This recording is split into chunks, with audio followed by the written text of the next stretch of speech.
Close your eyes.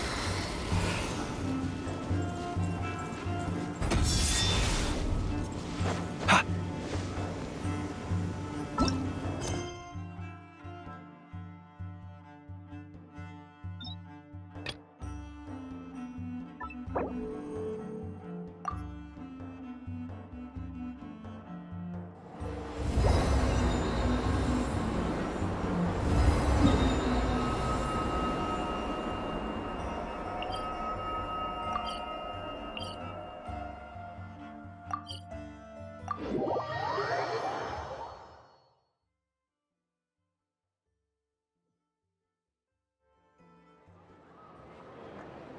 Thank you for waiting.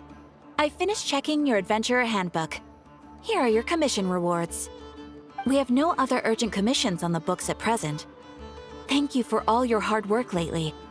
Perhaps you two could consider taking a vacation. Amazing! Paimon never thought we'd end up having downtime and not cry. Things were pretty hectic when we first got here. Everywhere you looked, it was either the Wild Hunt causing chaos or the Fatui stirring up trouble. It felt like this whole region was one giant slime in a barrel, ready to go boom at any moment.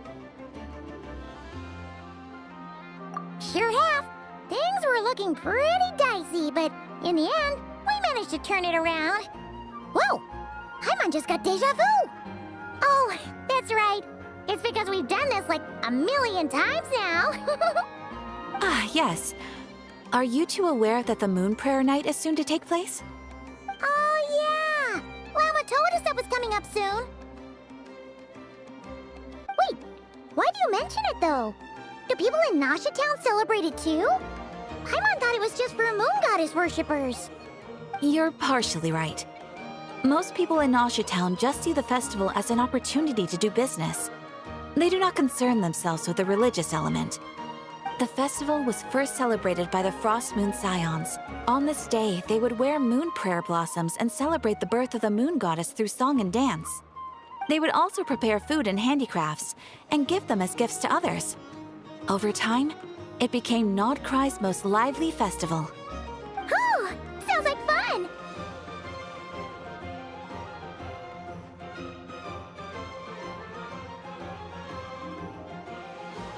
Great! Well, in the meantime, since Catherine doesn't have any commissions for us, let's focus on some personal business instead. When we first got here, you mentioned that this was where your spaceship landed?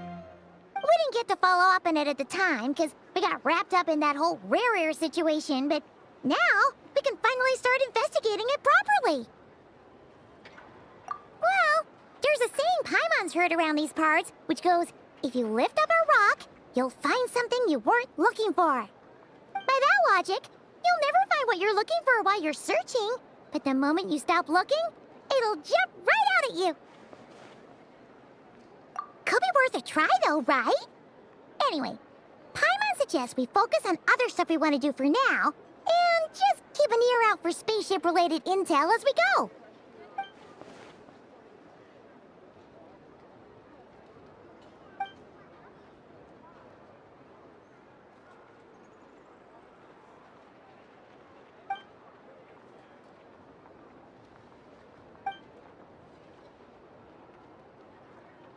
What's wrong?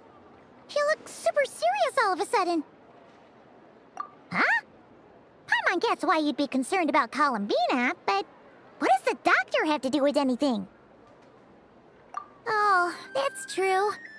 And now that you mention it, we're definitely overdue for a showdown with the Fatui. It is weird that he hasn't shown himself this whole time. What could he be up to? True. Paimon would much rather deal with Marionette anyway. She says the meanest things, but when it comes down to it, she doesn't seem like a bad person. Maybe it's the pressure of being a Fatuse? Especially as a Harbinger. Does she feel like she's gotta act tough to keep up appearances or something? But then, every time we headed out with Rarir, she always wound up having to repair Polonia and her other robots. That's gotta sting. Losing face always hurts more for people who care a lot about their image. She's probably still furious about it. What? Relax! Relax, she's not even here! Huh? What's the matter? Oh, nothing! Sorry, we'll be on our way now. Where are we again? Oh yeah, Columbina? Right, yeah, let's go see Columbina.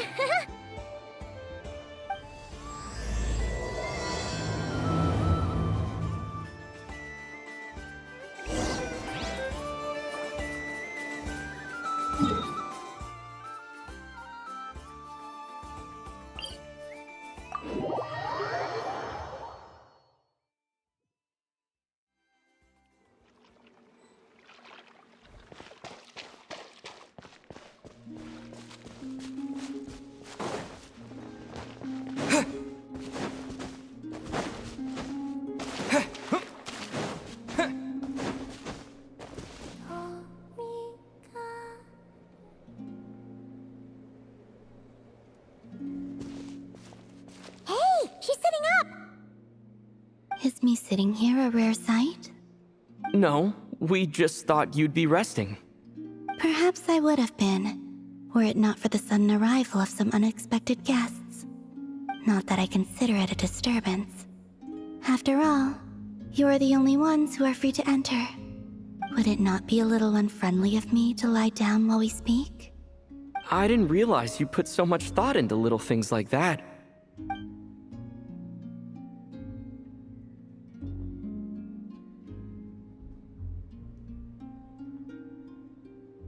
Only sometimes. There have been moments lately where I think about you and your companions. They are warm, mysterious, and cozy memories. Very few of my past memories are anything like that. They say that travelers return home bearing bags full of souvenirs. But my luggage was empty, and I believed it would stay that way. Return home? So, you're still planning on returning to the moon? Yes. This planet continues to reject me, reminding me that I do not belong here. If I remain into that, there will come a day that I disintegrate. And I don't mean reduced to dust or turned into food for the flowers. I mean, I will cease to exist entirely. Alright then. Well, we're sure gonna miss you. But it sounds like we'll have to say goodbye.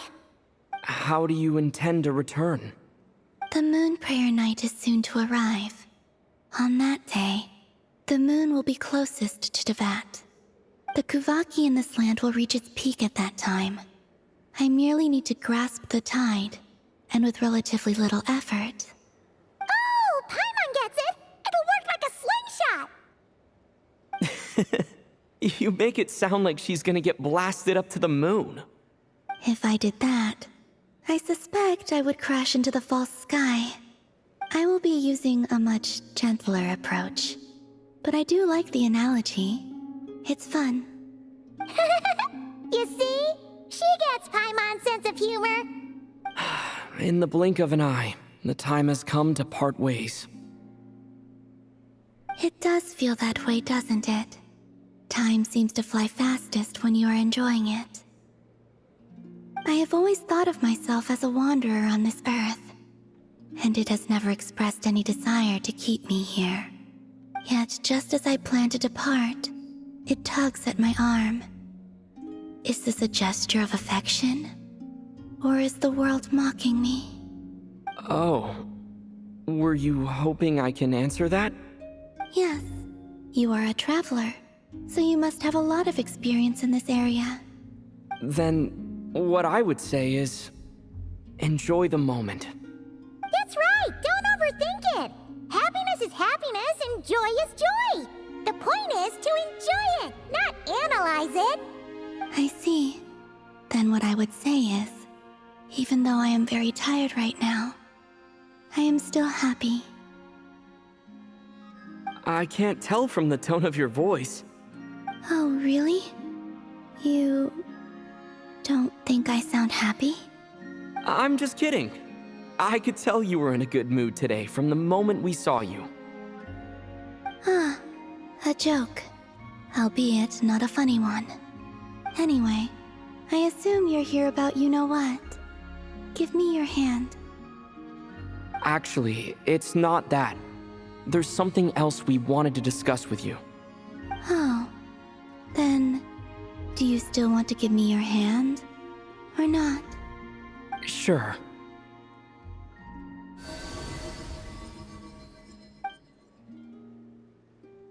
Thank you. So, I've heard that in the Moon Prayer Nights of the past, people here would hold celebrations in the Moon Goddess's honor. Since you helped so much in our fight against the Rehir of Solnari, I think you deserve a farewell party before you return home. I haven't asked everyone else for their opinions on this yet, but I'd like to invite you to join the upcoming Moon Prayer Night. I've never joined a Moon Prayer Night before.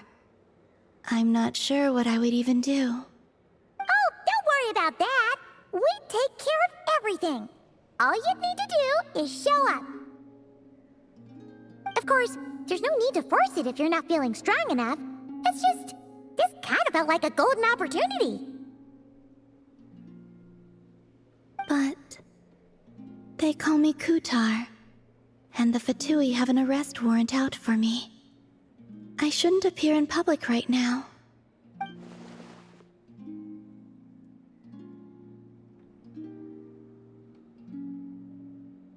I'll make it work. You have my word. Yeah, we got your back. Well, he does. Paimon's actually not too sure what he's planning. All right, if you're sure. I will not refuse your invitation. I suppose it wouldn't hurt to pack a few more sights from this world into my suitcase before finally learning what my homeland looks like. Oh, if you see Lauma, please tell her that my answer to the question she asked me is neither yes nor no. Rather, it is, there is no need. That was kinda cryptic, but sure. Guess it's between the two of you. We'll pass along the message. Bye for now.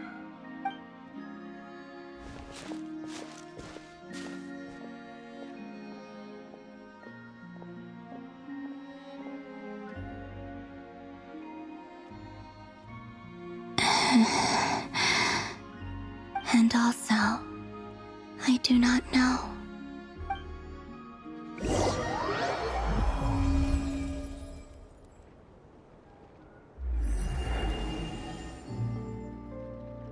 Since she's agreed to join the festival, let's go see who else wants to take part. Lauma's gotta be the person most familiar with the Moon Prayer Night. We should start with her. Also, what exactly is your plan to keep her safe? Not sure yet. I'll figure something out. What? Are you serious? And Paimon even gave you her vote of confidence back there! When did you become so sneaky?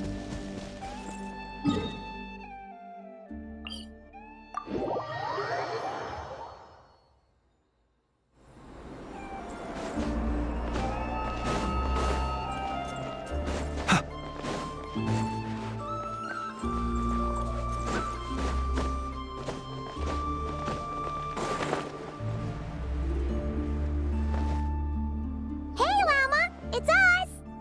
Huh? Varka? What are you doing here? Beats me. I had a bit too much to drink last night, and when I woke up, I was on Hisi Island. Mr. Varka is helping to oversee Nasha Town's preparations for Moon Prayer Night. He is here to go over some details regarding the decorations and custom cloth designs. Right, yeah, that too. What do you mean, that too? Yes, celebrating this festival is a long-held tradition here in Nodcry. On this day, the crescent moon at the top branches of the verdant crest turns into a full moon, and the moon prayer blossoms bloom with a special radiance. Our people take these to be blessed omens. It's an especially welcome event coming off the back of all that nasty business with Rehir. Everyone got put through the ringer recently, and now they're looking to turn their fortunes around. The big shots in town all agree that a big, lively celebration is just what we need to rebuild people's faith in this place. No wonder Catherine said that people weren't so bothered about the religious element. That's right. It's become more of a local custom by this point. The celebrations have little to do with whether the religious stories behind this event are true or not.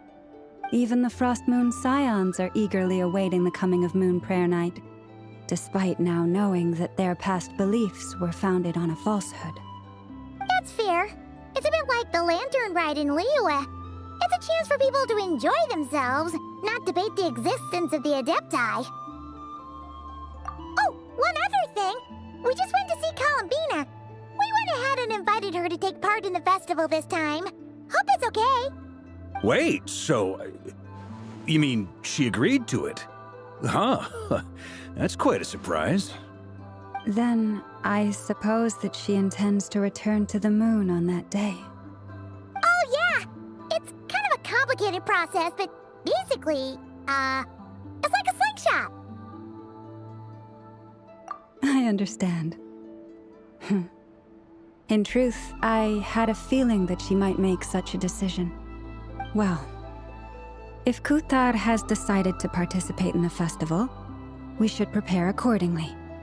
Yeah, exactly. She was saying how it could be risky for her to show her face in public. We were wondering if there was any way we could hide her. Unfortunately, the people who carved the statues did an excellent job of capturing her likeness.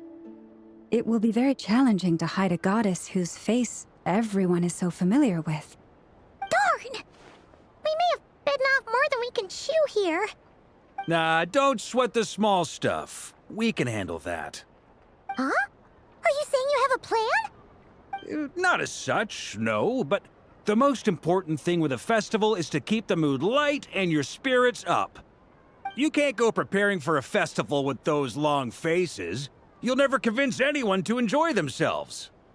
The Mondstatter spirit is strong with this one. As it happens, I agree with Mr. Varka. Let's start by making our appreciation for Kuthar the beating heart of the festive atmosphere. And who knows? Once we get the ball rolling, perhaps everything will just fall into place. Hey! Did you catch that? Llama said the thing! Or close enough, at least. I'm looking forward to the Moon Prayer Night already. We have a festival in Mondstadt called Windbloom, and you can always tell which couples are celebrating it for their first time by the smiles on their faces. Big, beaming smiles like their whole face is glowing. And I have a feeling we'll get to see that same smile on the Moon Goddess's face at this festival. Not quite the same, surely. Anyway, I'll take care of business in the city, but I'll have to leave the decor up to you and the Frost Moon Scions. No one else can capture that traditional aesthetic quite like you guys. But lastly, there's the final key element that brings the festival to life. Companionship. Before you leave, let me show you something that we've been preparing. Mr. Varka had asked to see it already, so you may as well tag along. Also, I have some further questions about Kuthar's decision.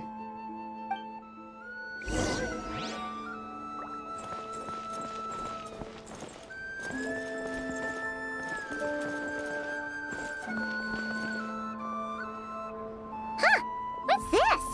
They sure look like they're having fun. I believe so. Kuhenki seem very skilled at playing drums like these, although I'm not sure where they learned it from. Maybe it's an innate talent? In their eyes, they're probably just playing with toys.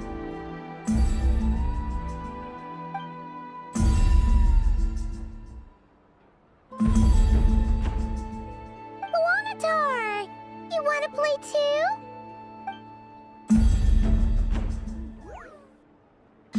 Yeah. She looks more confused than anything. Maybe we can teach her next time if we get the chance.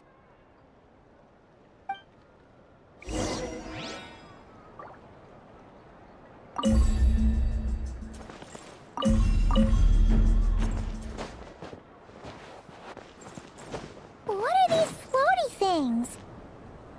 Moon veils. We hang them from buildings in the city during the festival. When you look at the sky through them, it creates a lovely misty effect. Everyone seems hard at work. They're preparing items for Moon Prayer Night. For instance, the sculpture being made over here, Mr. Varka and I were just finalizing the details of where it will be placed. Ah, there she is. I didn't know the finished article would be so large.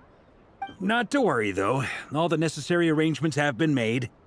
Just let me know once it's ready, and I'll get some people to ship it over. You have my thanks. And over here, we are preparing a very traditional confection.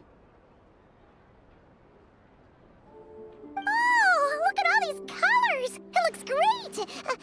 Can Paimon try one? Of course. I have a feeling you'll like it a lot. You bet! Sweets and treats are Paimon's favorite! If you included those in the Feast of the Moon, I bet Paimon would have joined the Frost Moon Scions by now. There will also be verdant crests like this present in Nasha Town during the festival. The timing of Moon Prayer Night is not completely set in advance. We make a rough estimate, then observe the changes in the verdant crests and moon prayer blossoms to guide us. As such, the Wade itself is a fun feature of this particular festival.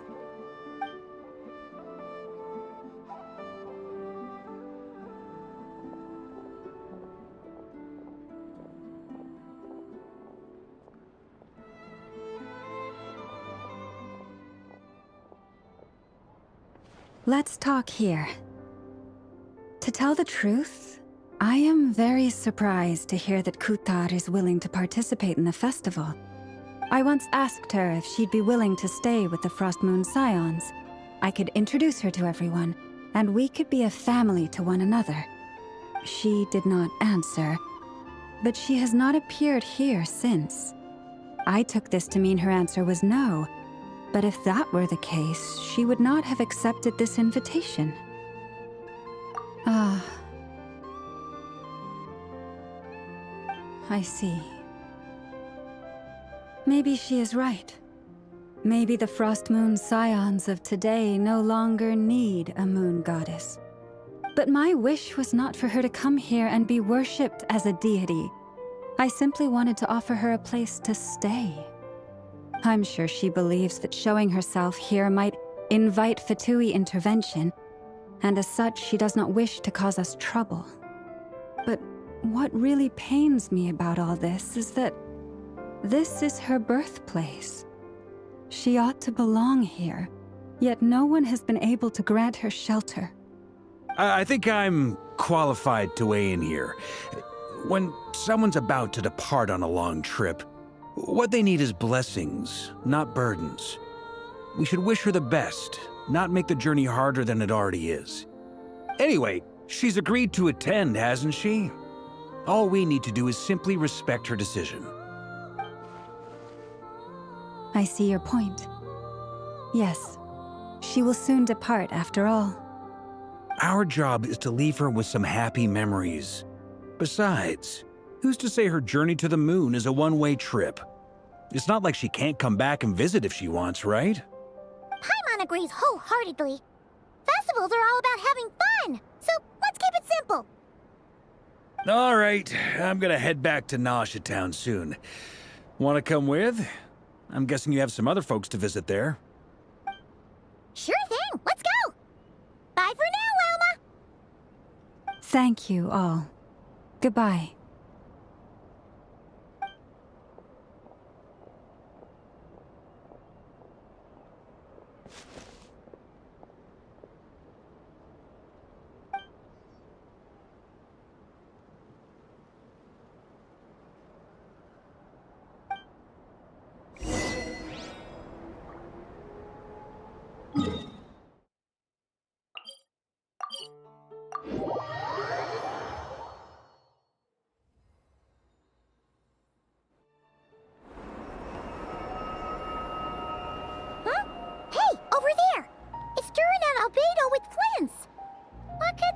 chatting about?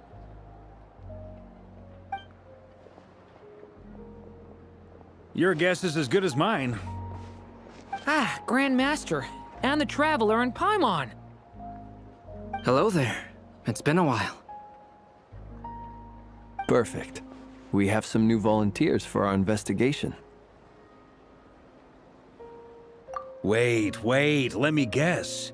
The righteous Lightkeepers are finally ready to hunt down the Abyssal Dragon? Haha. Yes, that too.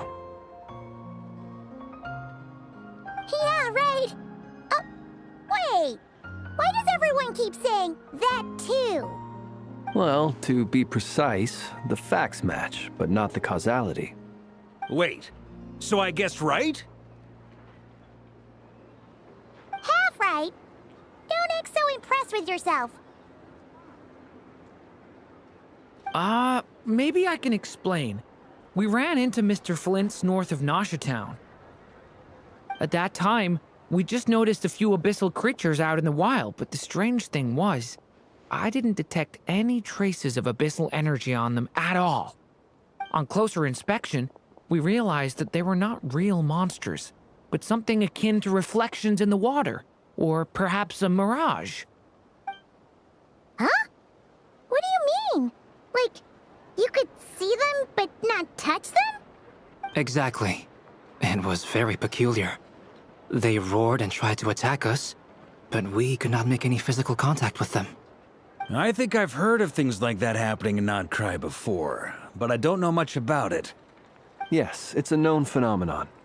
Mirage-like illusions tend to appear in Nodcry in the run-up to Moonprayer Night. From a distance, they appear quite real. I myself thought that Misters Durin and Albedo were locked in battle with abyssal monsters when I first arrived. But after sharing intel and investigating a little further, we can confirm that these illusions are harmless. There is no great cause for concern. All the Mirage stories I've heard are either animals, rocks, or small houses. Abyssal monsters, though? That's a first. It's a first for me, too. So I'm planning to look into it further just to be on the safe side. I intend to inspect a few more locations. What about you two? Any plans? Alice contacted me a few days ago. She'd like me and Durin to assist her with an experiment. But we lost contact shortly after receiving the message. I'm sure that comes as no surprise to anyone familiar with her. We don't know when the wind will blow, yet when the wind blows, we will know. That, in a nutshell, describes how Alice operates. Yeah, that tracks. Okay. Well, I suggest we investigate this Mirage business in the meantime. It's piqued my curiosity, and I'm pretty sure I know someone who will already be 10 steps ahead of us. Well said. Right? Whatever's happening in Notcry, she always seems to be the first one to know. Let's go see what she knows. We can invite her and her staff to the festival while we're at it.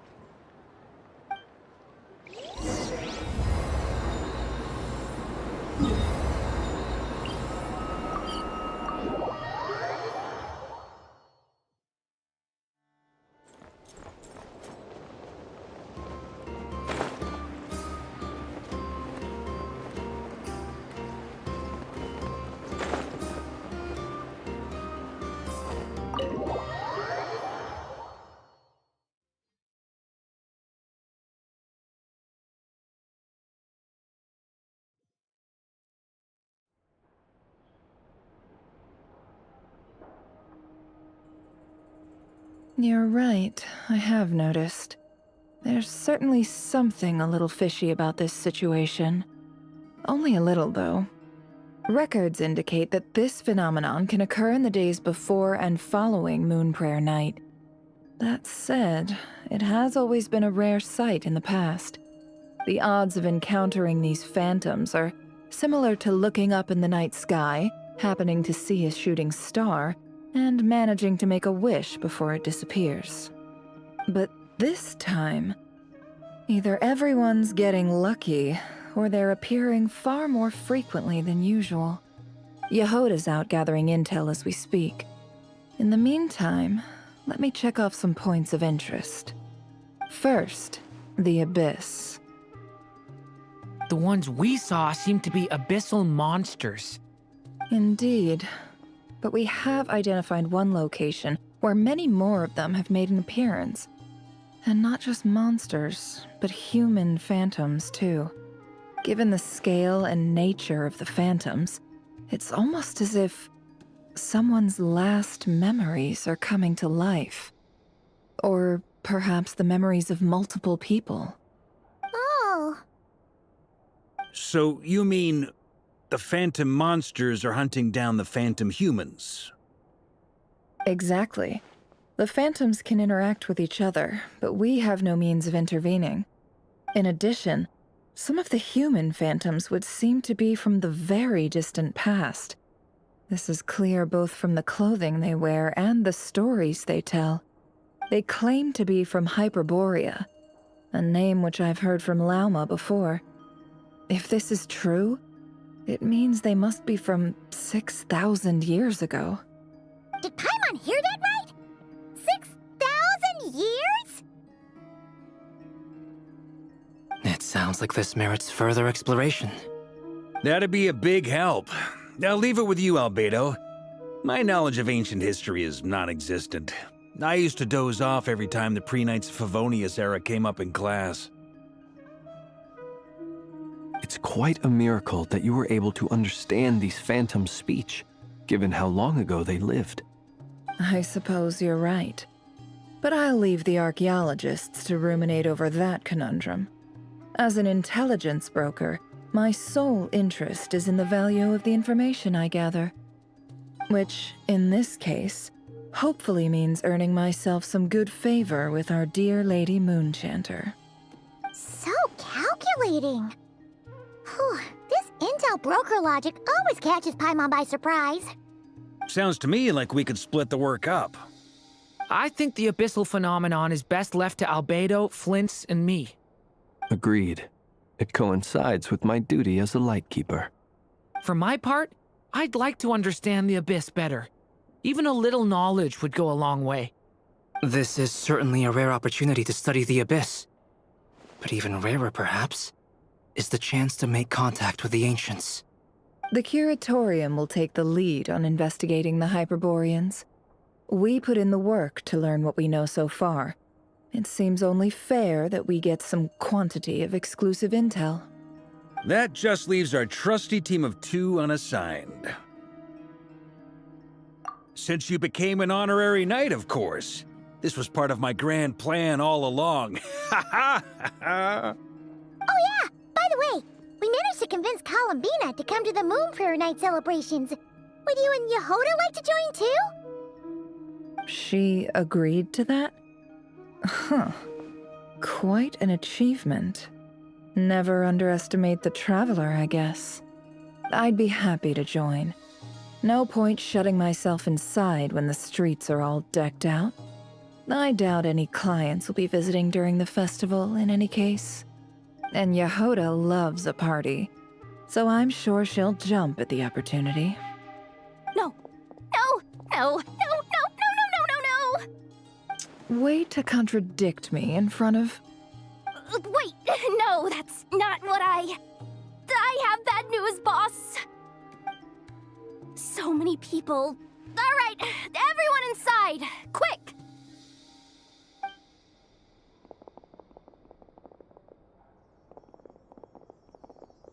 This is gonna sound crazy, but hear me out. I saw one of those phantoms at Star Sand Shoal, and it was some sort of flying ship. Like a spaceship? That's gotta be the one you came to Tibet in. You said you saw the same thing through the moon marrow, right? Huh? You already know about it? Ugh, I thought I was gonna blow people's minds. Turns out I'm the last to find out. Wait, back up. You came here in a spaceship? Now my mind is blown! What's it like on the inside? Was it like flying through space? I want to know everything! Yep, exactly. Huge discovery! You're the best! Second best intel broker in the world! After your boss, of course. Wow. Really? Well, I don't know if I'm all that, but... I guess that decides where we're heading next. Come on, don't look at me like that. I know the spaceship doesn't have anything to do with me, but you don't want to leave me as the only one twiddling my thumbs, do you? Please? Fair enough. You can tag along. In that case, let's meet back here to discuss our findings once we're done. I wish everyone a productive investigation. You too!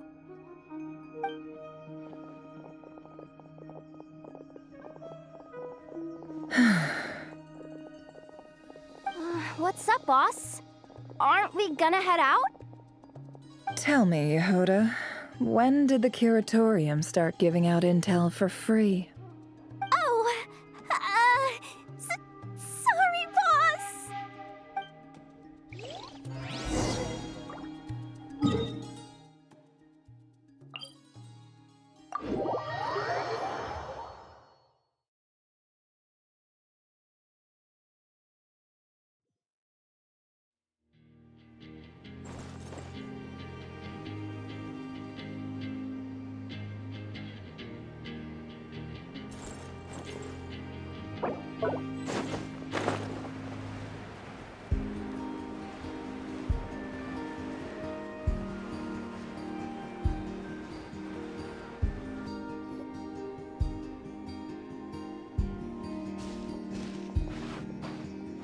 Wow, what do you know? Yehuda was right on the money.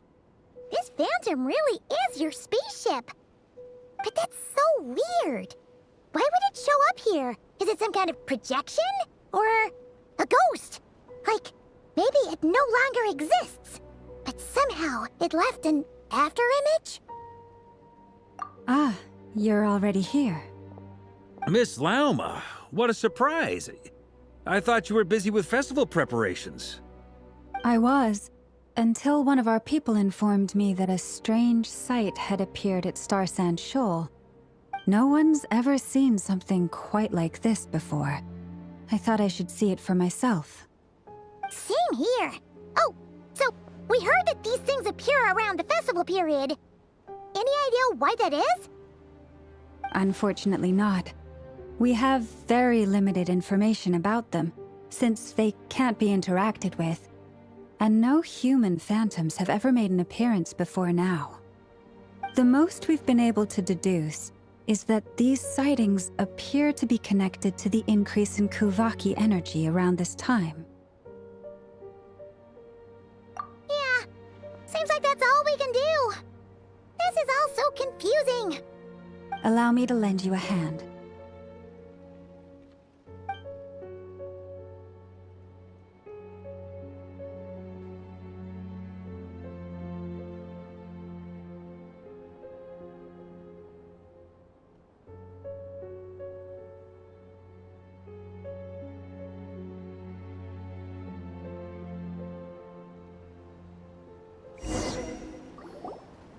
Everyone, our friend here should be able to provide us with some information.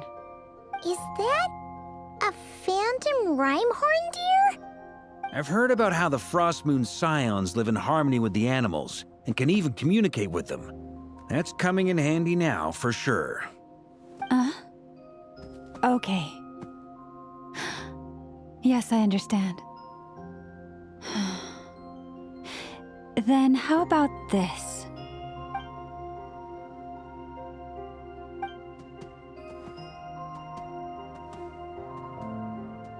Oh, it's leaving.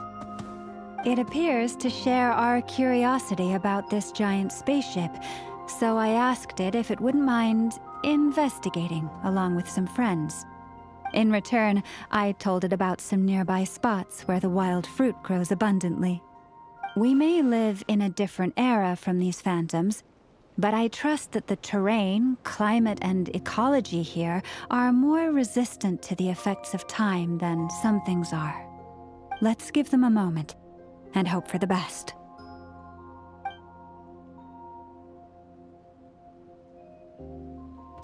All back together? Must have been a lot of fruit. Indeed. Now let me ask them some questions.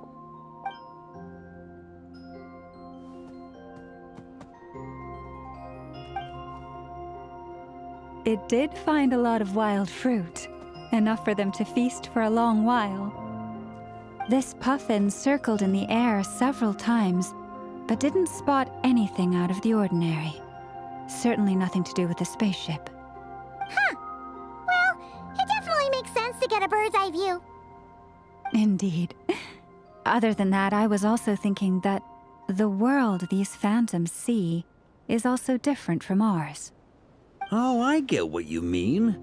The wild fruit exist in both times and spaces, but there might also be things that only exist in that space-time, which we can't see. Good point. Great thinking, Lauma. Blunthorn rhinos can use kuvaki to shift great rocks, but this one says it couldn't get that ship to budge by even an inch. The sniffer mole tried too, but despite being a skilled digger, it could not get through. They say that the spaceship looks robust and undamaged. It seems completely impervious to any and all attacks. Whatever lies within is well defended from harm. So, just like us humans, there was nothing they could do about this spaceship either. Yes, still, they deserve our thanks. We are grateful for all your efforts, dear friends. Now go, and enjoy your feast. I've noticed some other human phantoms gathered nearby. Come on, let's go talk to them.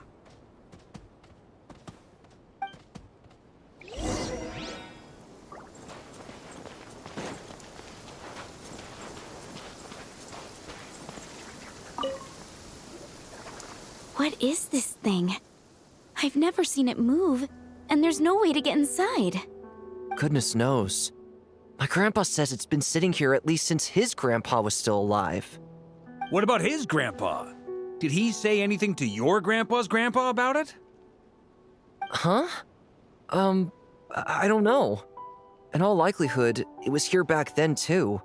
Hard to imagine something this huge could move. Guess that means that as far as they're concerned, this ship's been around a long time.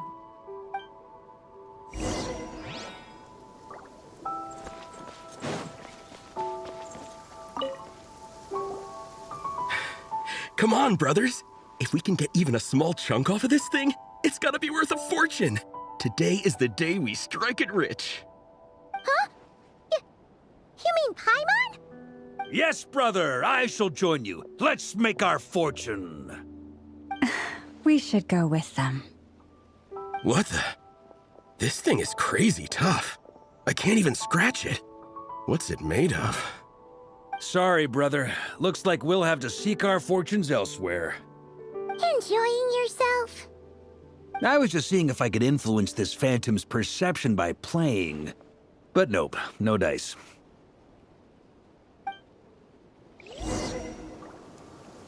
I'm sure we're all starting to build up an idea of what's going on here now that we've spoken to some of the people. These phantoms are reenacting real historical events in Nodcry. It's almost like we're in some kind of interactive stage play. We can talk to the actors, but the plot is fixed, and we can't influence it. It makes sense. History is set in stone. The objective facts of the past cannot be changed. Paimon totally thought you were just goofing around earlier. But actually, you were doing some serious investigating. Of course I was. Anyway, at this point, I think we're forced to conclude that although the Phantom spaceship is right there in front of us, we aren't going to learn much about it from these people.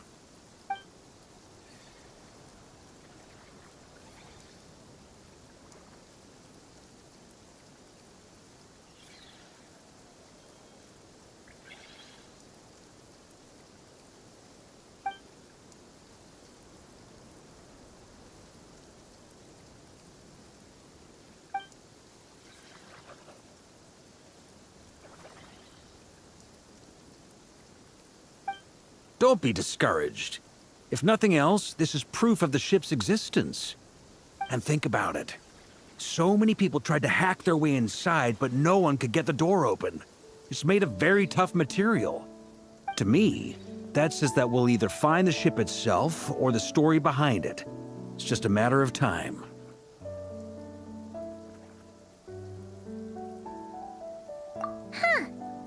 Every now and then, when Varka gets serious, he actually does seem like Grandmaster material for once. I wonder how the others are doing. Let's head back for now. Sounds good. Also, drinks are on me if Team Knights of Favonius is the first to finish. Wait, we have a team name now? Am I in Team Knights of Favonius as well? You're very welcome to join. We've even got a cathedral ready for you. Isn't that technically blasphemy? You wouldn't dare make a joke like that if Barbados was in earshot. Nah, I'm sure Barbados doesn't mind a little harmless blasphemy once in a while.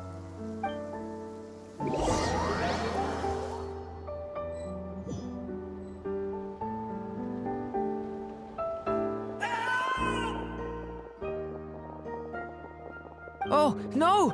Get away! Oh.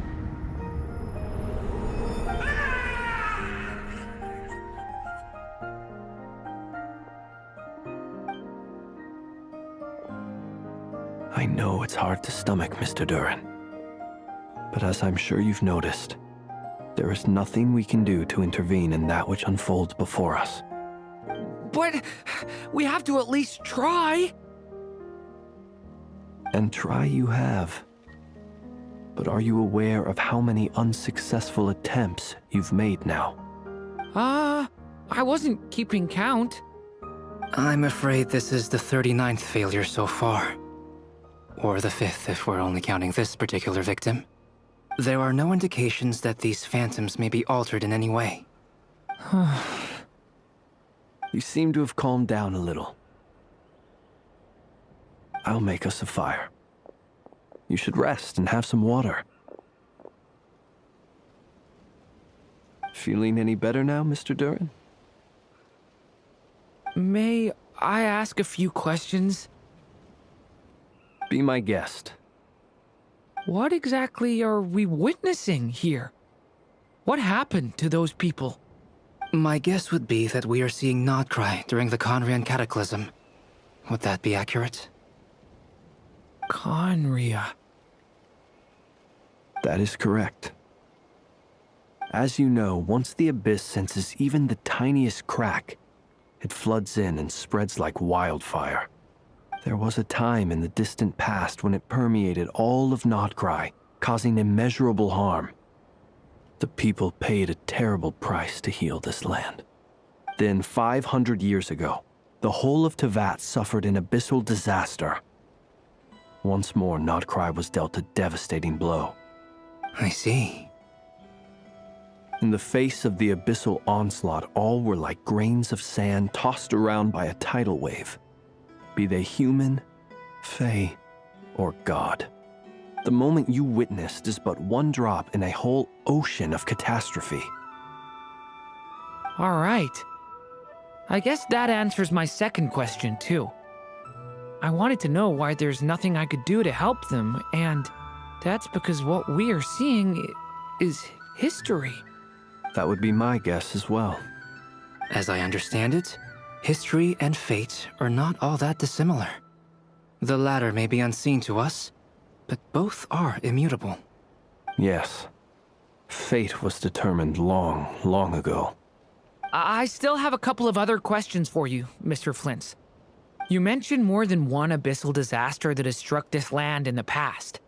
How can you be sure that what we're seeing is from the Conrian incident? And also, how are you able to stay so calm when you're talking about these events?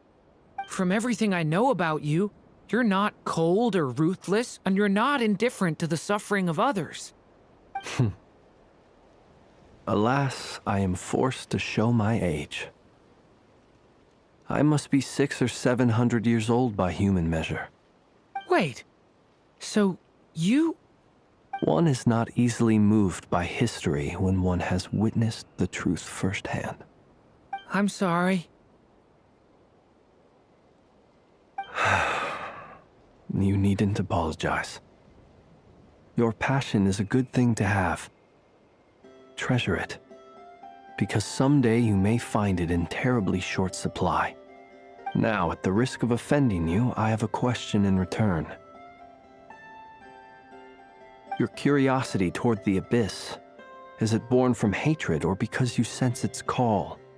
I only ask because I kept a fragment of Rerir's body in my lantern for a short time. Specifically, his heart. So I know what a burden it can be to carry the Abyss with you. And I hear its power growling from somewhere within you. In my eyes, your mere existence is a miracle.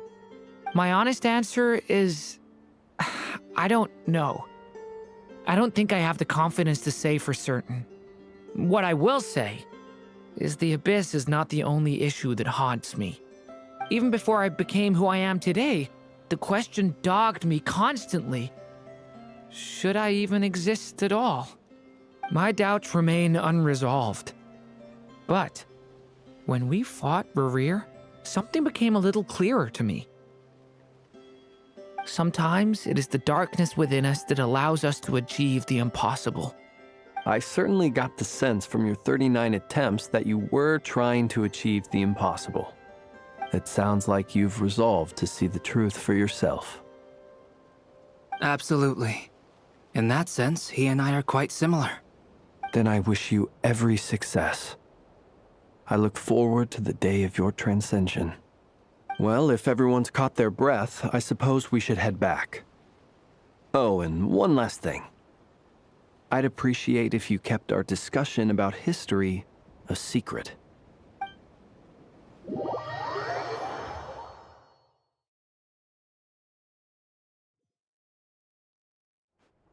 Incredibly, our separate investigations led us all to the same conclusion.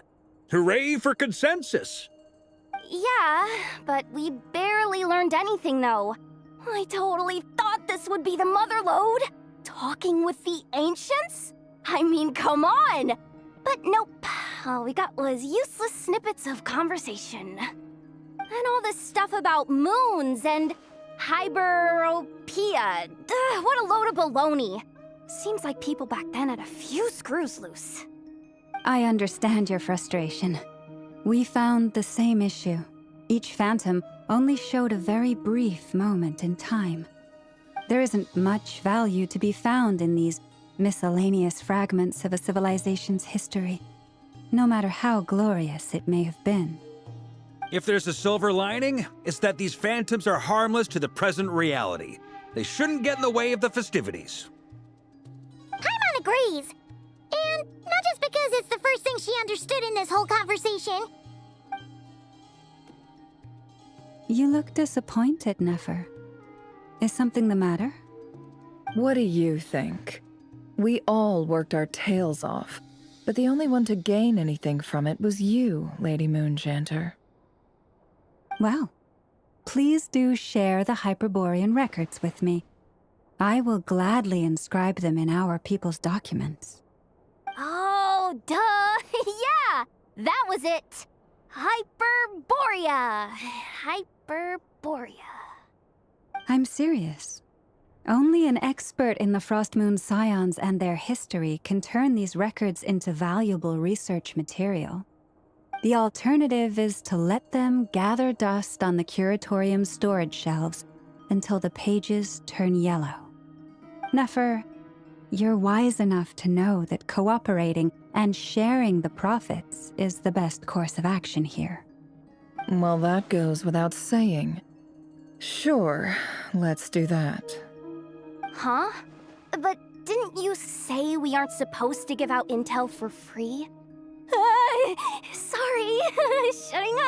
Shutting up. Now is not a good time to push Nefer's buttons. Anyway, back to Moon Prayer Night. I'm thinking that we should prepare something a little special, aside from the usual decorations and so on. You mean a parting gift? wrong with food. Although, does food go bad on the moon? Perhaps a lantern would be a better choice. It might be dark up there. It could prove difficult to light a lantern on the moon. Magical stones might serve that purpose better. What about a clockwork mecha model from Fontaine? I've got a whole bunch at home. I use them for fighting practice in my free time. None of these sound like things she would be even remotely interested in. But we don't interact with her enough to know what she likes. Yeah. It would really save us the guesswork if someone could find out what she's into. Wait, what the? Traveler? They're all looking at you. Great! Haha, problem solved. Now, I need to stop by Dory's. Gonna need her help sourcing a bunch of stuff for the festival. Then let's leave it there for now. We all have our own business to attend to. Traveler, if you find out what Kutar likes, let us know right away.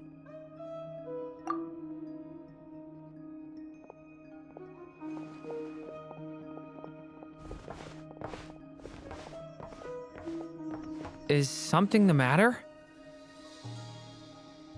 I'm fine. It's just... I'm still feeling a little rattled after witnessing the horrors of the Abyss. But it's okay. This is something I have to work through. I'll be all right. Thanks for your concern. Well, don't put too much pressure on yourself. If you ever feel like something's wrong, physically or mentally, we're here to talk.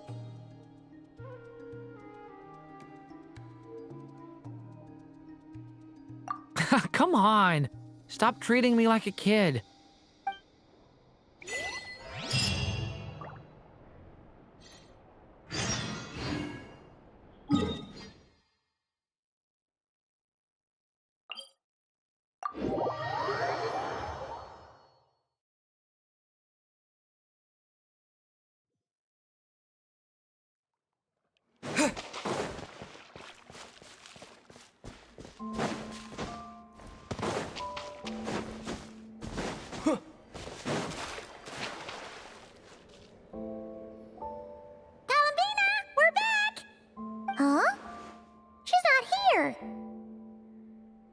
Weren't there a few Kuhenki here last time, too? Where did they all go? Walkies? For Kuhenki? You're not pets, you know. Oh, well. Looks like we just came at a bad time. Let's try again tomorrow. There's still a few days until Moon Prayer Night, so we're in no rush. Besides, she needs time to rest anyway.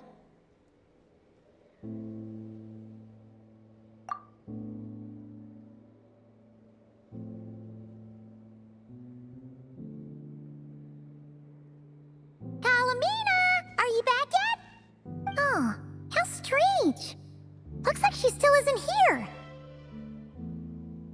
Right? It's not like her to spend so much time outside, especially since she's worried about attracting unwanted attention. What about Luonatar? Luonatar, you there? Hey! Do you know where Kalambina went? Sorry, didn't understand. But if you know where she is, could you take us to her? Yeah, that's even stranger. What about them? Oh, that's not good news. They change color when Kalambina gets weaker, right? And they look super pale right now. Good idea. She might know what's happening.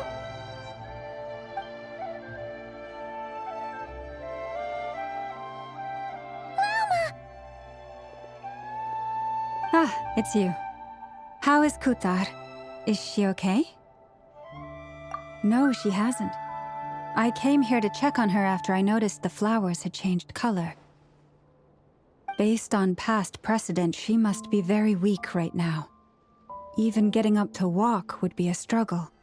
It seems unlikely that she wandered off outside. Not to mention that she doesn't do that at the best of times either. So yeah, this is super weird. No. Very few people are in the know about Kutar's whereabouts. And if anyone suspicious had visited, they'd have left some sort of evidence. Come on, let's go to Nasha Town.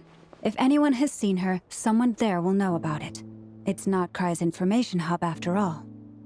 Makes sense. Let's go!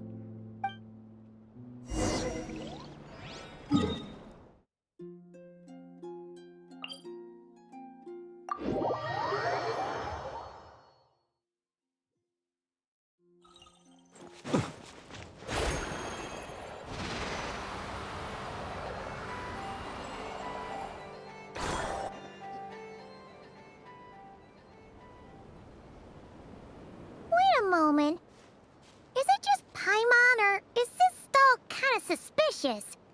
It's never been here before, right? No, I don't recognize it. Alas, your free and easy adventure time is over. Now, prepare to face the final boss of Nod Cry. Whoa! Where'd that voice come from? Not sure, but it's definitely hostile. No, no, no, not that way. The final boss is right here.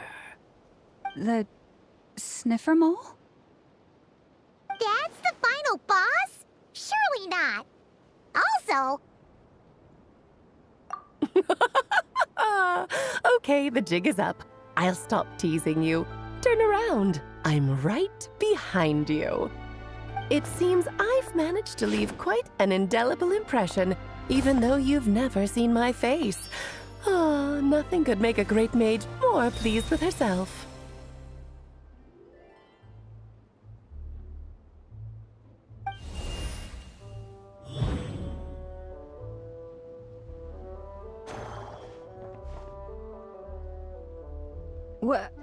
What is going on? I've heard that all the big shots in Teyvat have long, wordy titles that stun people speechless when they make their entrance. Unfortunately, none of them are affiliated with the Hexenzirkel, and we ourselves keep a very low profile. The notorious name-dropping doesn't quite work for us. Still, I, for one, think I'm really quite amazing. So that didn't stop me from coming up with a title anyway. Alice! It's really you this time? Not a lantern or a Dodoko, but Alice in the flesh? Oh, that's right. So, what do you think? How does it feel to finally meet me? You look like... Oh, that's the first thing you thought. A little surprising, but that actually makes me very happy. Because that means that when Klee grows up, she'll be just as stunningly beautiful as her mother. So she's a friend of yours? Kind of. This is actually the first time we've seen her in person. I see. Madam Mage, that was, quite a powerful entrance. I certainly won't be forgetting it anytime soon. It's okay, Lauma, don't force it. Paimon will do the honors. This is Alice from the Hexenzirkel. She's a friend of ours. And of Arcus, too.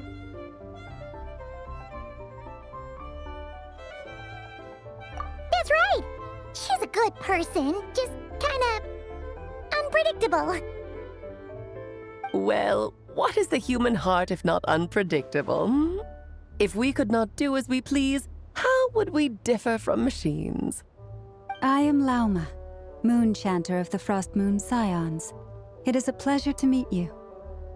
Oh, I know. Before you got here, I spent a good, 15 minutes getting up to speed on Nod Cry's present situation. In other words, I've read the whole in the last episode part, so we can skip the pleasantries. Fair enough. Well, Miss Alice, I can already tell that you have quite a unique personality. He'll get used to it. Paimon sure is. So anyway, What are you doing in Notcry, Alice? Oh, I thought I told you already. This time, I'm the final boss.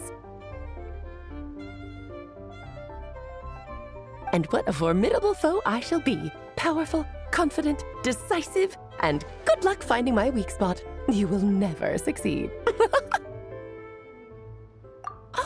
Oh, drat! My one weakness, and you found it in an instant. Fate has been dealt a devastating blow. Thus falls the great Dodo King.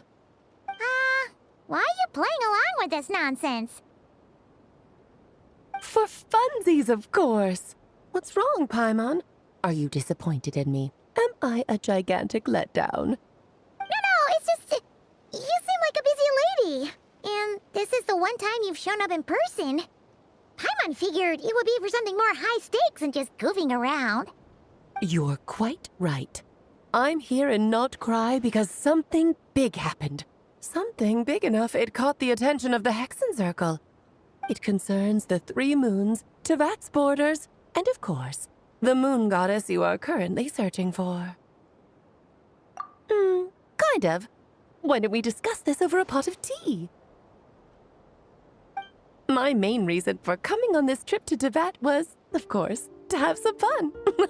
But I do technically have a job to do as well, namely, maintaining the stability of Tevat's borders. I'll skip over the complicated parts, but to sum it up, abyssal energies are all that lie beyond Tevat's border. We'd find ourselves in a real pickle if they ever made it through. And the phantoms you've been seeing are a sign that the border has been disturbed. No wonder they tend to show up around Moon Prayer Night. Is it because the real moon is now so close to us that its power can cross the border? In part, but only a negligible amount passes through. Just enough to influence the verdant crests and so on. And as you've noticed, there has been an unprecedented number of phantoms appearing this year. The influence of the moon beyond the border cannot explain this. No, there is another far greater factor at play. The trilunar syzygy. A trilunar syzygy. Eons ago, before the heavenly principles came to Tevat, it was the then 3 moon goddesses who controlled the laws of this world. Oh, that's exactly it! The 3 goddesses split these powers amongst themselves, promising never to consolidate them into one singular body. This was meant to keep the world stable. But, fast-forwarding to the present, the eternal moon's marrow is with you, while the iridescent moon's marrow, which should never have appeared in this world, has been retrieved. Add that to the presence of a moon goddess in the flesh and... the power of all 3 moons is gathered here in Notcry. There hasn't been an event like this since the War of Funerary Flame. And it's having a noticeable effect on Tevat's borders. Because I wish to give my darling daughter a peaceful, sunny environment to grow up in. Is that a good enough reason? Kinda sounds like you're dodging the question, but it does make sense. Well, that's one reason anyway, and the most important one. The others are a little complicated to explain. For instance, cleaning up after dearest Miss R. Albedo could tell you more about that if you're curious, but right now, I have a more important question to ask you. Why are you collecting the moon marrows? I see. Nicole told me about that legend once. Nicole? You mean Mage Anne? Oh, so you remember. Yes, of course.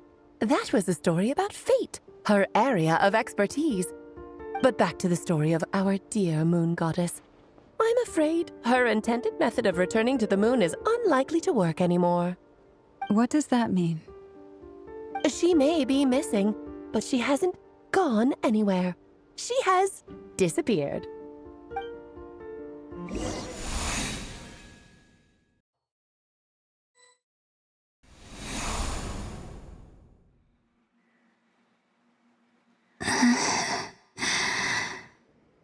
My body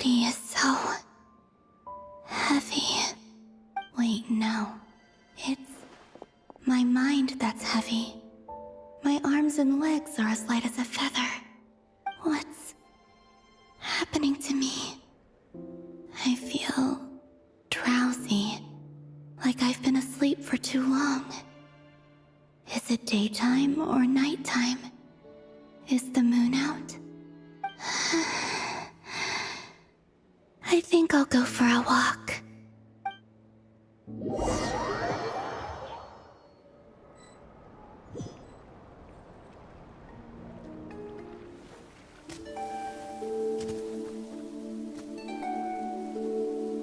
Are you out for a walk too? Huh?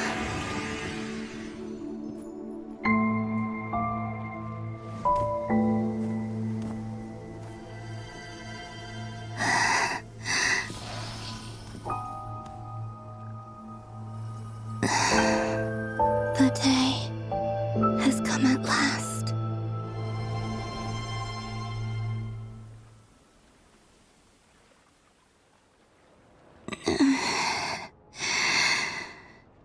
Have I grown so weak that I can't even sustain my physical form? But Moon Prayer Night is nearly here. I was so close to returning home. Death is near. Is this how it ends for me? Will I return to the moon after I disappear? Or... I don't want it to end like this. So far, at least, I still exist. Even if not physically, I can still feel. But as my power wanes, I'm sure that too will fade. I suppose I might take one final look at this world. The world where I was born.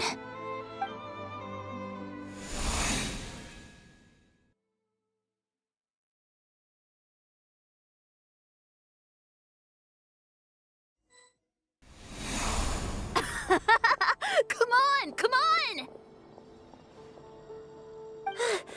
Wait for me! The Frost Moon Enclave.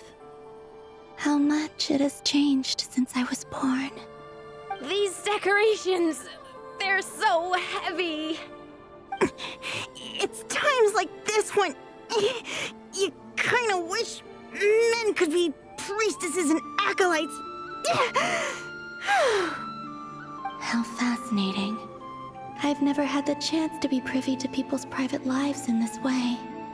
In the past, people would get so solemn and serious the moment I showed my face, like they were frozen stiff. Karina, Lametti, it's time to eat. Coming! I want to watch them a little longer.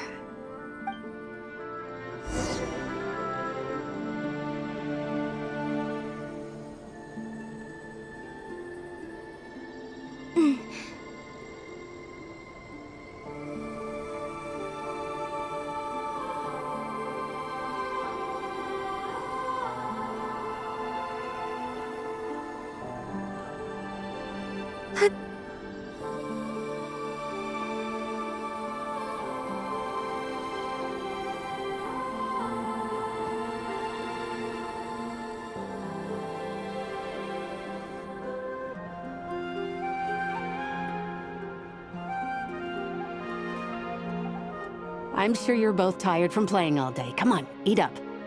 A plain, humble meal. That has always been the way of the Frost Moon Scions. Huh?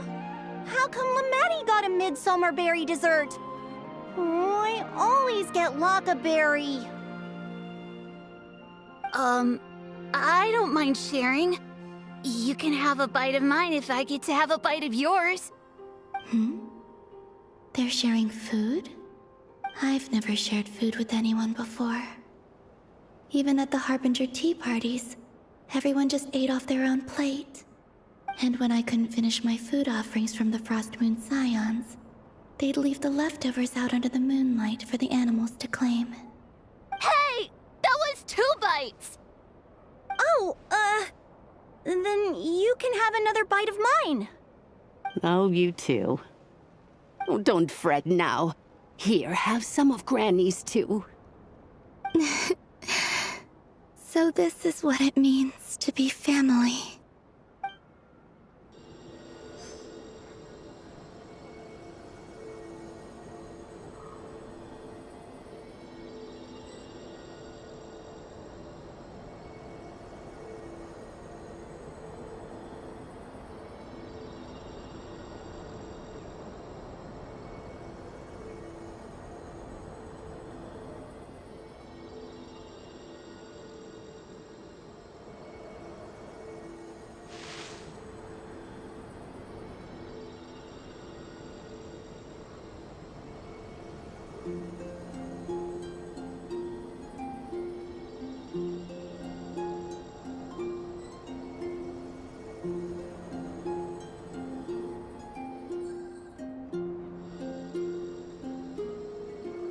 So just fill these balloons with air, right? Yep. Try a couple now to test things out. The rest can wait till Moon Prayer Night. Think fast! Rita! Teasing an acolyte of the Frost Moon Scions? Surely that's a punishable offense. Take this!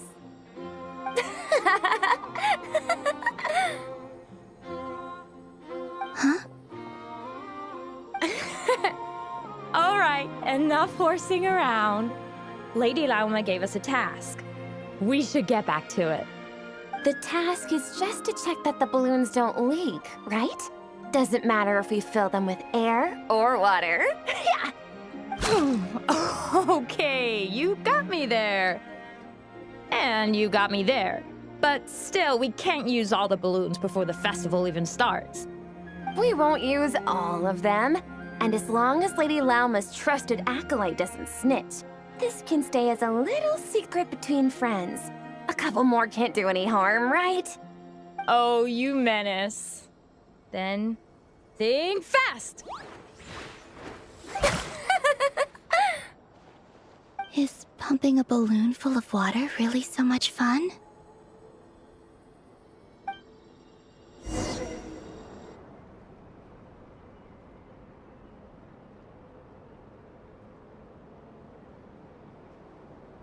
I'm seeing so much that I'd never usually get to see.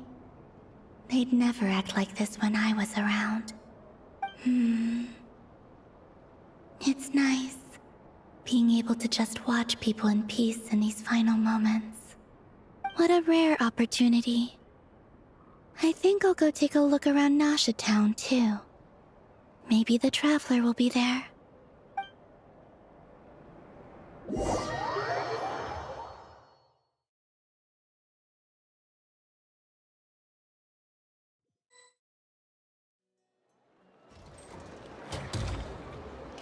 After the War of Funerary Flame, the Moon Goddesses were no longer recognized by Teyvat. They lost the whole foundation for their existence. That's why the Moon Goddess's strength is fading. She cannot withstand the world's rejection of her. To be more pedantic about it, the Moon Goddesses did something to offend the heavenly principles, and that's why they were ousted. Something of a recurring theme in Teyvat's history. Theoretically, speaking so candidly should put me in their crosshairs too, but they can't tell me what to do. I'll say whatever I want. Anywho, the Moon Marrow energies were but a drop in the bucket for her, and that battle against the Ray Hair of Solnari only weakened her further. Fortunately, it happened close enough to Moon Prayer Night when the Kuvaki concentration here is high. That's the only reason she managed to survive this long. What do you mean, fortunately? You said she disappeared. We're too late. Ugh, what a headache. I thought this was all common knowledge. I guess I have some more explaining to do. Okay, buckle up. It's time for another lecture.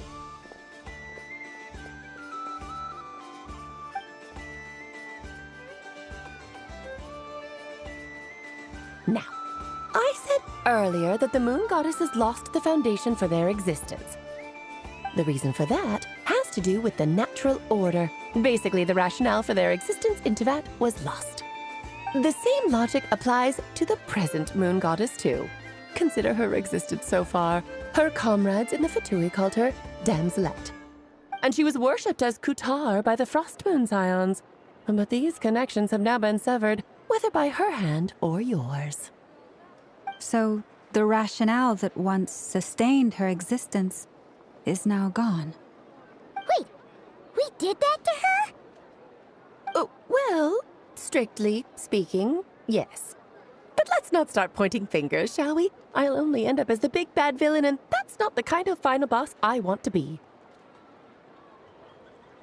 Of course I do. I'm only the greatest mage in the whole entire world.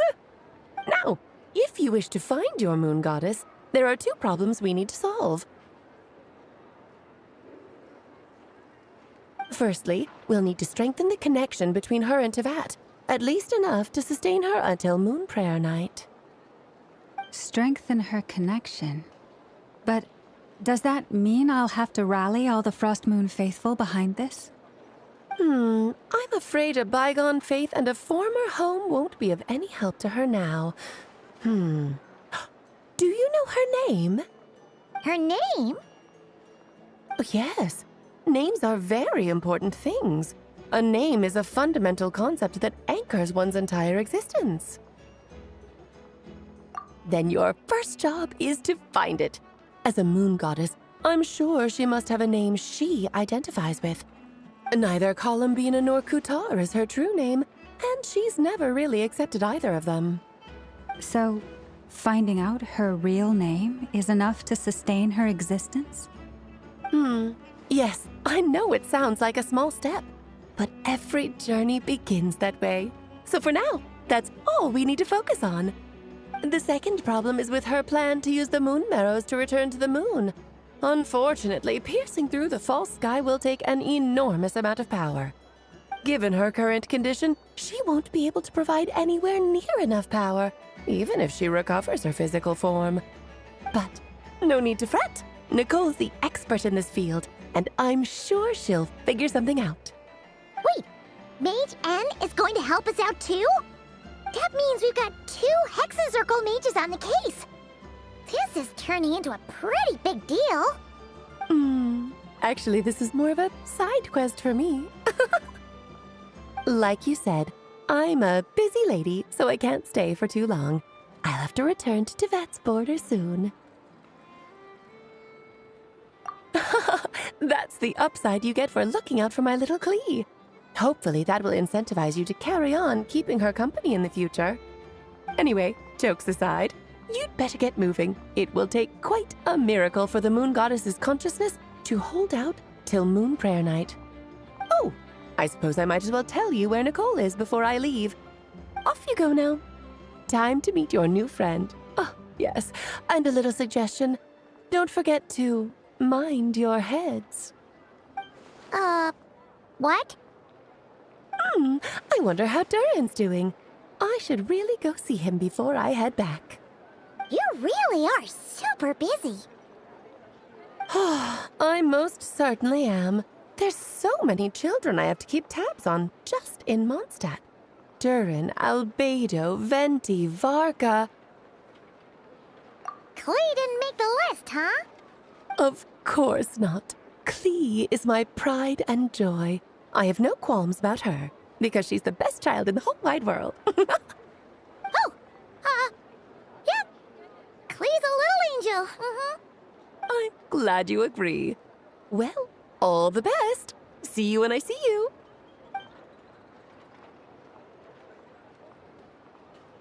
She left in a hurry.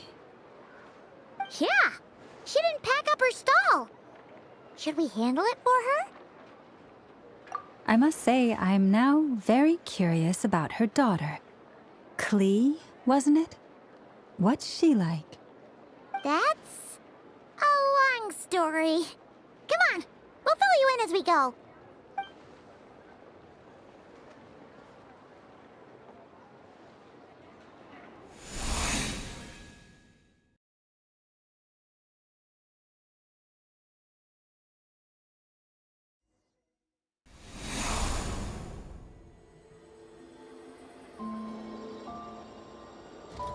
What a lively place. I've never experienced Nasha Town like this before. Hey, you old geezer! Your hammer's rusted through! Who are you calling old geezer? Are they quarreling? I'm looking right at him! You've really gone downhill since giving your daughter free rein in the workshop. Can you even swing a hammer anymore? It shouldn't take you days just to fix a single chair! You might as well use that hammer to massage my back for all the good it's doing. Don't run your mouth, or you'll get a back massage that'll put you in bed for the rest of your life. Look, the materials haven't arrived yet, all right? You know how busy it gets in the days before Moon Prayer Night. I'll bet you send all the materials to your little princess. Blood's always thicker than water, huh?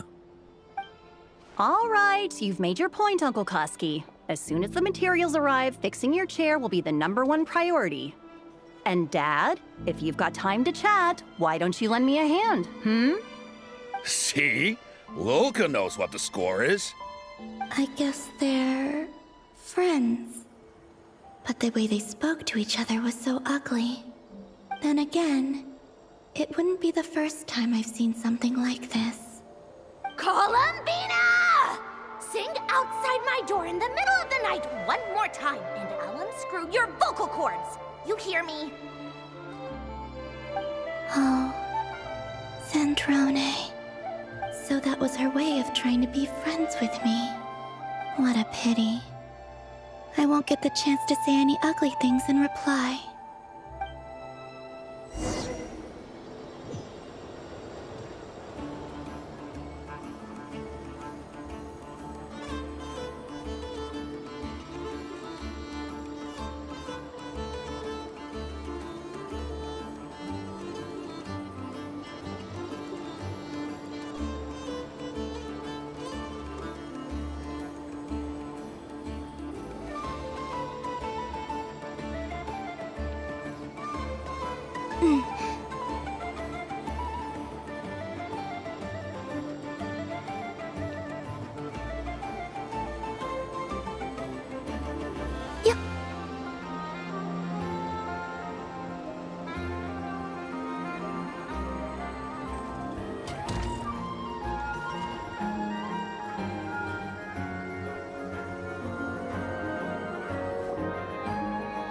Hey, have you decided what to give her for Moon Prayer Night?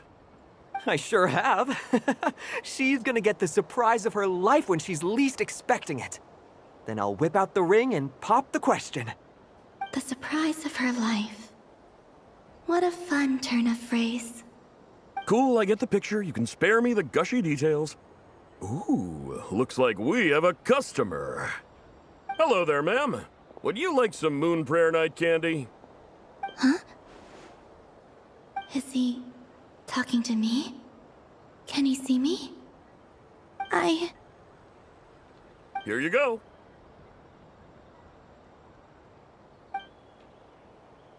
Oh.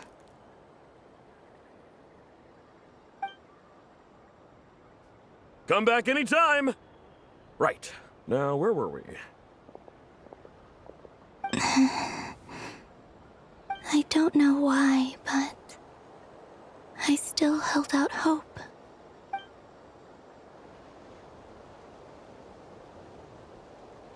The most important thing right now is to find that mage. This name thing seems super important too, but where do we even start looking? I'd better go pay the Fatui a visit.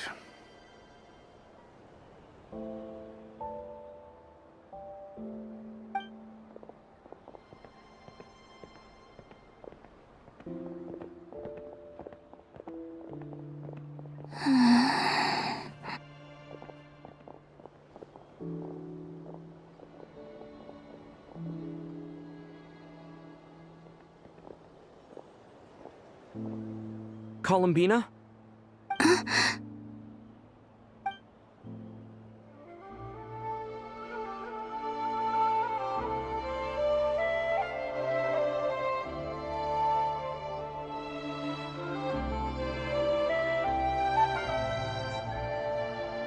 traveler? Let's go! This is no time to be spacing out!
Where are they going? They mentioned a mage and... a name? So, Mr. Varka, are you acquainted with this Nicole? Or should I call her Mage N? Not really. We've never met, though she has come up in conversation. From what I've gathered, Alice kinda took Nicole under her wing. Taught her how to speak in a more ladylike fashion, that kind of thing. Huh. Hard to imagine Alice as an etiquette coach. Yeah, Alice is a larger-than-life personality, I'll give you that. But then again, that's why she's able to draw such an eclectic mix of people into her inner circle. If I remember correctly, being an interesting person is actually one of her main entry requirements. So, if you ever wanted to join the Hexenzirkel, I'm sure you'd both be eligible to apply. Hey! Don't go around making promises on Alice's behalf! I wouldn't dare. I'm just trying to paint a picture of the Hexenzirkel for you. Okay, sure. Anyway, since none of us have ever met Nicole, how are we supposed to find her? We can't just go up to every woman in sight and ask, "Hey, are you Nicole?" Maybe something she's wearing will give it away? Like, a windbloom pinned to her chest or something. Wait a minute. Alice never said Nicole was from Mondstadt. Oh, true. That would be... this young lady, then?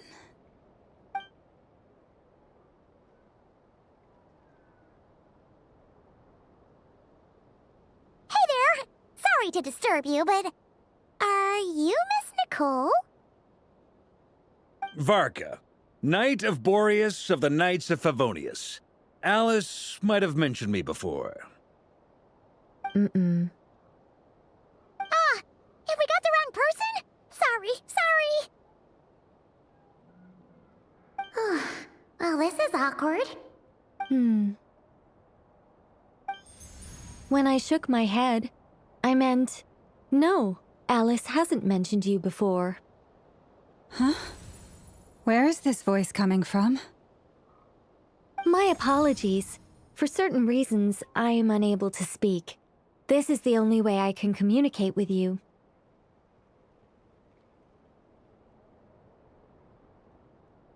It might take some getting used to, but I hope you can understand.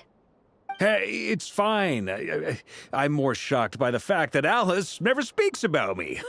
I mean, As for you two, we have crossed paths twice before, but it is nonetheless a pleasure to finally meet you. It's really you! Thanks for all your guidance in the past! You're quite welcome. This time, things are different. We have reached the unwritten pages of the story. You might say that we stand at the crossroads of fate.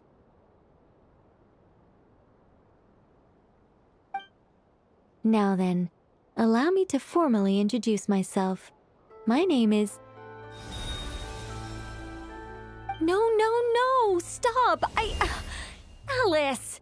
I can't believe it! I had a whole speech prepared. I'd agonized over every single word. She always picks the worst moments to ruin other people's plans. I'm so sorry about that. Alice took the liberty of devising some bespoke self-introduction magic for each member of the Hexen Circle. But I could have sworn I deleted all of the triggering conditions for it. How did it bypass everything? Oh gosh, this is so embarrassing. This is a very different side of Nicole than what we're used to. Is she not used to face-to-face interactions? Don't worry about it.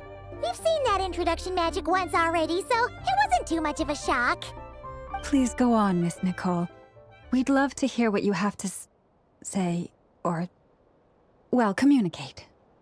Huh? Are they talking to this lady? But... Will you all promise to forget that horrendously embarrassing introduction? Sorry? Embarrassing? When?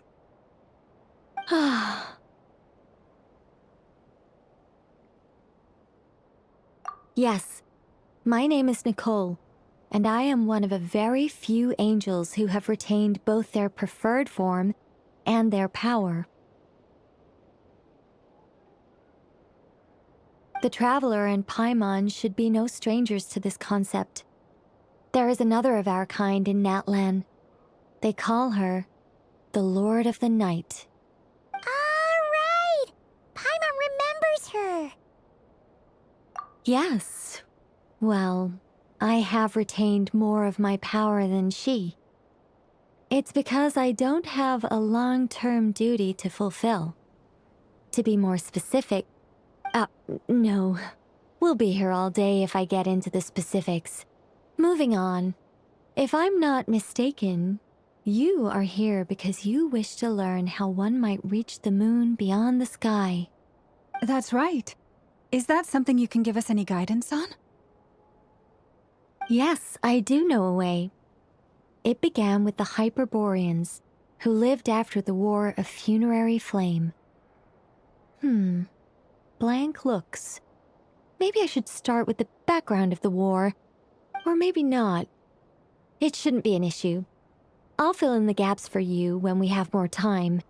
Anyway, after that war ended, the three moons retreated to beyond the false sky. The Hyperboreans were humans I once aided. They accepted the civilization and creations bestowed upon them by the angels. But despite accepting many blessings of the angels, many among them still held on to their faith in the moons. They were reluctant to accept the new order, even after the War of Funerary Flame. They sought to contact the moon goddesses beyond the sky and receive their guidance. But all three had passed away by that point.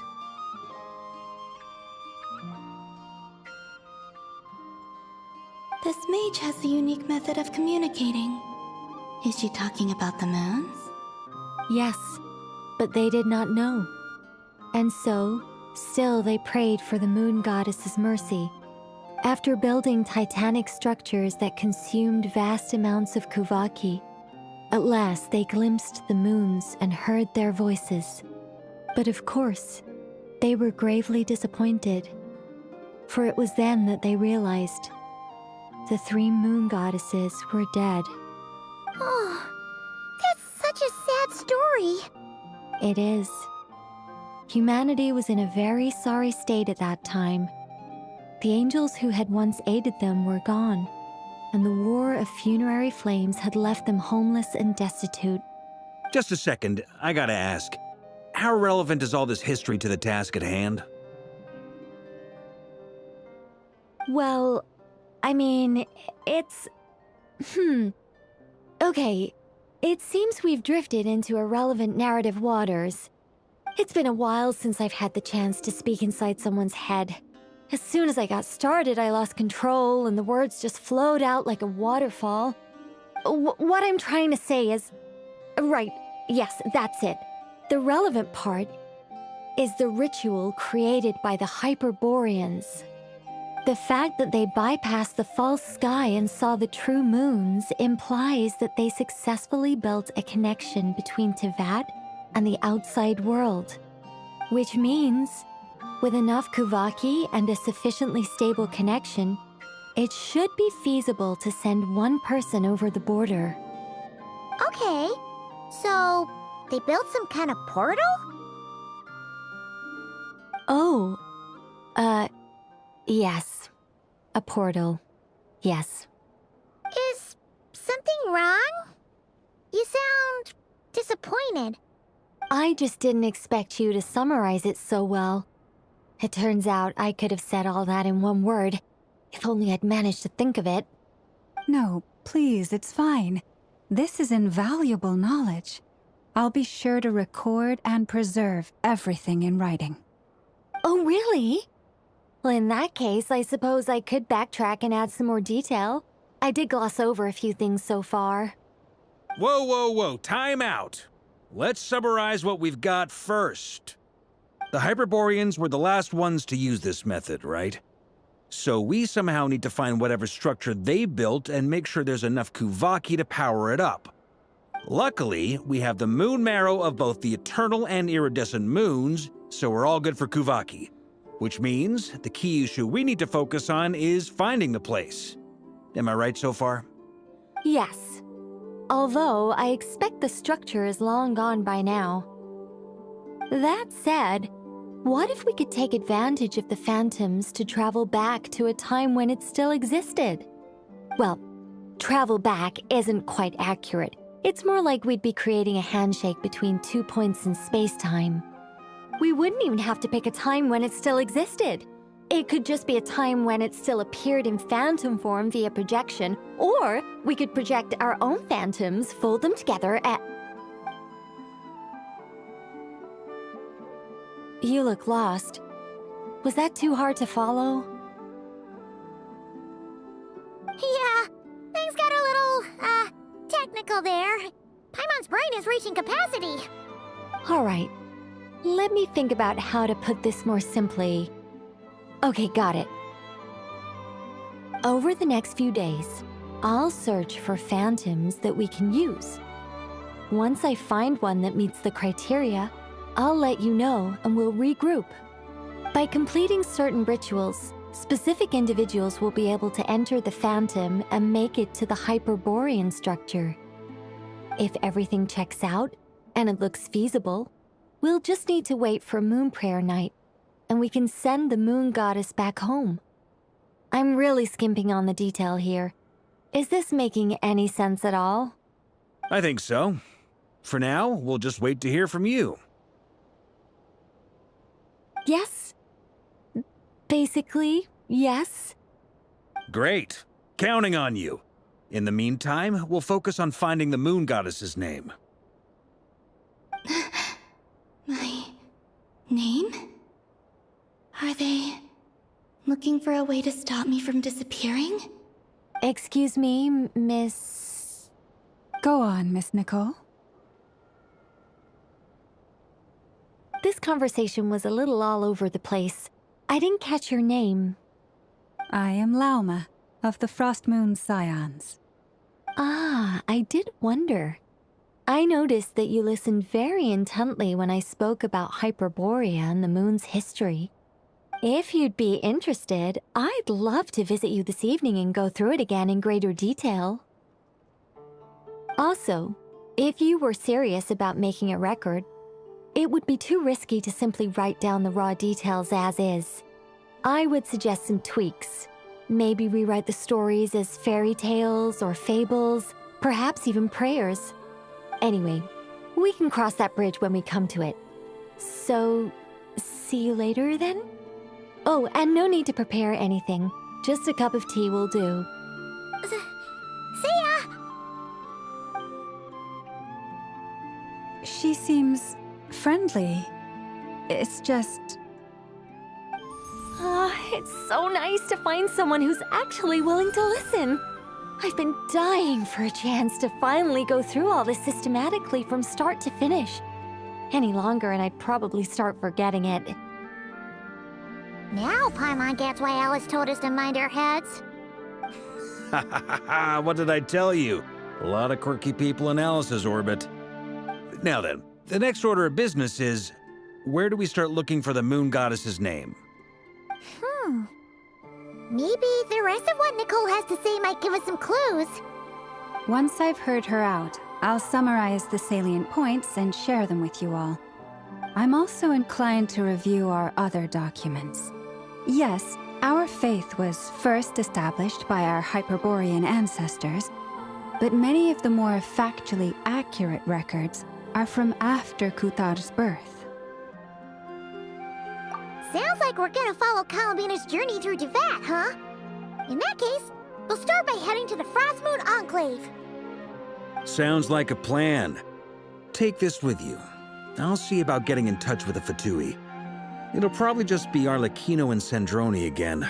They're the only ones who would want to help. Thank you, Mr. Varka. Don't mention it. Honestly, I'm more comfortable dealing with the Fatui than prying into the details of a young lady's childhood. Catch you later. I should follow them, just in case there's some way that I can help.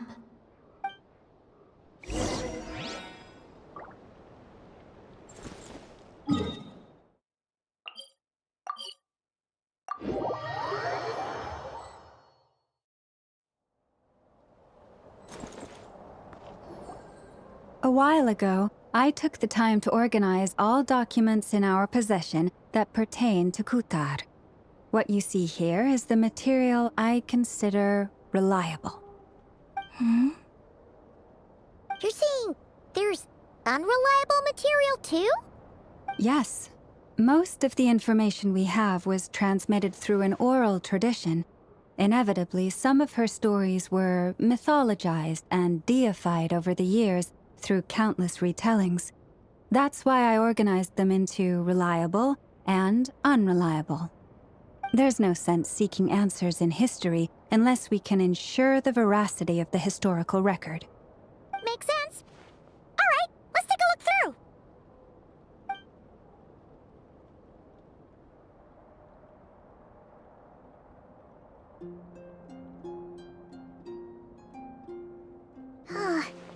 Almost all these records refer to Kutar instead of Columbina. Although neither of those is her real name. Paimon's not sure what point she's trying to make. What we can gather from these records is that the Frostmoon Scions worshipped her as a god, placing impossible expectations upon her. I cannot fault them for their earnest faith, but for all their devotion, worshipping her day in, day out changed nothing. I imagine that none of it resonated with Columbina. It wouldn't surprise me if, even back then, she had already begun to reject the name Kutar and everything it represented.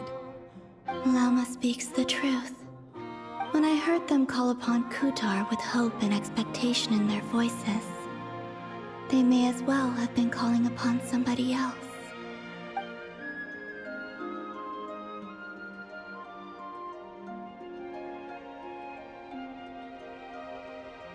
Well, that's a bit complicated. I looked at the level of detail, perceived authenticity, prose style, and how realistic their portrayal of Kutar seemed to be. Amongst the Frostmoon Scions of today, only I know of her existence, and I alone have spoken to her face to face. As such, I know that there are certain things she simply would never do. That being said, I have sensed some changes in her lately. Changes? Me? Seems like this is getting us nowhere. For what it's worth, why don't we check the unreliable sources too? Sure. Give me a moment.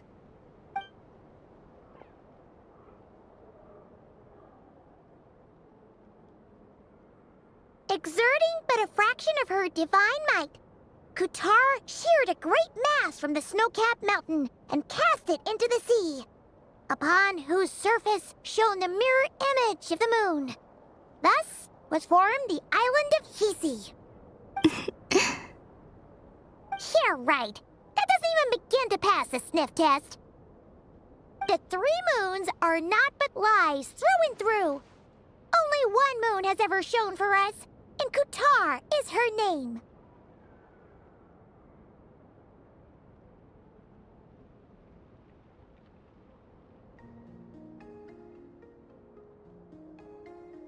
The vast majority of ancient texts are filled with fanciful tales like these. I trust you understand my criteria a little better now. Kutar did not speak, merely gazing into the distance in silence. And where her gaze landed, this was her prophecy. Clearly, whoever wrote this text never even met Kutar. Otherwise, they'd know that her eyes are always closed. What about you, Traveler? What are you reading? Come on, let Paimon see. The child wished to build a wooden nest with which to shield a fledgling bird from the cold. But being so young and lacking in strength, the child could not snap the branches from the trees. Kutar was passing by. Upon seeing the child, she summoned forth the Kuhenki, who built a beautiful nest for the child. I remember that. Not knowing the meaning of Kutar's divine intervention, the child dared not to respond, and thus ran home to call their parents. But Kutar was gone. The Moon Chanter declared the event a miracle and took the nest as a relic, placing it on high for all to see. The child was named as one favored by the goddess and was greatly respected amongst the people. Yet, no further miracles were bestowed, and this matter was forgotten in but a few years. Huh. Any thoughts after reading that?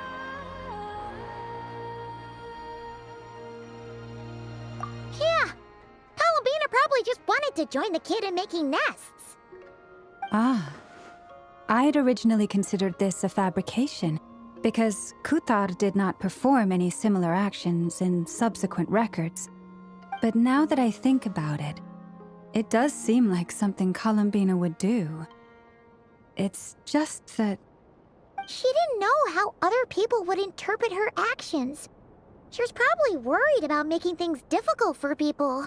And so, she gradually stopped joining in. Yes. Oh, that's so sad.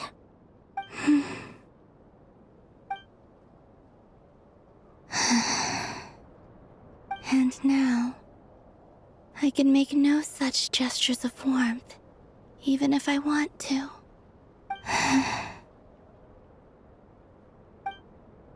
Still no name. That's a bit of a shame. But we did learn some interesting stories. That's gotta count for something. Barca said he was gonna set up a meeting with Arlecchino and Sandrone, right? Let's go back to Nasha Town and see how he's doing.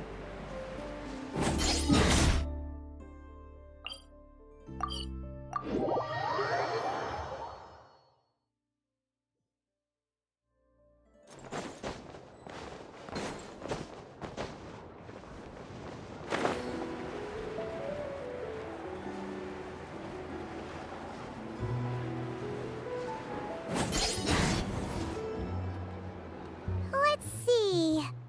There's Varka. Oh, and it's Durin and Albedo too. Yeah, this is pretty much the same place we bumped into each other last time. I convinced them to stick around a little longer. We were all waiting on people, so I figured having a little company would help pass the time. Ah, so you've been waiting for us? Does this mean that you've already arranged things with the Fatui? Sure does. Now you're back, we can go meet up with them together. How'd your investigation at the Frost Moon Enclave go? Well, we didn't find out Columbina's true name. But apart from that, it went pretty well. Aha, just as well that I didn't tag along then. I'm sure our moon goddess wouldn't want every man and his dog knowing all about her private life. Still, desperate times, desperate measures, I guess. Someone had to do it. So, Varka was waiting on us, but what about you two? Are you waiting for Alice? Oh, no, we already met with her. We discussed that experiment I mentioned to you last time. Oh, and she also handed me this communication device. That's right. I understand she informed you about the relationship between the phantom phenomena and Tevat's borders, yes? She wants me to help her with some more experiments on that front. She said that she'll contact me through this device with more information.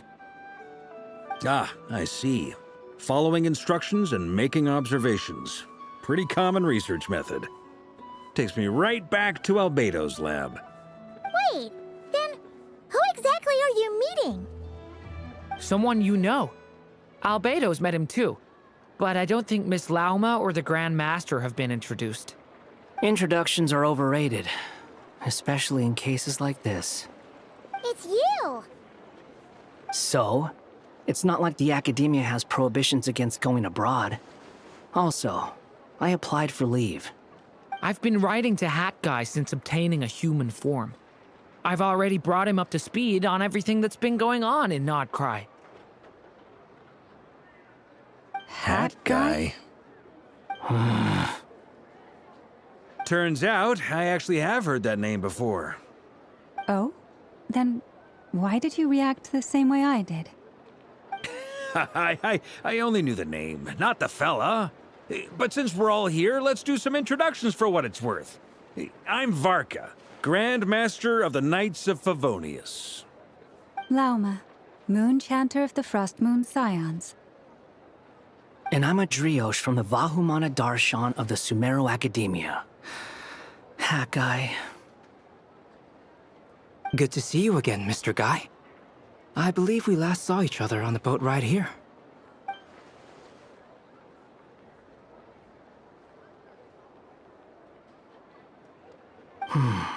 Mind you, the only reason I came here is because there's someone I want to look into. Who's that? The Doctor, also known as Dottore, second of the Fatui Harbingers.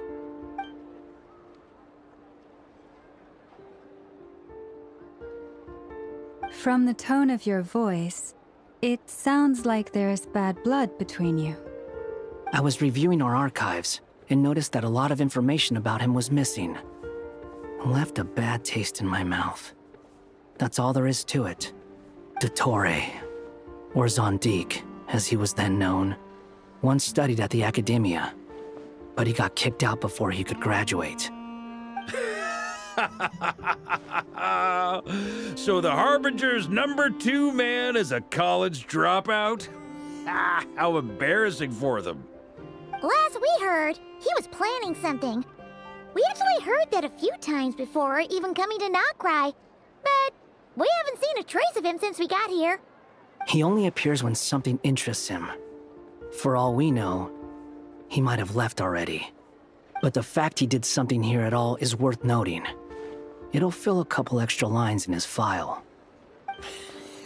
Why does it sound less like a file you're writing and more like a criminal record? Anyway, we were just about to meet 2 of the other Harbingers. Want to come along? You might learn a thing or two about him there. Sure. Even though they're Harbingers, well, they're old acquaintances of ours, so, you know, when you talk to them, try to be... I got it. The Frost Moon Scions' relations with the Fatui remain tense. Forgive me if I do not attend. In that case, we'll continue assisting Miss Alice with her experiments.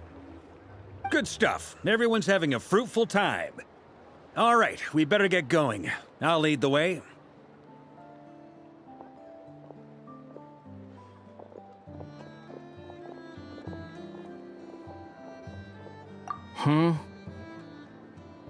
Well, yeah, that's obviously part of it. But I'm not the only one who has a score to settle with him. Neither you, nor Lesser Lord Kusanali, nor I want to see him meddling with things again. What's the hurry? Don't worry. Pigeons always know which way home is.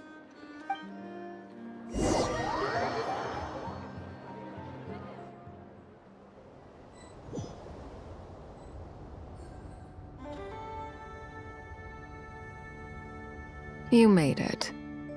Who is this? A scholar from Sumeru. They call him Hat Guy. He's an old friend of the Travelers. Wait, this is the academia representative you wrote about? He doesn't exactly look the part. I believe this will prove my identity. You'll notice it bears the seal of the Sanctuary of Surasthana. Well, what do you know? So it does. All right then. My mistake. It's fine. I expected as much. What? So as I mentioned in my letter, the Academia's got its eyes on Dottore. But this matter remains top secret. Apart from those assisting in the investigation, the fewer people who know, the better. If anyone asks, I'm here in Notcry to pursue my personal academic interests. Gotta say, Varka, you did pretty well to keep all this under wraps for so long. Sounds like you got in touch with the Academia about this way back. you flatter me.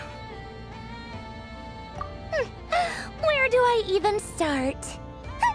Remember that time we fought Rerir at Star Sand Shoal? He sure let me have it then, didn't he? I'll bet Dottore had that all sketched out, with me as his convenient little pawn. He could not care less about us if he tried, but hey! The feeling's mutual. Does Dottore really strike you as the sort who values his relationships with his colleagues? Fair point. Definitely not. Which is why I always keep my guard up whenever he starts making suspicious moves. To that extent, our motivations align. On top of which, I consider you trustworthy people. Now, back on topic. In the wake of the Reihir of Solnari episode, Sandrone and I grew suspicious about Dottore's complete inaction during the entire affair. So we tried to find out what he'd been up to, but unfortunately to no avail. He never lets anyone in on his plans. The more he cares about something, the more secretive he gets. Indeed. Perhaps he believes that by keeping a low profile, he can avoid trouble. But that trick isn't going to work on his colleagues. Yeah, I mean, he's been researching the ancient moon's remnants. And he's been trying to get his paws on the moon marrows. Only an idiot would believe he doesn't have something more planned. With this in mind, I returned to Snezhnaya and relayed my thoughts to Her Majesty the Tsaritsa, entreating her to have him recalled. That's pretty direct. Did the Tsaritsa agree? Yes. I made it abundantly clear that the Fatui's business in Notcry is almost concluded, and we do not need 3 harbingers in this territory. Her Majesty concurred. Accordingly, Dottore has returned at her orders. I imagine he is continuing with experiments, which no one besides he would ever have any interest in. Common sense might mean nothing to him, but he's not stupid. He knows that no good can come from opposing the Tsaritsa. Smarts alone won't get him all the way. He needs the Rooster's resources and Regrator's Mora, both of which the Tsaritsa can strip from him by waggling a finger. But doesn't he have a track record of publicly following orders while going against them in private? He probably has it down to a fine art by now. Wouldn't put it past him. We worked together on a research project once. Only briefly, but it was enough to show me that we're fundamentally different people. He has no interest in doing things methodically, stage by stage. His thoughts jump all over the place, and the moment his curiosity is satisfied, or he gets the results he wants, he disappears. The only similarity we share is that, once we set our minds on doing something, we will see it done, whatever it takes. Well, we definitely saw some of that in your battle with Rerir. You got so competitive. Ugh, do not remind me. Then I believe we all concur. Dottore will not simply give up. Fantastic. Now this is turning into a whole day of unpleasant memories. Ugh. Are you talking about the moon marrow stuff? He also strikes me as the kind of person to disregard experimental regulations, ruin all the equipment, and go way over budget. then leave the first person he can find to deal with the fallout. Exactly! This one time, he was running some high-temperature experiment and the substance exploded. But does he care? No! He orders his subordinates to open the device so he can observe the results, which causes the gas inside to leak out. That gas was poisonous! If I hadn't been there, who knows how many people might have died. And after all that, he left while I was still cleaning up after his mess. What a waste of time, he said. Waste of time? The nerve! He wasted my time! You've been bottling that up for a while, huh? Hat guy, I must say, you seem awfully familiar with internal Fatui affairs. Especially when it comes to Dottore. Thank you, Lady Harbingers, for providing such valuable information. I have no other questions for now, so I'll be on my way. Wait, what? You're just gonna leave? You're welcome to join if you want. Ugh. Just when Paimon thought he'd finally mellowed out. He makes quite the impression. I'll say. I've met tons of headstrong people, but not many of them would join me in bad-mouthing Dottore. Anyway, back to the main agenda. Barca, you said that Columbina has gone missing? Or rather, disappeared. Yeah. We're working on building a connection between her and this world. The simplest method is to find out her real name. I've actually asked her that question before, but she said she didn't know. Considering our relationship, I doubt she was lying to me. As far as I recall, she was never dispatched by Her Majesty to claim a gnosis or anything like that. The Tsaritsa's plans had long contained a place specifically for her. I always thought that was weird. What could she do that the rest of us couldn't? Knowing what we do now, it's probably something related to Kavaki, right? More than likely. When she first arrived, Columbina would often go to Her Majesty and ask when she could start the task assigned to her. But Her Majesty always gave the same reply. The time has not yet come. So she spent her days in Snezhnaya doing basically nothing. The Tsaritsa has summoned a beautiful blind maiden to be a harbinger, giving her the third seat by virtue only of her enchanting voice. It was a dumb and stupid rumor, but the reality of the situation made it hard to refute. And what happened after that? I imagine she stopped caring. She no longer seemed to care why she had been recruited, and Her Majesty never gave her any missions, so she just continued to sing in the flower garden. For my part, I was busy. So busy, in fact, that watching someone be that idol had me fuming. But still, I got the sense that she had long been used to a life of other people claiming she was needed when she wasn't. I just felt that having a place to stay would cost me something eventually.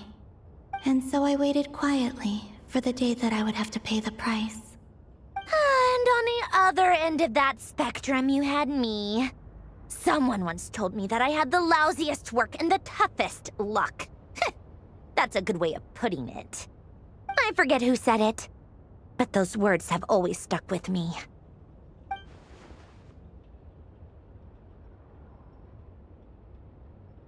But you've done your job exceptionally well all this time. Because at heart, you are a conscientious person.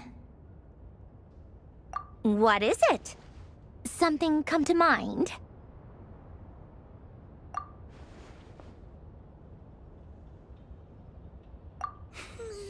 That makes sense. Nothing screams you are needed like your name shouted from across the town. Well, good luck with it. But if you ask me, Colambina is still the most shoutable name. I'm just so used to it now, after all the arguments we've had. I can't be bothered trying to remember another name for her. Nor I. Sandrone. Harlequino.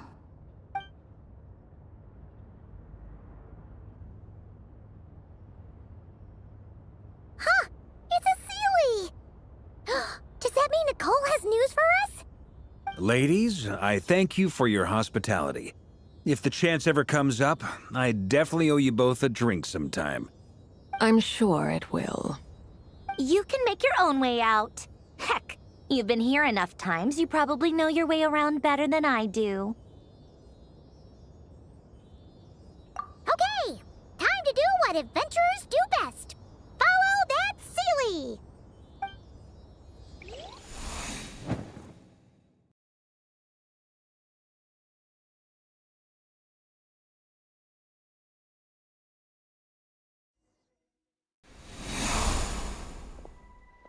Here you are.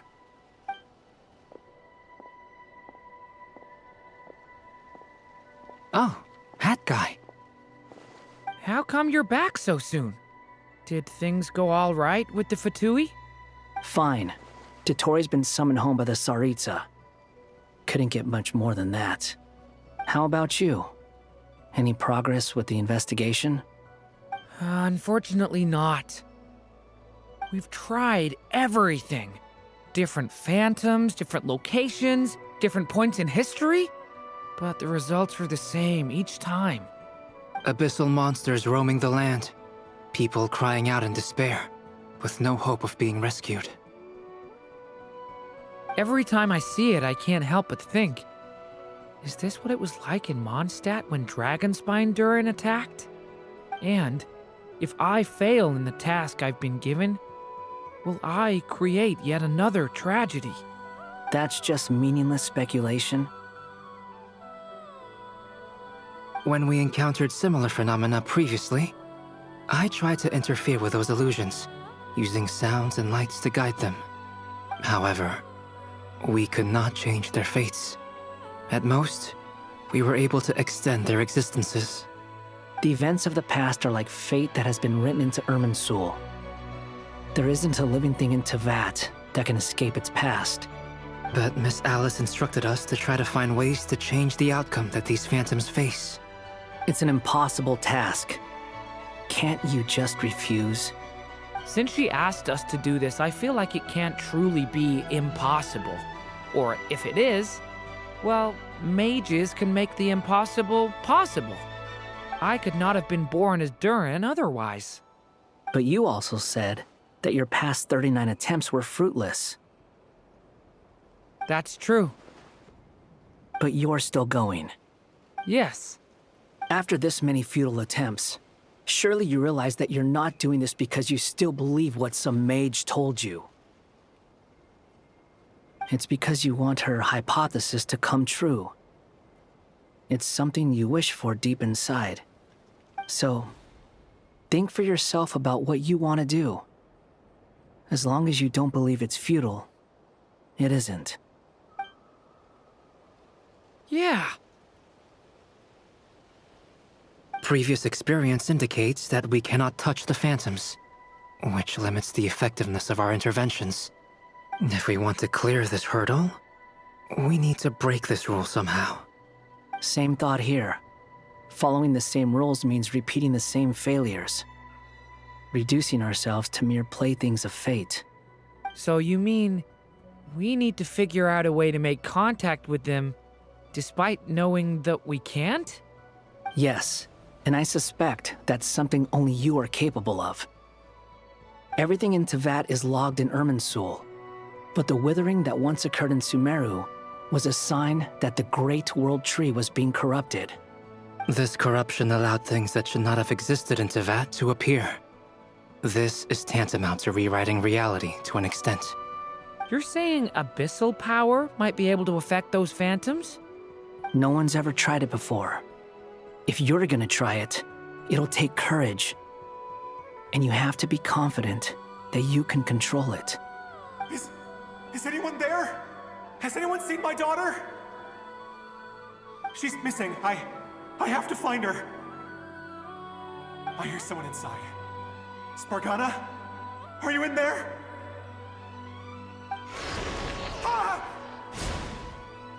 If I can use my abyssal powers to warn him that there is danger here, maybe it'll change his decision. Maybe he'll stay away. Yes. The important thing is not the nature of the power, but rather how you use it. To intimidate and obstruct. Sounds about right for the Abyss. Well, let me try. I should be able to influence that thing. Have you seen a little girl? What? This isn't the time for that! Just run!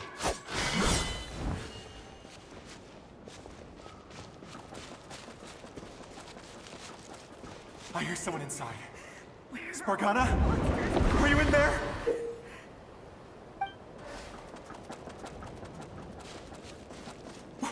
What is this? Looks dangerous. I should get out of here.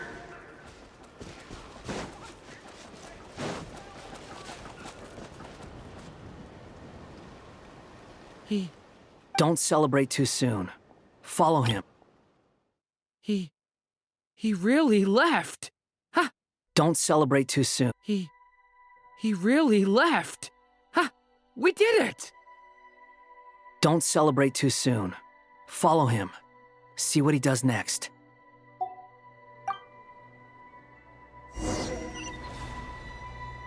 Monsters approaching from the front. You need to stop them and create an opportunity for him to hide.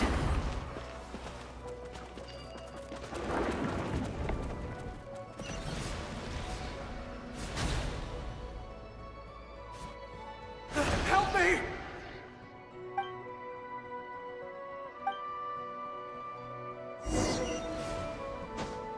Monsters approaching from the front. You need to stop them and create an opportunity for him to hide.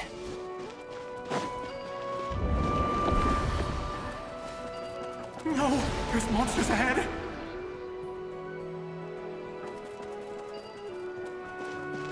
Wait, is that the barrier I saw earlier? Why is it appearing now? It's as if someone's controlling it. The monsters are gone. Is it safe now?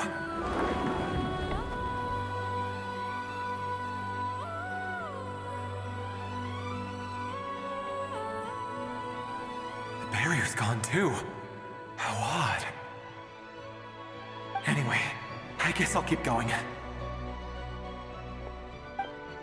Quickly, let's keep up.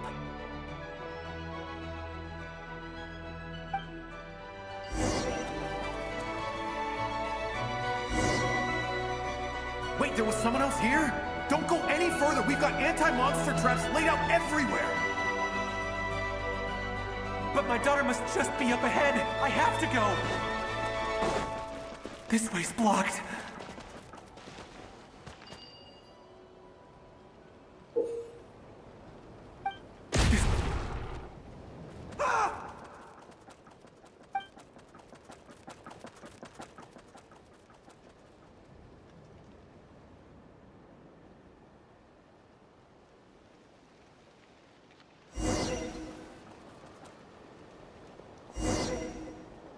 Wait, there was someone else here?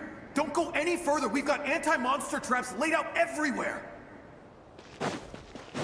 But my daughter must just be up ahead. I have to go. This way's blocked.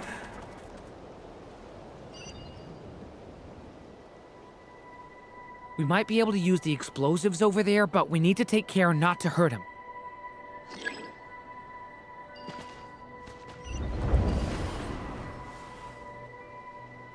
I'll use the barrier to keep him at a safe distance. This barrier seems to be helping me somehow.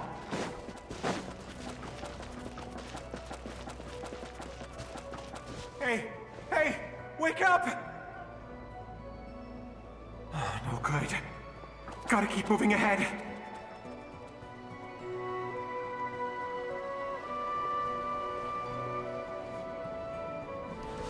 So many monsters! There's still a chance, Durin. Use the traps.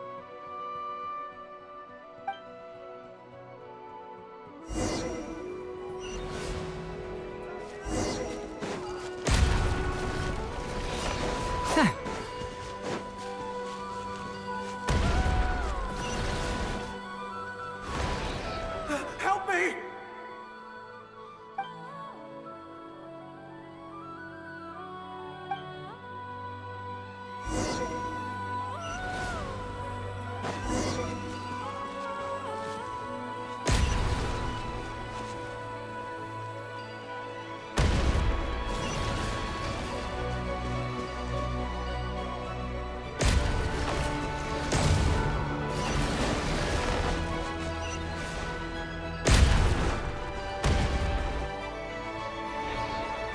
Help me!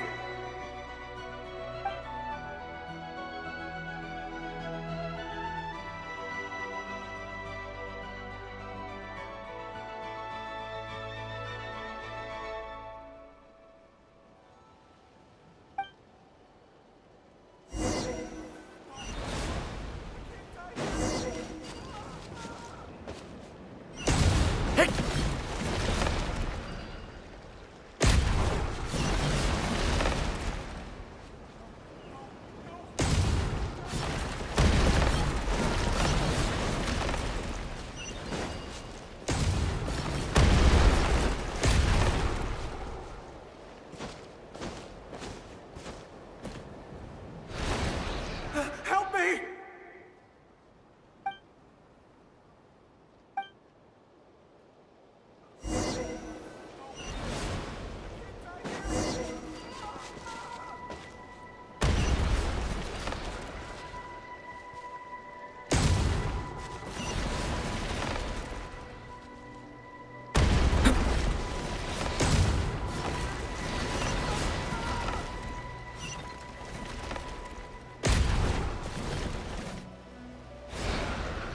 Help me!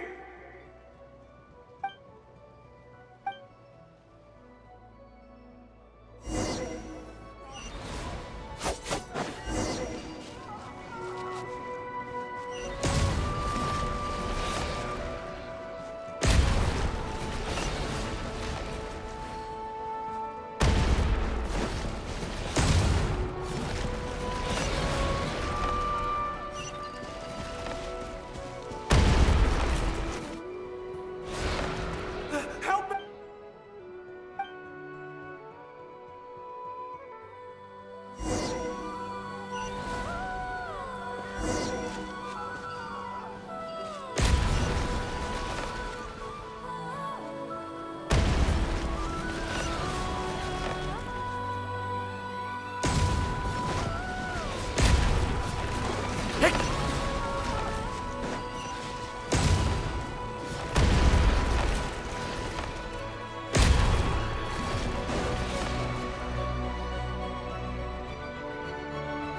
This is a new development. I've never seen this happen before.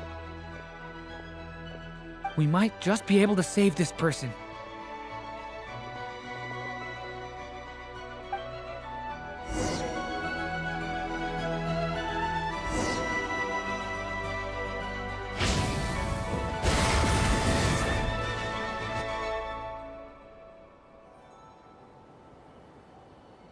Hello there.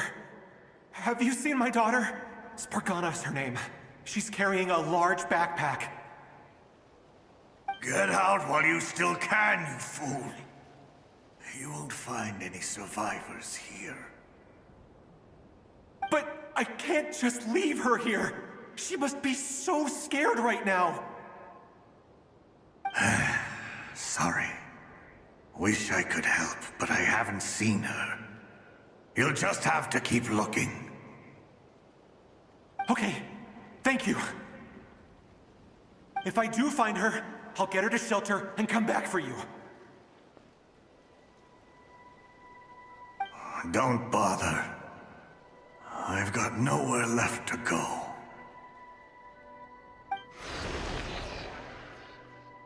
What's that noise? Monster! No, if he goes inside, he'll be walking into a trap. Let's try this once more. This time, we have to stop him.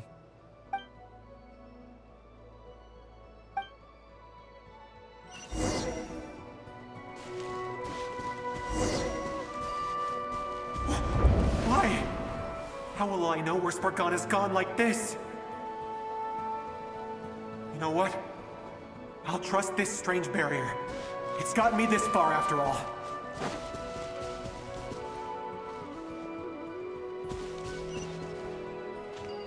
What?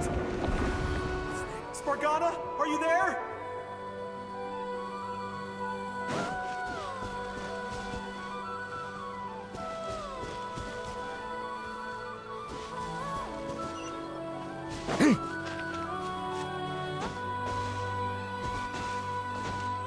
What?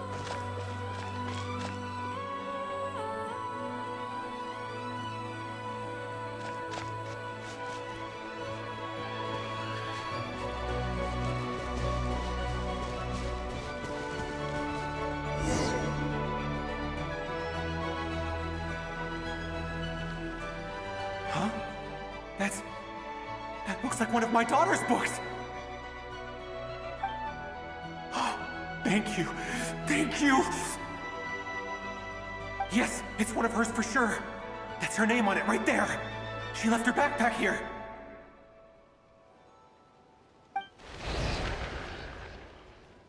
Durin, just like last time. Use the explosives.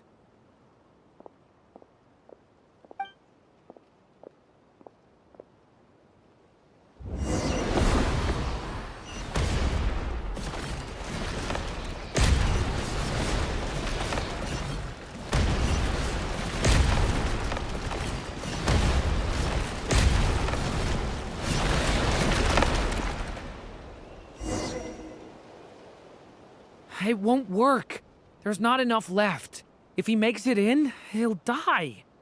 But then, this clue could be the key to him finding his daughter. It might not be the only one. Better he misses that clue than loses his life. I guess so.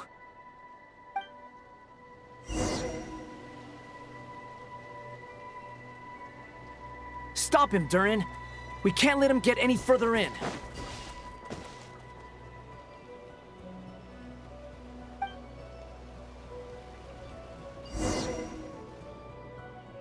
It won't work.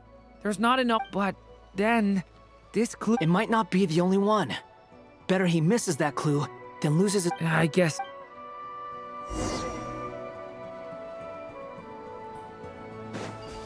Stop him, Durin. We can't let him get any further in. That's my daughter's book! She's passed this way! Why? Why won't you let me go in? I've searched and searched and searched just for this! But how will I find her without any clues? I no longer have anywhere else to go.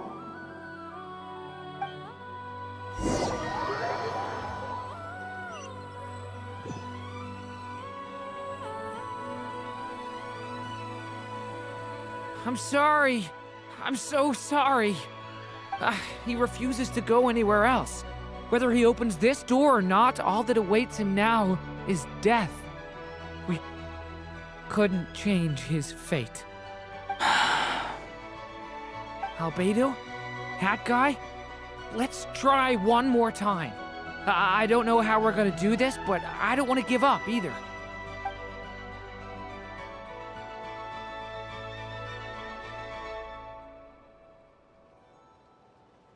Why am I here? What's going on? All these scenes running through my head. Where are they from? Huh? What's going on? His reactions have changed. How many times have I... What's happening to me? Huh? Wait. Who are you? You can see us now? I I feel like I always could, but that I only just realized you were there. I'm sorry, I don't know how to describe what I'm feeling. But you were the ones guiding me using that marked barrier, right? I haven't done anything yet, but those monsters, those deaths, they feel like memories. Like things I really did experience. I won't find my daughter. In fact, I'll ultimately die trying to find her. Isn't that right? Well, no, it isn't. Yes, it is. Even so, we're trying to find a way out of this. You've not seen my daughter either, have you? It seems she really isn't here.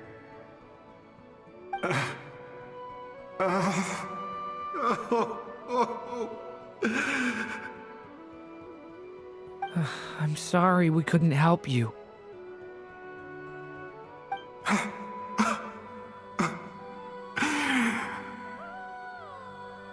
just tired. Maybe this is destiny. Maybe it doesn't matter how hard I search. How long do I have left? Experience says 15 to 20 minutes. 15 to 20. Thank you for all your help. Let's rest a while. You look exhausted too. Now's not the time for you to start pitying us. It's not pity. I'm just realizing that I've only got 10 or so minutes left. You know?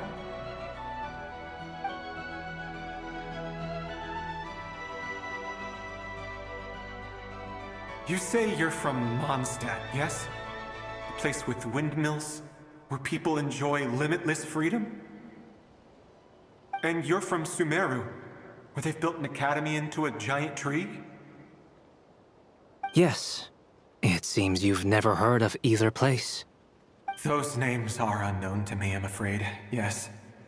Have you heard of Hyperborea? I have, but I heard that it was destroyed in the distant past. I see. That was where my ancestors once lived. What about Delphi Pytho? Was it later rebuilt? I've never heard that name. Then what about Sal Vindaknir? I have seen that name on stone tablets on Dragonspine. But I'm afraid the only things left of that place are its ruins. I see. Sure enough, there was no way to turn this around, huh? I'm sorry. I was the one who asked to chat, but it seems like we're too many ages apart. There's barely any common ground to start from. It's all right. We did hear something new, at least. From how you speak of your lives, things must be going all right for you, I guess. They are. Mondstadt is a place of freedom and happiness. There's a lot of good people in the church and the Knights of Favonius, and even outsiders find that it's an easy place to feel at home. We have festivals a few times a year. Everyone gets together to drink, sing, and be merry. Sumeru is a lot more uptight. Not really the kind of place where you can relax. It's a nation fraught with problems wherever you look. But if all you want in life is to seek knowledge, I guess it's pretty much paradise. That's wonderful. In other words, after this all-devouring black tide passed, humanity did not merely avoid extinction, but rose to build prosperous civilizations anew. I mean, I can see you all right now. That must mean the future isn't a total mess, right? That's true. Well, time's almost up. Let's part ways, I think. Might be best if you don't waste too much time on me. The chances are slim, I know, but I'd like to spend these last few minutes looking for Spargana. If things work out, I'd love to tell her about what I've heard. May we meet again. Well, or not, most probably. In that case, may your wishes come true.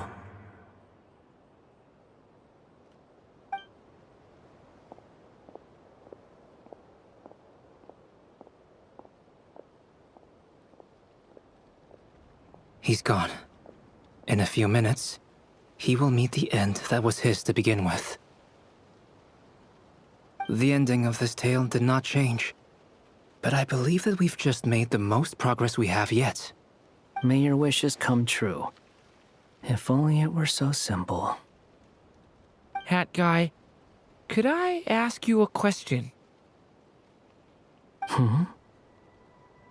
You've never talked about your past. It seems complicated, and it weighs heavily on you, too. Would you be willing to tell me about it? I mean, sometimes it's better to get things out in the open. Take that guy we try to help, for instance. At least he said goodbye with a smile, right? I know about Albedo's past. Our experiences are very similar, and he created me.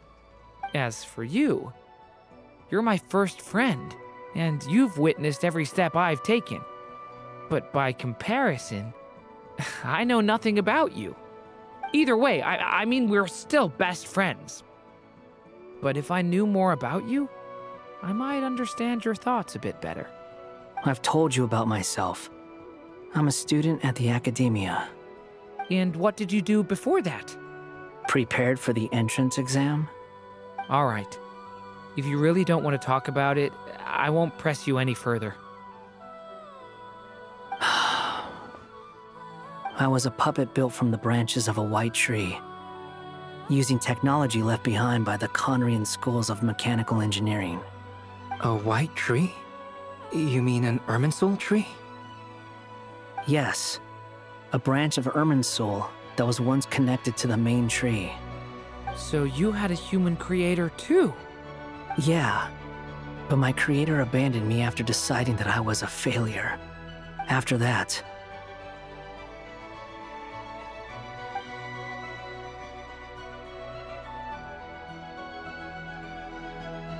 Durin, resisting the influence of the Abyss, suppressing the urge to destroy, trying to do the right thing. None of these things are easy. But no matter how hard they are, trying to rewrite past wrongs is far harder. You asked me if you would create a new tragedy if you failed. I told you there was no point speculating about that. But the real answer is, yes, you absolutely will. That guy. But at least you've got people here to help steer you away from the wrong path. So, just keep aiming towards the light. I will. I promise. All right, break time's over. Hello? Durin speaking. Hello, friends, it's me. What have you been up to, I'm detecting some unmistakable fluctuations here at the border. The amplitude isn't particularly high, but they're completely different signals from the ones before, and the scale is comparable to those I've detected previously. Alice, we were unable to save that person. However, he appears to have retained a portion of the memories gained through that cycle, and was able to hold a conversation with us. I see. Well, that is rather odd indeed. It definitely merits further attention. Could I trouble you to keep trying the same approach? I need to gather some more data. Counting on you. I should probably have Nicole come and check this out as well.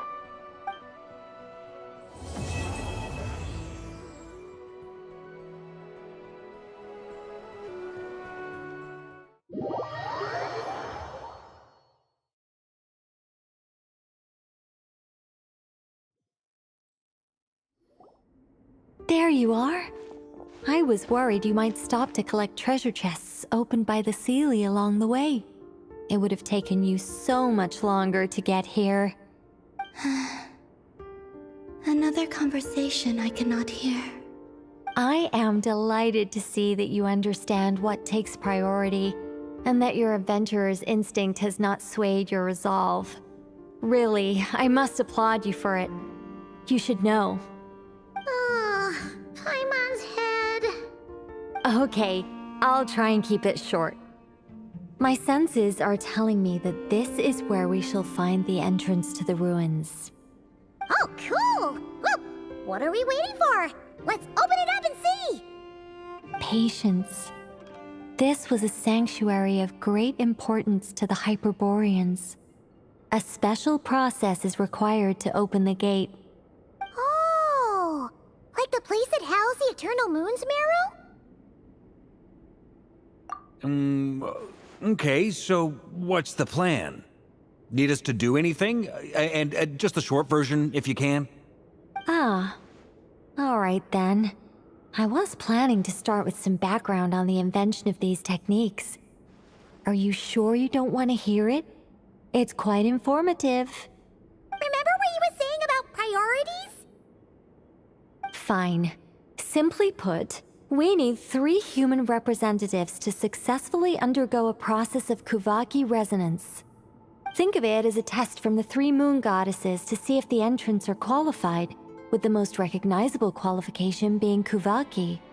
Pretty sure Lauma would ace that test. Oh, wait. But we need 3 people. I also have no doubt that the Moon Chanter would be qualified. But we would need 2 other people with the same constitution.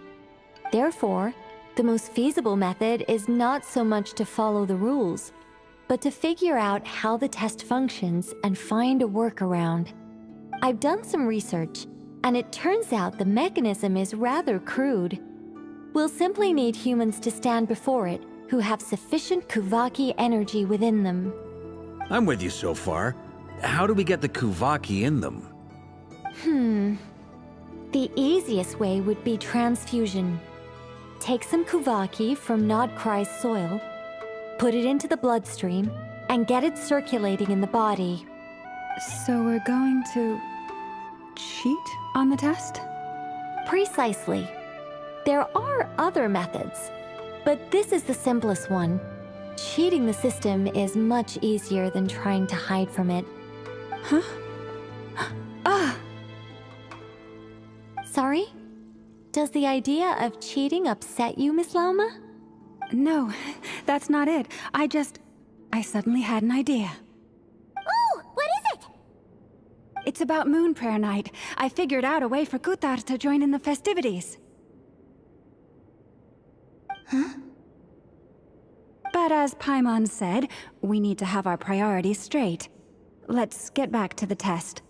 I'll follow up with Nefer on the festival arrangements. Oh, okay. Anyway, is this really the best method we have?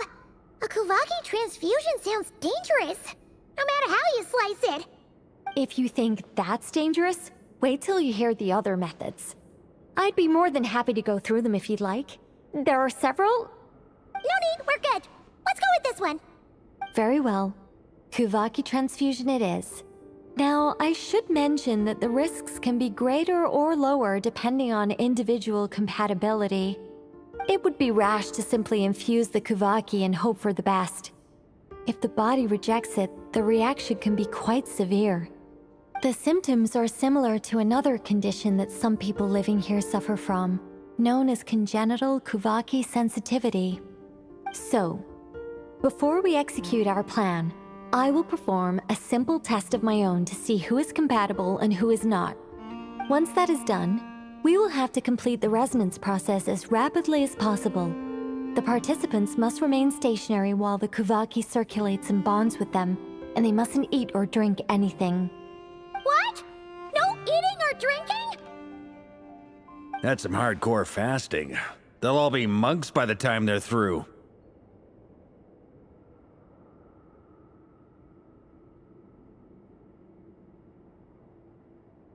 "3 days. Oh, that's so long! And we still need to find 2 more people who are not just compatible, but also willing to volunteer. Fasting? What are they talking about? Really? Don't you want to think this through? Haha, count me in too. 3 days without food? I can handle that. Mr. Cole has made it clear that this is the easiest way. The way I see it, there's nothing else to discuss. It's time to step up.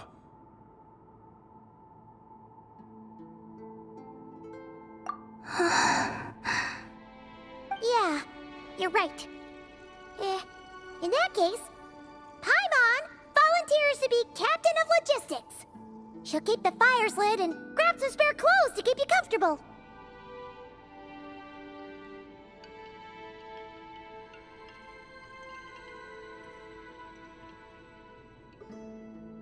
Then we'll start with you first, Traveler. Please step forward.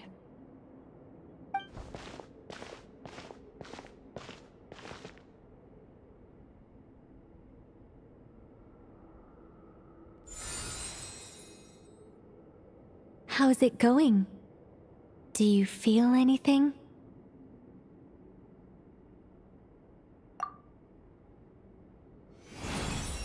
How about now?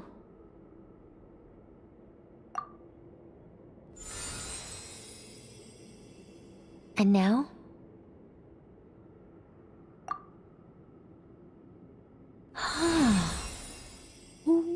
What about now? You guys, it's not a competition, you know. All right, I'm officially impressed. Even as a descender, you can withstand far more than I imagined. It's like I summoned a giant stone titan to arm wrestle you, and your arm hasn't even moved an inch. In my last attempt, I infused 5 times the amount of Kuvaki required. Yes, safe to say, compatibility won't be an issue for you. You're eligible to join. You're next, Mr. Varka. Sure, here goes nothing. All right, I'll start where we left off. 5 times the required Kuvaki dose. Whoa, whoa, whoa, hey, wait a minute. How's it going? Ooh, no, not great. I kind of want to puke. Feels like I've been drinking too much. A few bottles of wine, then a big stein of Dark Horse, with some hard liquor from Liyue mixed in. You think this is funny? I just lost to a young lady in an arm wrestling contest. I'm never gonna live that down. My apologies. I'll lower the concentration and try again. Oh. How's it going now? I'm not as dizzy as last time, but I can still feel it pulsing around. In that case, you wouldn't be an ideal choice, Mr. Varka. Let's try someone else. Okay, let's go ask some of our other friends then.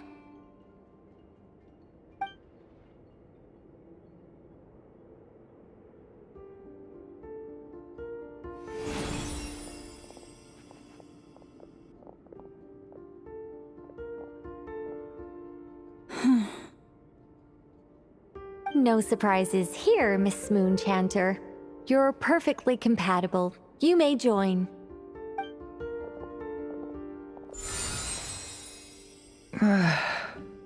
I'm getting a slight headache.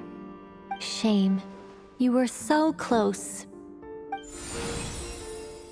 Whoa!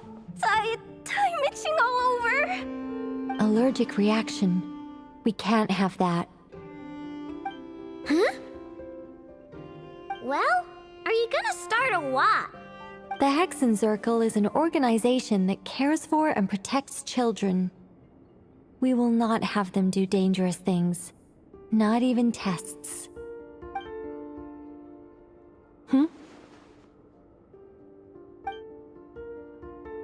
Is something the matter? The candidates have to be human. I guess that rules me out too. Huh. Everyone except the Moonchanter got beaten. Guess I don't need to feel so bad after all.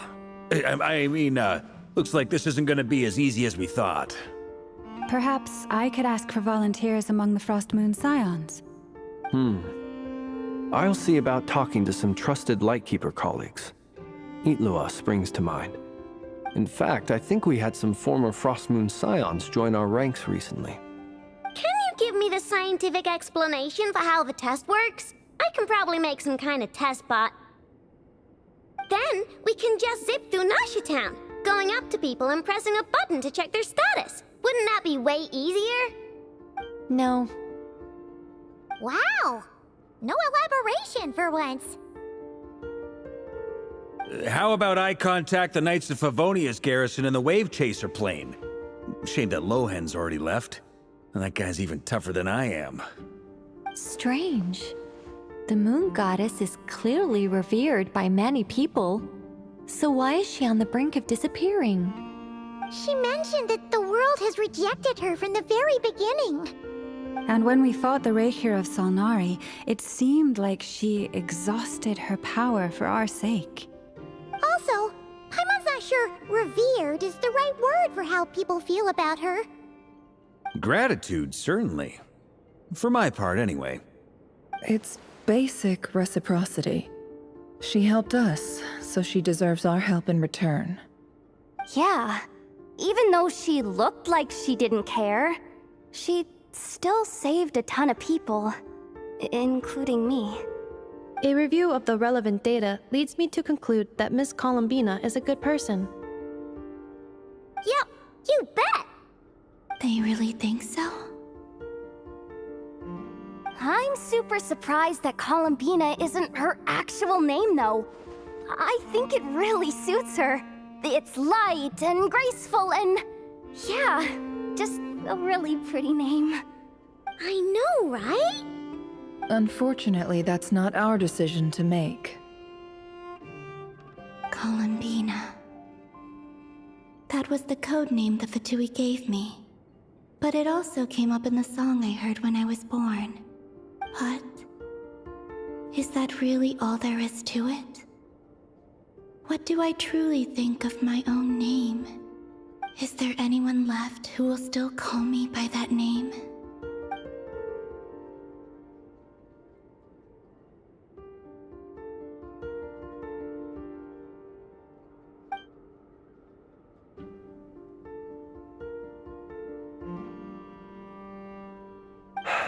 Moonprayer Night is getting closer by the day. We're running out of time. We need to look for other candidates. Then allow me to try. Huh? What are you doing here? You contacted your friends via the Adventurers Guild. Sandrone has been keeping an eye out for something like that, so she informed me. Since I have the ability to accommodate a moon marrow, I should prove to be a suitable candidate. Arlecchino. When can we begin? I see. We can begin right away.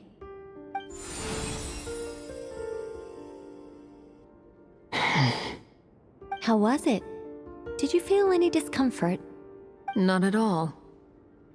Then it seems we shan't need to look for additional candidates after all. Great! Cool. Alright, like Paimon said, the rest of us can take turns making sure the three of them stay warm and comfy. Then, my job is to take care of the caretakers. I will ensure everyone receives food and accommodation. I'm ready as well.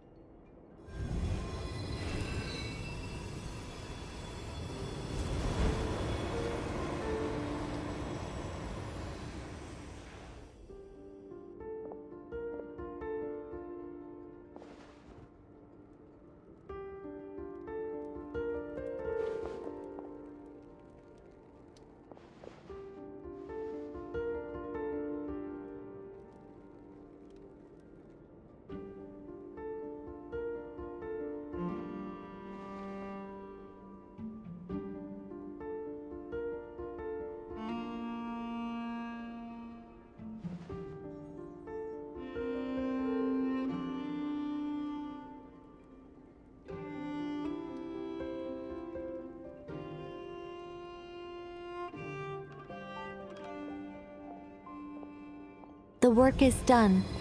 The sacred scroll shut. The stars grow dim, the people silent. The white sun sets, the silver moon rises. O path to the temple, appear now before us.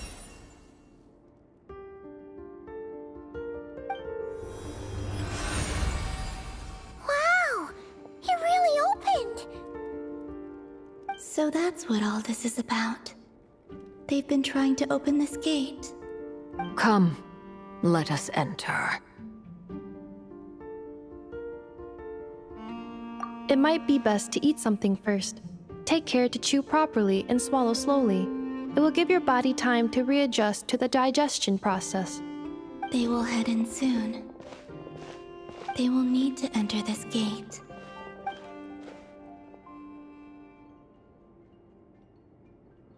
Huh? I cannot pass through. Is it because I have no physical body? It has been 3 days. My strength has all but completely faded. Can I really hold on until Moon Prayer Night?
Are these people... Judging by their clothes, they appear to be phantom Hyperboreans from the distant past. That could mean they have some clues about the moon goddess's name, right?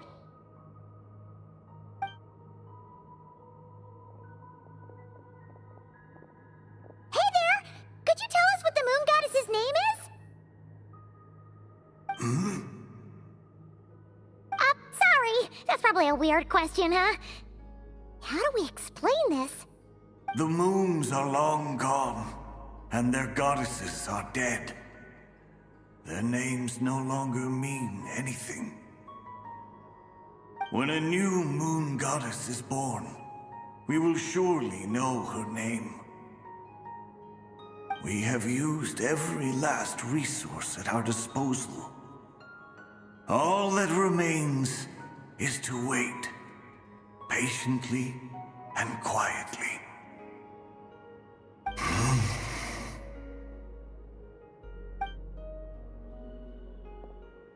Were the people of the past all this devout? It looks like this phantom doesn't intend to converse with us any further. Surely the new moon goddess he speaks of must be Columbina. Alas, Kuthar's birth came long after the age in which he lived. But, maybe if we find a phantom from a more recent age, they might know Columbina's real name. True. Keep an eye out. We should be able to tell which era they're from by the clothes they wear. Yeah, you've been pretty talkative this whole time. What changed? Oh, nothing. I'm fine. You all make good points. When the Hyperboreans speak of moon goddesses, they mean the three from truly ancient times. I can't imagine they would know anything about our current moon goddess. There once was a time when the moon goddesses blessed them greatly and protected them from harm. So, when the war between the gods and dragons plunged the world into chaos, it seems they looked once more to the moons for help, praying for a new goddess to be born. Yeah, that checks out. Let's continue on. Who knows what else we may discover?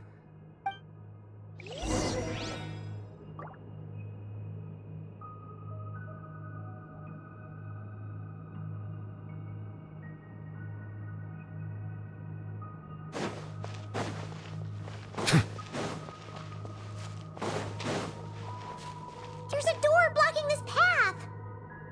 Not a problem. Try this.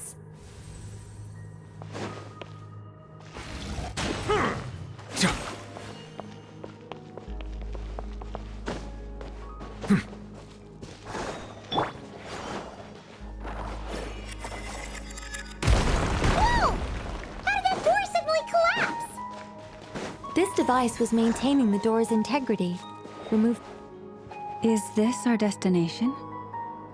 Impressive. More precisely, this is a device that will help us reach our destination. Let's go. We still have a long distance to cover.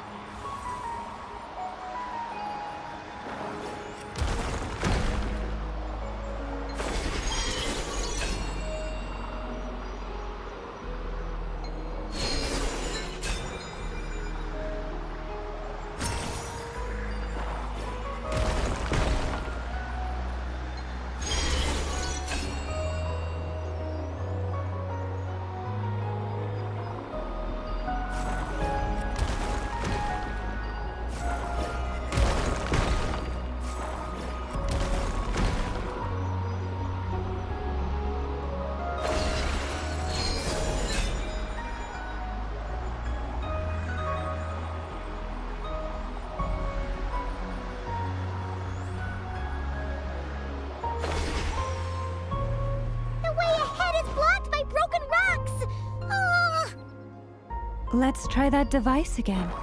Remember the door from earlier? Ha! So it works in reverse, too!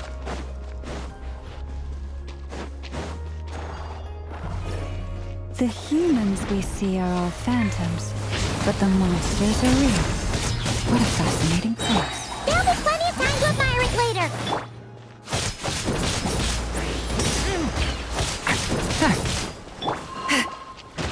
You two! Time to end! Bow your head. Get back! The abyss is burning! Shadow! Show no mercy!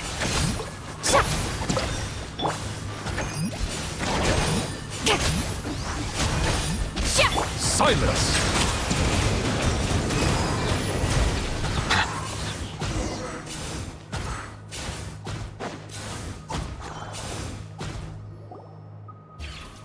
Ooh, there's a whole bunch of artwork in here. Seems pretty old. Nicole, this is probably your area of expertise. What do all these paintings mean? Let me see. To understand these murals requires some knowledge of the history surrounding the War of Funerary Flame. I shared a little of this with Lauma before. Yes, I think I follow. The dispute between the Moon Sisters, the transformation by Nibelung.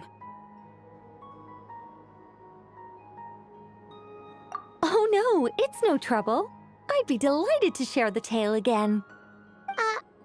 Alright then. Tevat's 3 moons and their goddesses were brought into being by the will of Nibelung, the then ruler of Tevat. But when the heavenly principles came, they changed the world completely, down to its very foundations. The moon goddesses were nowhere near strong enough to challenge this entity. But the heavenly principles did not view them as heretical entities that had to be removed. Essentially, the 3 moons existed to keep this planet alive and operational, which did not directly conflict with the heavenly principles' aims. Nevertheless, the inherent precariousness of this arrangement would soon be revealed. Nibelung returned, yes. He did, and thus began the War of Funerary Flame, a battle for dominance between Nibelung and the heavenly principles.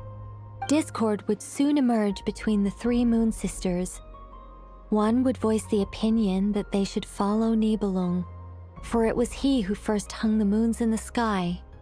Another would argue that taking sides in the conflict would only bring the world closer to ruin.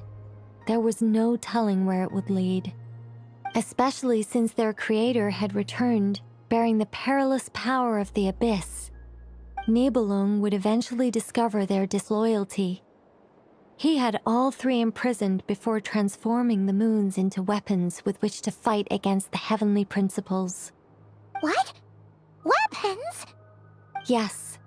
The very moons that had once defended the planet became instruments of death and destruction, striking terror into the hearts of all living things. And although the heavenly principles and the 3 moon sisters had once been at peace, it now seemed that the moons posed an unacceptable threat to Tevat. It is possible that the heavenly principles did not know of the goddess's imprisonment. If so, the weaponization of the moons would surely have been viewed as an intentional breach of the peace agreement. Regardless of who knew what, when, the heavenly principles shattered 2 moons and flung the other beyond the skies. Whether the goddesses managed to escape Nibelung's captivity after his fall, nobody knows. But this much is certain. From that day on, the moons no longer belonged to Tevat. The rejection slowly drained their power until eventually they passed away. So that's the full story. You say the moon ceased belonging to Tevat from then on. Why then would Columbina be born here? That is perhaps due to the lingering connection between the Frost Moon, which was not shattered, and this world. You could see it as the 3 sisters' dying wish. They never desired war. All they ever wished for was to protect this land. I see. If the final fate of the 3 goddesses is as you say, then Columbina faces the same grave danger. Our investigation has yet to bear fruit. We must hurry. Yeah, you're right. Let's keep going.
Indeed.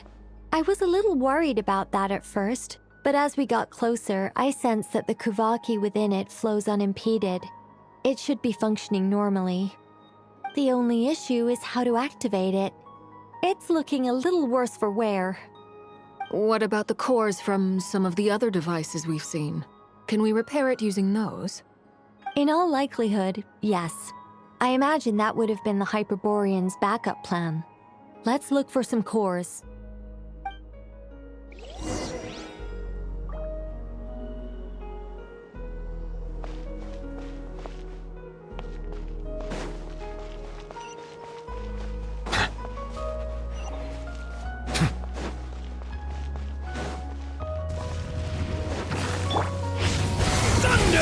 Fulfill our pact! Shower me with thread!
Walk up, then jump down.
Watch out! That should be enough cores. Let's head back.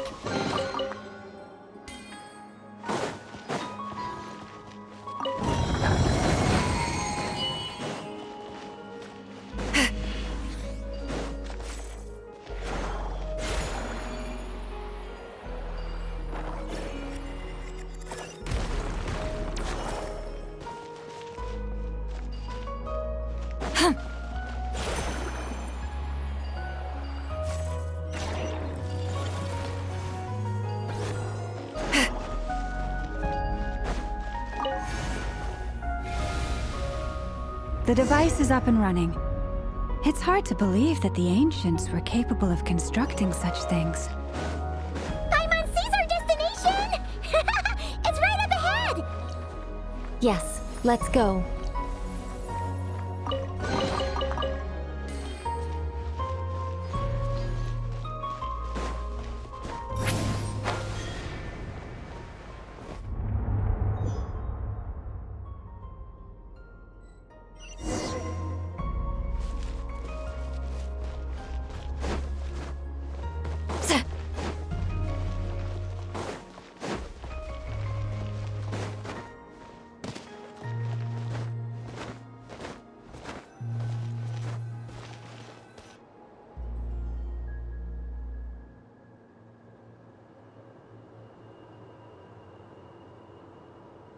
This is where the people of Hyperborea communicated with the moons. We need only place the moon marrow upon this platform on Moon Prayer Night, and we shall be able to open a portal to the moon and send our moon goddess back home.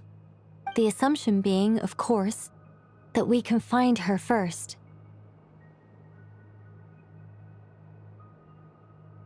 That's right. You want to know if it's safe there, don't you? And yet, she has no choice but to return. You know this. Oh, that's not the only issue here. This is the end of the line, right? We've explored everything we can. And despite looking at historical artwork and talking to people from Hyperborean times, we're still no closer to learning Columbina's name. If it's not too much trouble, could you tell me exactly what Alice said to you about finding her name? Oh, sure. What she said was... Then your first job is to find it. As a moon goddess, I'm sure she must have a name she identifies with. Neither Columbina nor Kutar is her true name, and she's never really accepted either of them. Is it not also possible that she has never had a true name? Not at any point in history? That would be a hard pill to swallow. But at this point, we may have to accept that that is the truth. No one knows how she came into being, and she certainly doesn't have parents in any sense that we're aware of. Perhaps she was never granted a name at all. But does that mean there's no way to get Columbina back? She's just gonna disappear and there's nothing we can do about it? Huh? Wait, why all this pessimism? Was it the way I phrased this question? You all seem to be taking this in completely the wrong way. Well, just because she's never had a real name in the past doesn't mean she can't have one now. What? Think about what Alice said again. She never once said that you'd have to find a new name, did she? Are you saying what I think you're saying? Yes. Names are anchors that connect us to the world. If she doesn't have one already, then all we have to do is create one, no? It's like... yes. Traveler, when you first arrived in Teyvat, do you think you would have turned around if someone behind you shouted, "Hey, Tumaini"?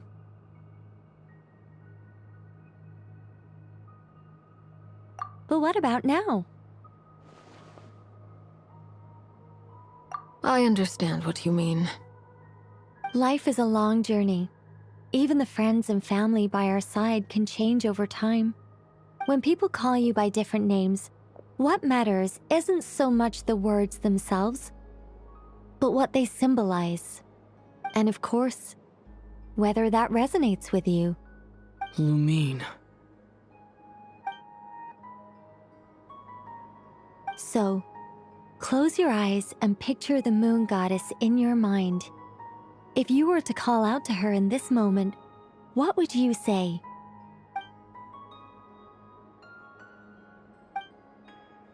Columbina. Columbina. Paimon would call her Columbina too. Well, she has long forsaken everything that Kutar represents. I think from now on I should call her Columbina too. Well, it sounds to me like you found your answer. Are you sure? Is it really that simple? We haven't found her this whole time, and not for lack of trying. For a journey like this, the process is every bit as important as the outcome. Had you not searched far and wide, rejecting every other answer you were offered, how could you have come to an answer you felt was finally correct? Oh, it all makes sense now.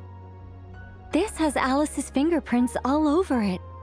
Are you suggesting that Mage knew from the start that Columbina never had a real name to begin with? I can't say for sure. But I can definitely imagine her chuckling in satisfaction somewhere right now, saying, "Ah, what fun." Lama! Your antlers! You should hurry. The festive moon has begun to rise. Do not worry, for when you called the name Columbina just now, I could sense that the power within was enough to summon back the moon goddess.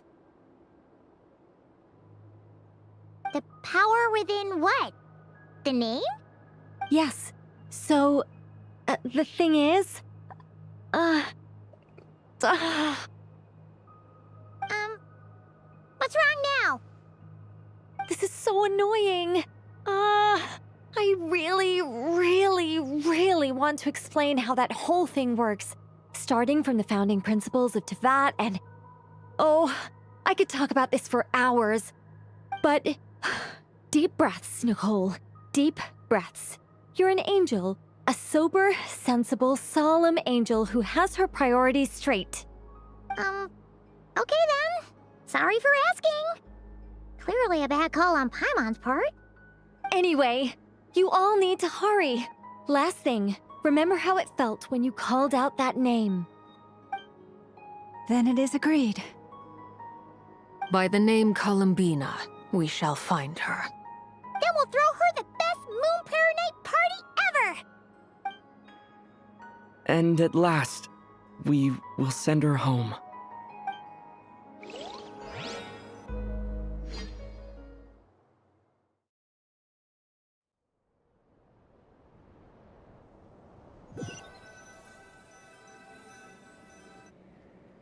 I can barely move anymore. My consciousness is fading away. Have they come back out? I'd love to see them one more time.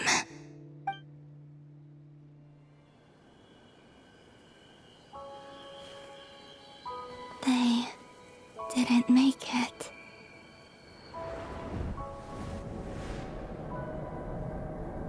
Could you tell me your name?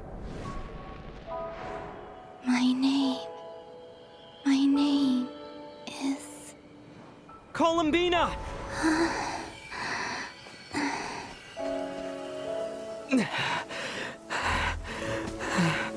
Columbina! Are you here? Columbina! That's the name you gave when we first met. And it's what I've called you ever since. Columbina. It's a fine name. I have many fond memories of Columbina, and so do all of your friends.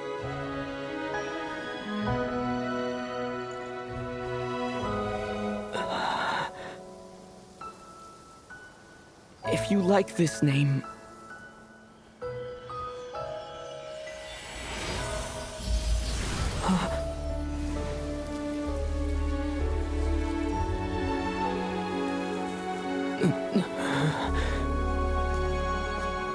Looking for me? I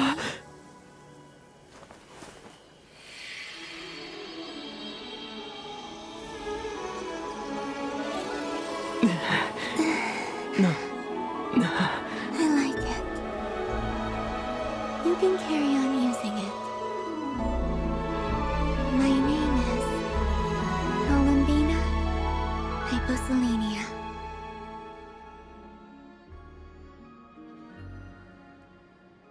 Columbina Hyposelenia. That's a wonderful name. I never thought that Columbina would become my real name. But after I met you and my other friends, the things that this name stood for slowly began to change.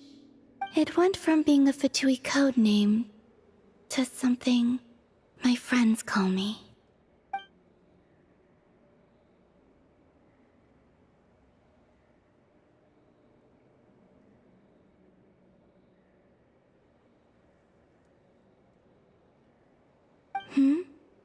What is it? Why aren't you saying anything? I'm just so happy for you. Thank you. So, where's everyone else? We can go and meet them very soon. Everyone went to different places to try calling your name. Great. I'd like to thank them as well. Everyone's done so much for me. Searching for my name, entering those ancient ruins. Huh? Wait, so you were... Yes, I was there. Not physically, but my consciousness was still holding on. I followed you the whole way. Starting from when? You turned around and called out my name while you were in Nasha Town. Do you remember?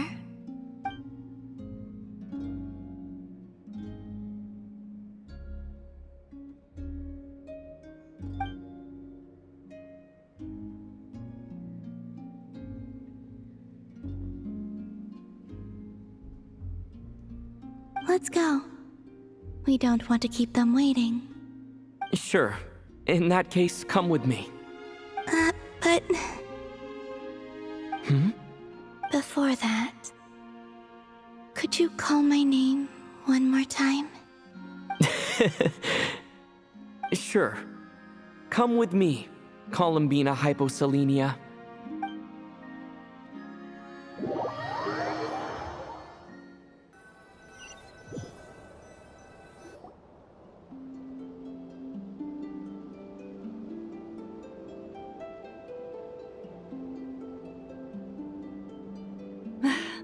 Columbina! Oh, this truly is wonderful. Llama, I can't breathe. Ha ha! Just in time for Moon Prayer Night. It's good to have you back, Miss Columbina. Yeah, we were worried sick. Thank you, my friends. With your help, I now have a name that belongs to me. Columbina Hyposelenia. Where's the second half from? You added it yourself? That's right. It means... Born beneath the moon. Yes. And by extension, it can also mean born beneath this world. A fine name. Now, as much as it pains me to interrupt this beautiful reunion, I feel obliged to remind you that the Moon Prayer Night celebrations in Nasha Town have already begun. Don't you want to enjoy the festivities? There's so much to see and do.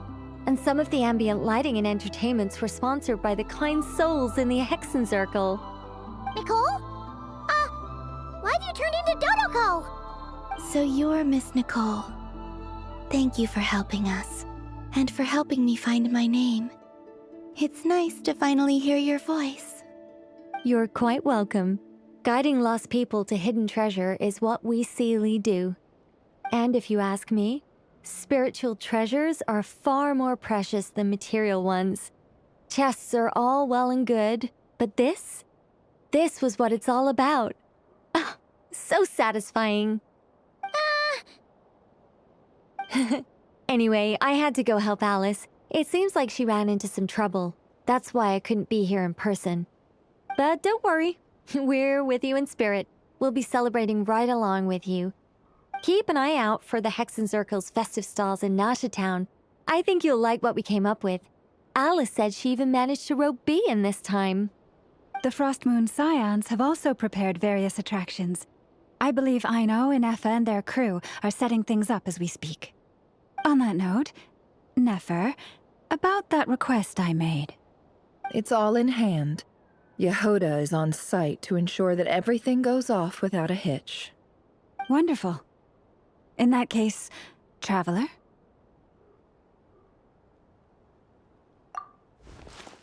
Huh? Come on, Columbina. It's time to celebrate the best Moon Prayer Night ever.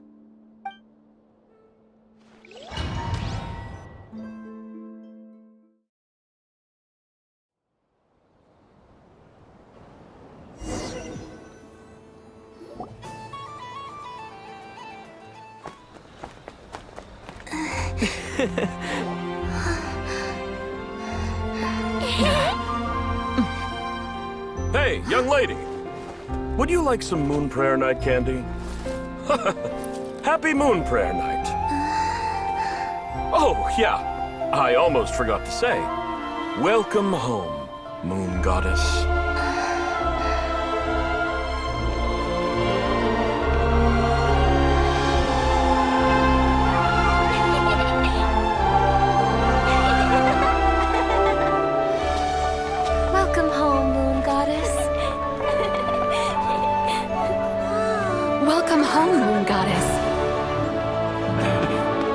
Welcome home, Moon Goddess. Turning Nasha Town into her home is a festive gift. A rather brilliant idea. Perhaps this is what Notcry, Columbina's home, should have been like all along.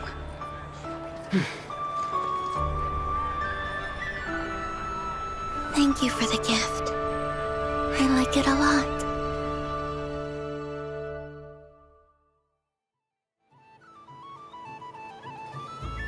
This feels like the surprise of my life.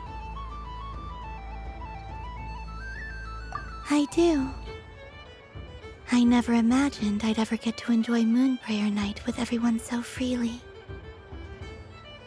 If you're happy, we're happy. Quite a strategy you came up with. Hide the tree in the forest. It's not your usual style, Lauma.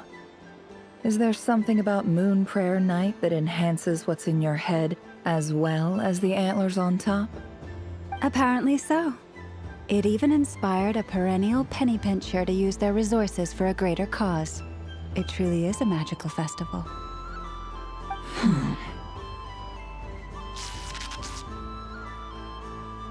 I see it now.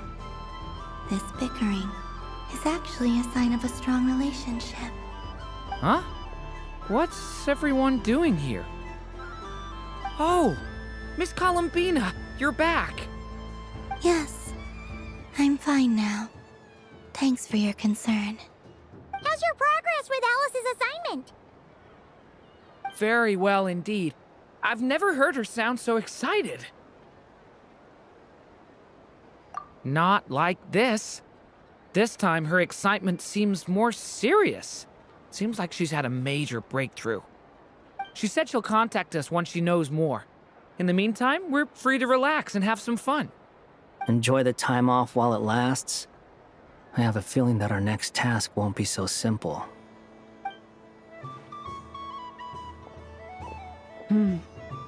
I should go.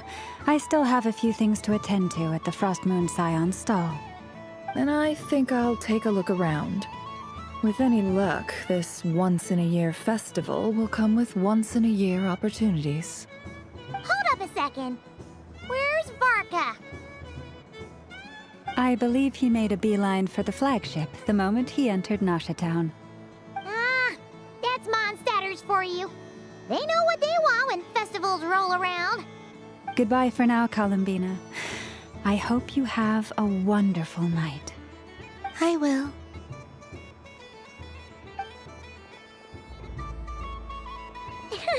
Well, in that case, don't just stand there. Get out there and have some fun. You'll definitely get a warm welcome at every stall. Oh, also, take this map with you. It's a guide to the festival.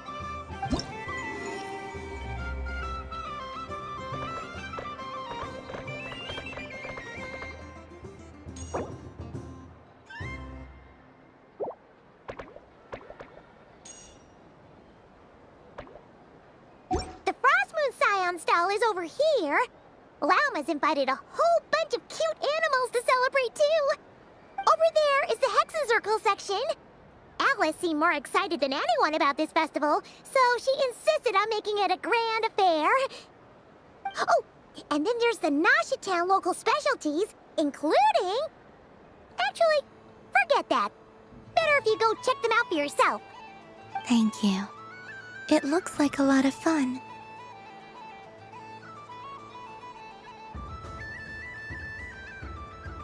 You're not coming with me? We'll be around. But don't you want to browse by yourself for a bit first?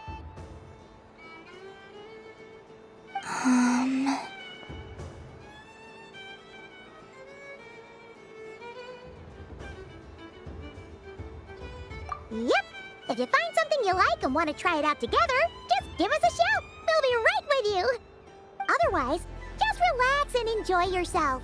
There's so much on offer, so try to experience as much as you can. And don't forget to stuff yourself with all the delicious festival food. All right then. Off I go. Where's should I go first?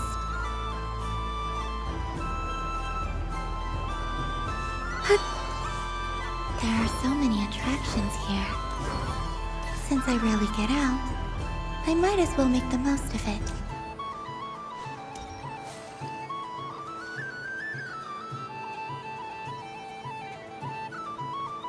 Well, well, look who it is. I heard someone went and disappeared on us the moment we let her out of our sight. They looked all over for you. Frankly, I didn't think you'd be back for Moon Prayer Night. Were you worried about me, Sandrone? You would like that, wouldn't you? Do you even hear what you're saying? It seems to me like you disguised yourself with festive headgear, just so that you could come see me on Moon Prayer Night and make sure I'm okay. You didn't even bring Polonia with you. You? I thought you couldn't see. I cannot. But I sense the confusion of those around us rippling through the Kuvaki currents. Based on what I know about you, let me guess what you're wearing. Is it cat ears? Hey, shut up! I'm only here to protect the Fatui's interest in this territory. Running into you was pure bad luck. Really? But you were the one who asked Arlecchino to help everyone find my name. Columbina! Ugh! Just one more word, and I'll unscrew your vocal cords. It's Columbina Hyposelenia now. Tell someone who cares. I've missed you, Sandrone. The whole time I was gone, I was thinking. I hope I get a chance to say some ugly words to you. Is that supposed to be a joke? Anyway, let's go play that game. What? You mean that frostfin whale? Yes. It's some kind of game where you get bitten if you step on the wrong tooth. Seems like fun. Who in their right mind would wanna... Because you're not a scaredy cat. Fine! You wanna play? Let's play. Don't complain when I kick your sorry butt. Lovely. You old geezer! I'm gonna beat the pants off you! Just you watch! I almost forgot. Sandrone? What is it now? You'd better not lose, or I'm going to beat your head in. What? Allow me to demonstrate since I'm feeling so nice. You just step on the teeth, like this.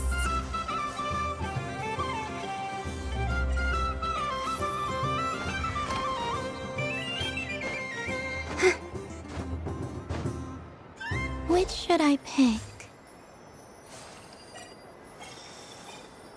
Your turn, Sandrone.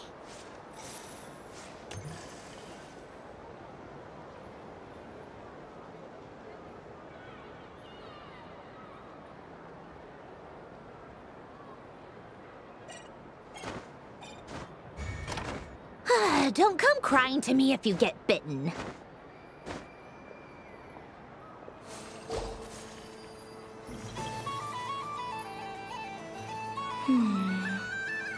I'm getting a bad feeling from this one. That there are less and less teeth remaining.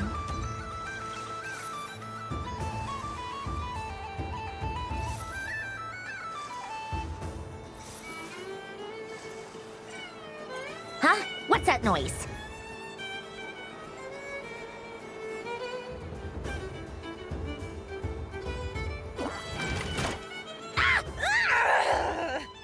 I think you might have picked a bad tooth, Sandrone. Shut it! Do you need any help? It seems like you're stuck. No! It's just a blasted... toy! How is its grip this strong? Stop laughing! All right. Well, you lost. So just like I promised... Hey! What are you doing? Are you seriously? Hiya. Why you? Oh, just you wait. Rematch! Are you alright, Sandrone? That was quite a strong bite. Are your clockwork parts? Quit your fussing. I don't need it. Alright. I'll go first this time.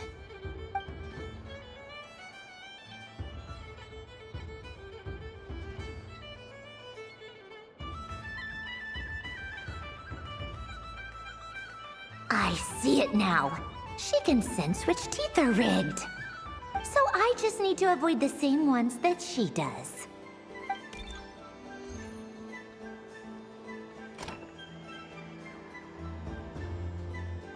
This one... Seems fine. She avoided that one then? Now I've got you. All right, my turn.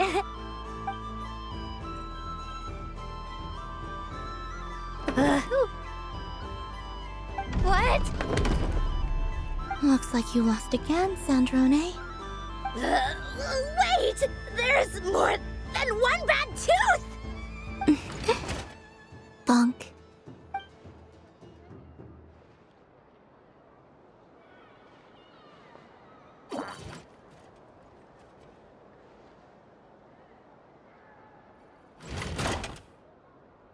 Stupid game! What idiot came up with this? Are you alright, Sandrone? You said some nasty things just now. Oh, I'm peachy. Should I let you bonk me on the head as well? Ah, forget it! Come on, bonk away. It can be your consolation prize for losing so badly. I told you, forget it! Gah, you've always been so annoying.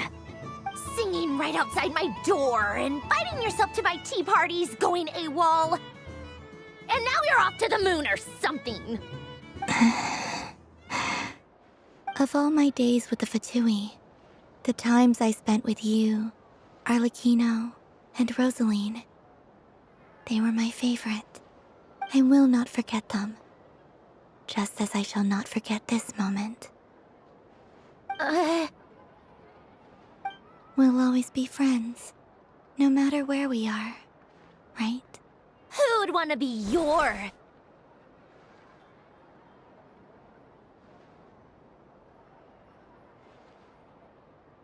I'll miss you, Sandrone.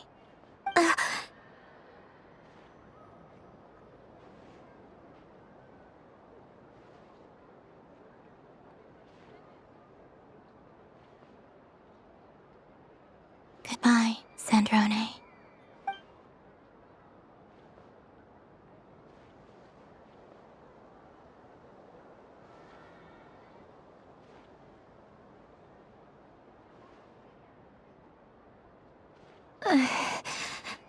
I'll miss you too, Columbina.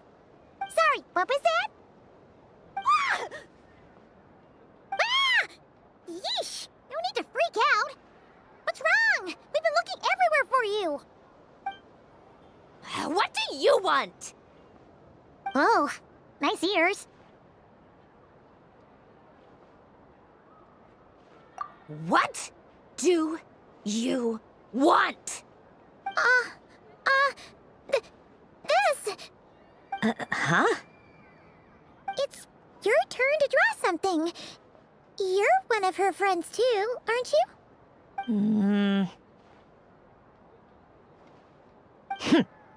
Doesn't know how lucky she is. Sorry? Nothing. I'm done. Take it. Oh, that was fast. Oh, and one more thing. Last time we spoke, you mentioned you were interested in the Narcissan Kreuz Ordo's research, remember? There were too many people when we last met, so we didn't get the chance to do this. What are you talking about?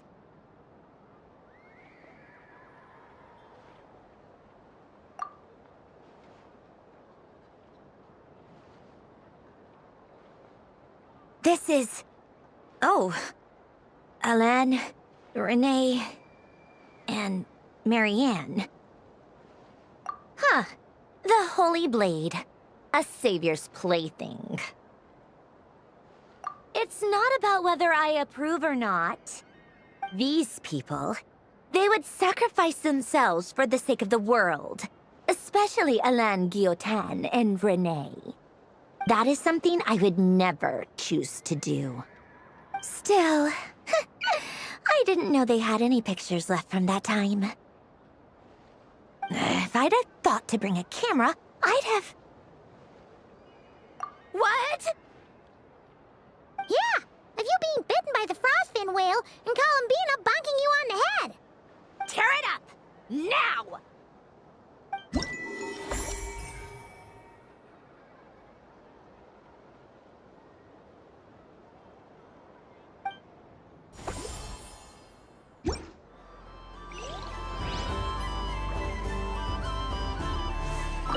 What's there to see on that moon anyway? Let her go up there and cry alone. See if I care.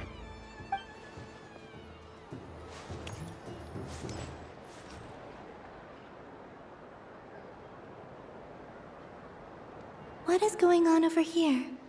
It looks like fun. Hold it right there! You can't run away from me, Moon Goddess. Are you talking to me? Of course. Do you see anyone else here dressed up as the Moon Goddess besides me and you? Hey, come on. Call me by my title. Happy Moon Prayer Night, Moon Goddess. And the same to you. Anyway, there's no time to waste. Get ready for the duel of a lifetime. Duel? Meet my partner, Stacko. Come on out, Stacko!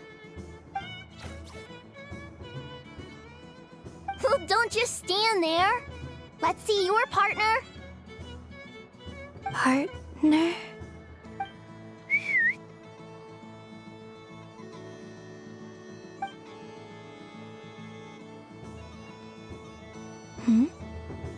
So I need to select a partner and command them in battle.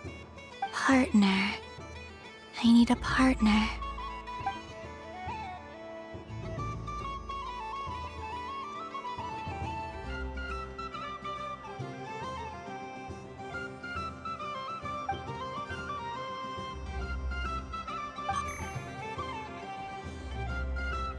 Whoa! Am I seeing things? Where'd you get a Kohenki? They're super rare. That's great. But you can only bring one partner to battle against me and Stacko. No ganging up allowed. They all look so eager to be picked. Which one should I choose?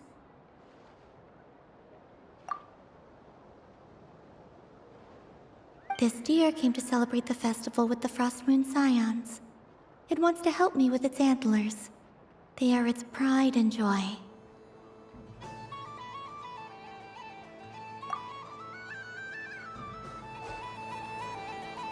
Testing!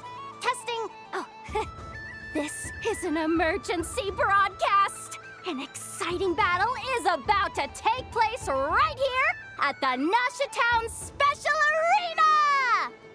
In this corner, we have the Moon Goddess and her robot partner. And in the other, we have the Moon Goddess and her Rhymehorn deer partner. Only one Moon Goddess can be victorious in this ultimate battle of destiny. But who will it be? There's only one way to find out. Now, without further ado, let the Battle of the Moons begin! I don't care who we're up against. Stacko and I ain't gonna lose.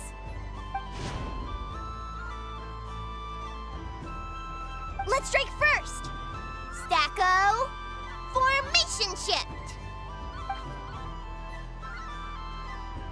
Ho ho ho! The robot has kicked things off with a change of formation. But how will this affect the battle?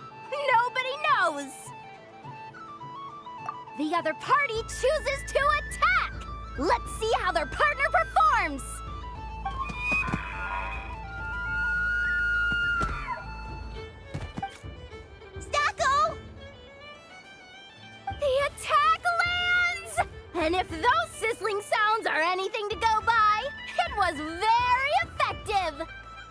Okay then. Stacko, maintain formation and enter your empowered state.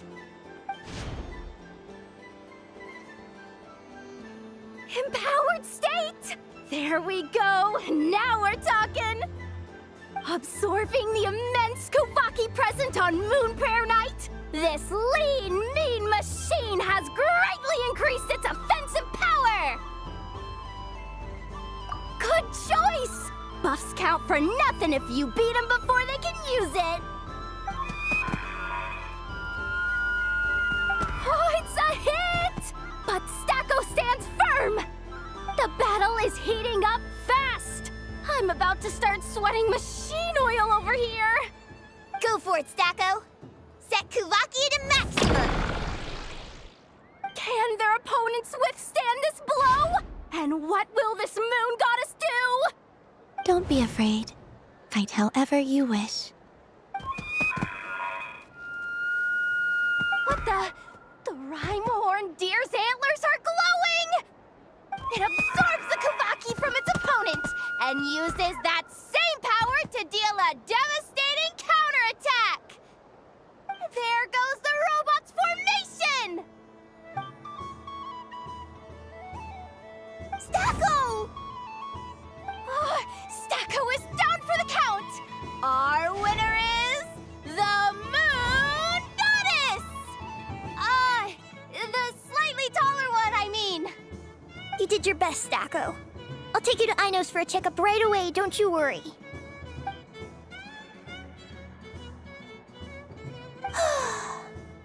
Well, you beat me fair and square, I guess. Honestly, I underestimated you. Won't make that mistake again. I think my partner deserves most of the credit. Just you wait. When I'm a little bit older, I'm gonna come back a whole lot stronger. Be ready for a rematch.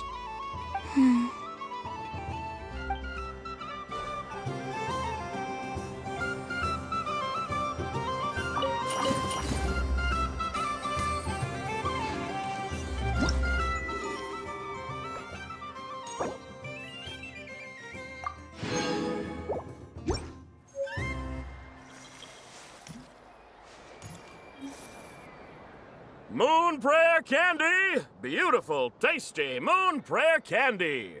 Buy a whole box, share it with your friends and family! Candy? To share? I wonder what flavors everyone would like. Welcome home, Moon Goddess. Fancy a box of Moon Prayer Candy? Sure. I knew you would! Now, what flavor would you like? I'm not sure. What flavors do you have? Is this for yourself or as a gift?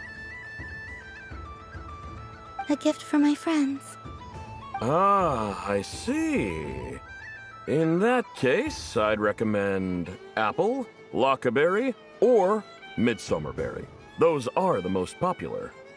Do you have nocturnal blossom flavor? Huh. I've seen couples give those as gifts before, but I did not know they were edible. No? Okay then. Moonfall silver? You did say this was for friends, right?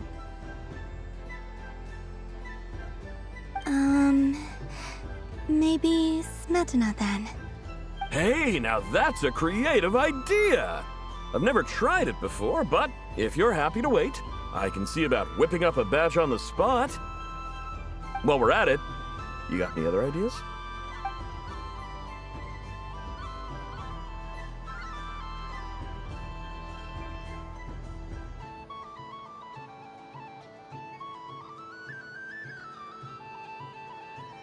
Here you go. Every flavor you asked for is in there. Thank you. I should be the one thanking you! You brought me a whole bunch of new business. It's like a genuine blessing from the Moon Goddess. I hope you and your friends have a lovely night.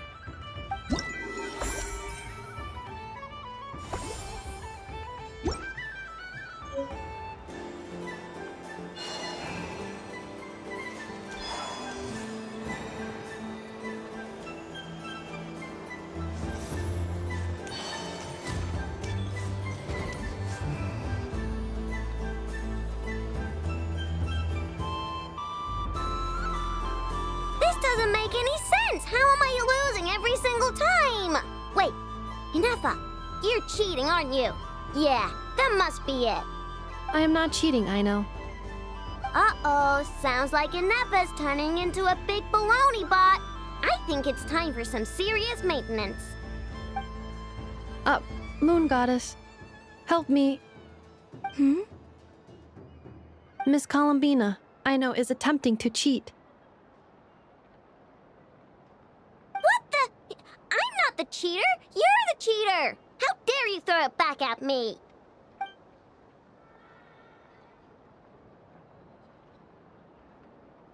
All right, fine. Let's all laugh at Aino. Just you wait till I get home, because I'm gonna make a game bot that can win 100% of the time. Let's see you laugh when I come back and beat your butts. You'll all have your heads covered in stickers when I'm through with you. We came to check everything was okay after all that yelling, but,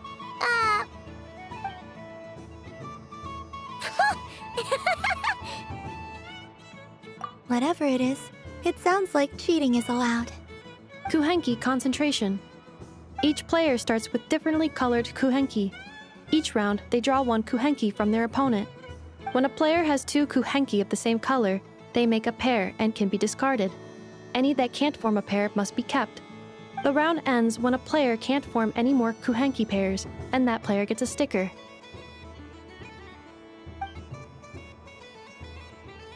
ooh, can 4 people play as well? That is fine, so long as the turn order is fixed beforehand. Alrighty then. In that case, the 2 of us will join as one team. Okay, but if you lose, you're both getting stickered. I don't want to hear any excuses. Sure. And if we win? If you win, only one of you gets to sticker someone else. I have taken to calling this. I know logic. Hey, lay off me, all right? Okay, so we're starting the game from scratch again, which means all my stickers so far don't count. Looks like Luonatar is the Kuhenki of honor for this game. Anyway, let's go clockwise, starting from Inefa.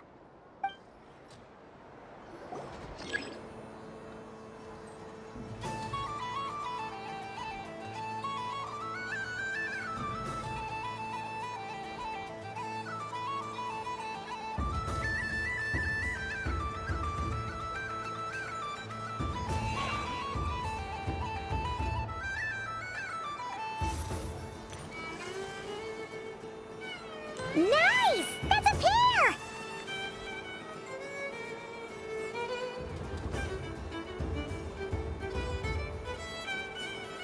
Go, go, fly!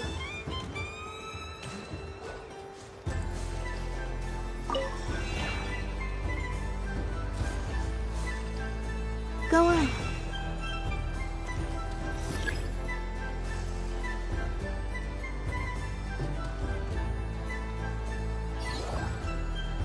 I have a pair.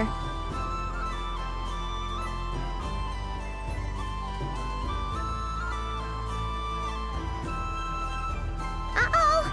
We gotta pick up the pace!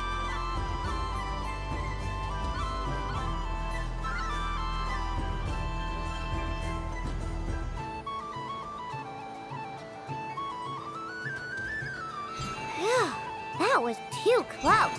I thought I was gonna lose. Let's see who's gonna be the unlucky one.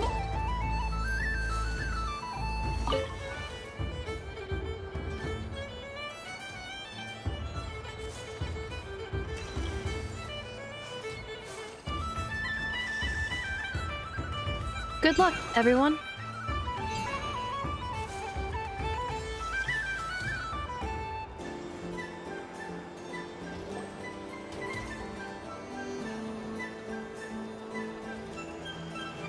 Let me pick a good one.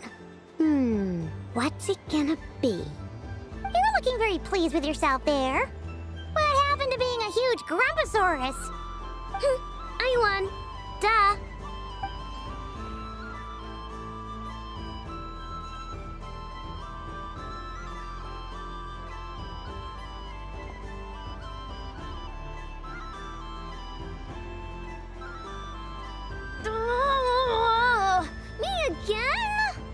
Don't fidget too much, Aino, or the sticker's going to fall off. I don't care. If it falls off, it falls off. If a pair of Kuhengi get discarded, why not a pair of stickers? Huh? Huh?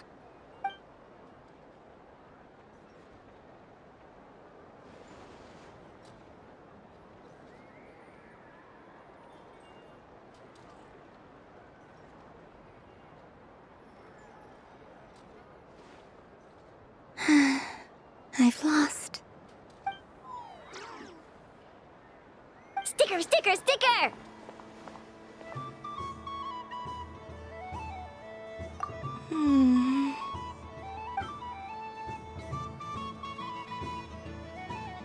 Cute! You think so? Shame. I can't see it for myself.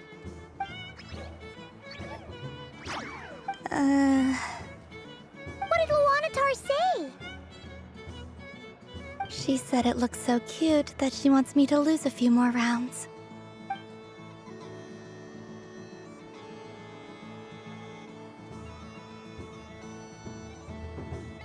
Who put these stickers on Paimon's eyebrows?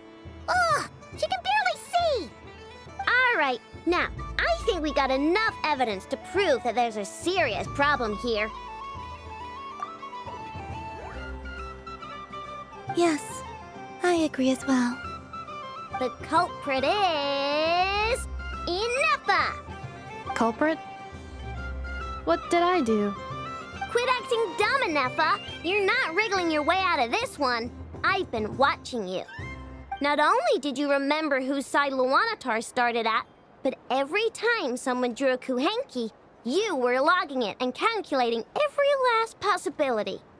Which Kuhenki pairs were gone, who had what color Kuhenki in their hand, even our facial expressions. You were keeping track of it the entire time. Exactly! What Aino said!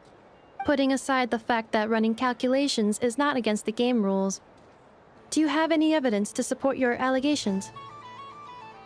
But that's not against the rules either. So she admits it. She certainly does. Alright, everyone grab a sticker. It's time to get Ineffa back. But... Take that!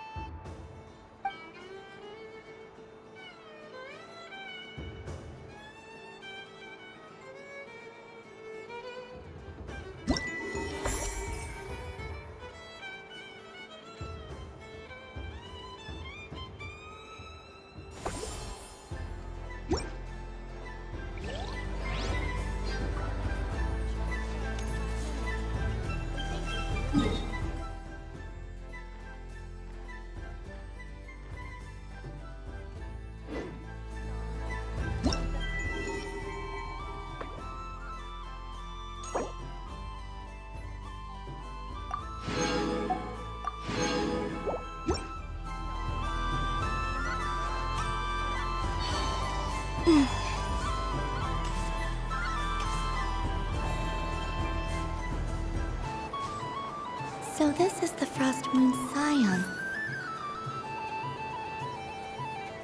Wow, the Frost Moon Scion stall looks kind of plain, but it's pretty cool once you get into it. I don't go to Hisi Island much, but it's got that, like, old world cultural feel. And if culture means we get more festivals, I'm all for it! Hello, Yahoda. Columbine... hello, Moon Goddess. That was too close. I almost gave the game away in front of the staff. Oh, wait, what's the deal with her shoes? They don't make a sound when she walks. I could do with a pair of those. Do you like balloons too? Balloons? Oh, you mean those? What's so fun about balloons? I'm not a kid anymore. They're probably more up Aino's alley. Yes. The animals seem very curious about these strange flying objects. I was drawn here by their voices. I recently learned a fun new game you can play with balloons, so I decided to come and give it a try. A new game?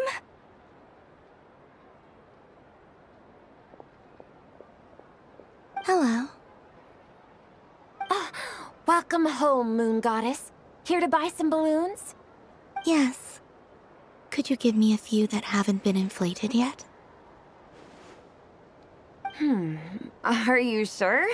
I guess it's not a problem, but...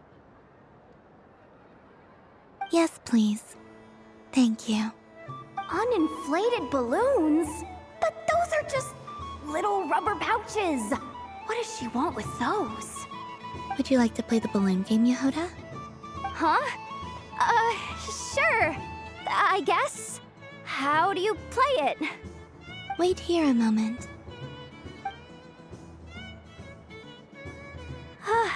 Oh. This is so weird. What have I got myself into now? I thought I saw Columbina nearby. Uh-oh! That's the Fourth Harbinger! Although she's helped us out quite a bit, she's good people, right? Is she looking for Columbina? Oh, guess that's my ticket out of here. I'm not sure my heart can take being sandwiched between two Harbingers.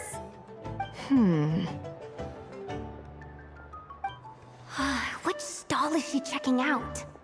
Oh, it's that other Frost Moon Scions one. Try on the headgear, see what it's like having antlers or animal ears for a day. Oh, I wouldn't be caught dead wearing that stuff. So embarrassing. I have enough gear to carry as it is. Wait, what? She put it on? How peculiar. This would take some getting used to. I wonder if this is what it's like for Lynette. It really suits you, ma'am. What is this? She was so intimidating a moment ago, but now, dang, she's really rocking those ears. How does she make them look so cool?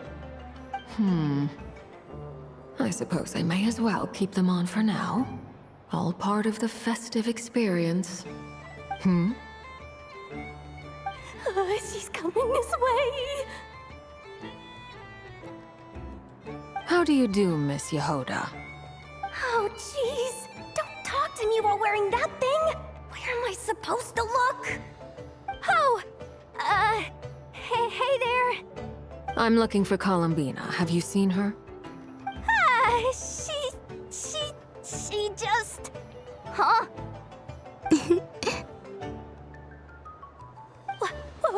Wait, is that what she meant by balloon game?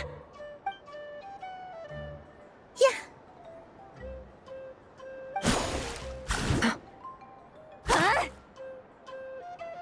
No fair! How come I get caught in the crossfire? An ambush from the rear? Is this a declaration of war, Columbina? Would you like to play too, Arlecchino? Seriously? Are they gonna start some beef right here, right now? Gladly.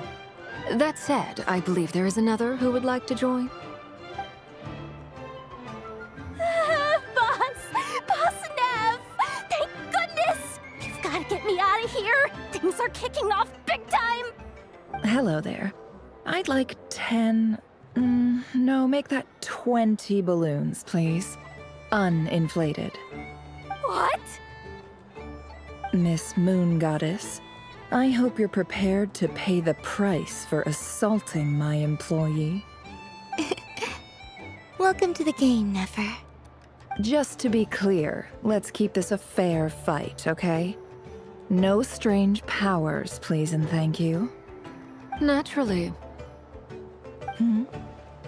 Don't just stand there, Yehoda. Aren't you going to team up with me? Huh? Do I have to? Of course. Don't forget, the Curatorium has a reputation to uphold.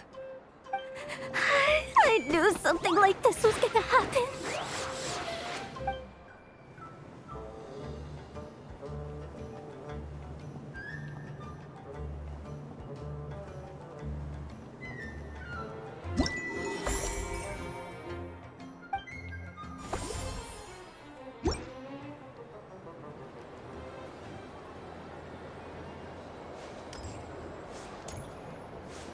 What's this? Should I give it a try?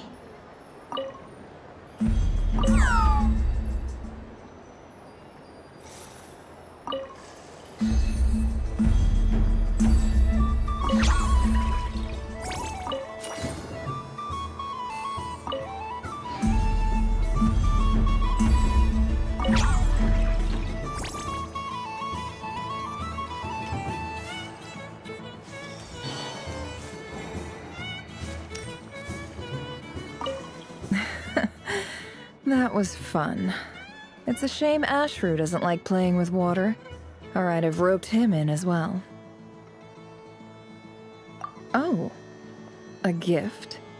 You shouldn't have, Miss Columbina. Very nice indeed. Candy is one of many luxuries that the desert folk could never afford. How I yearned for candy when I could not have it.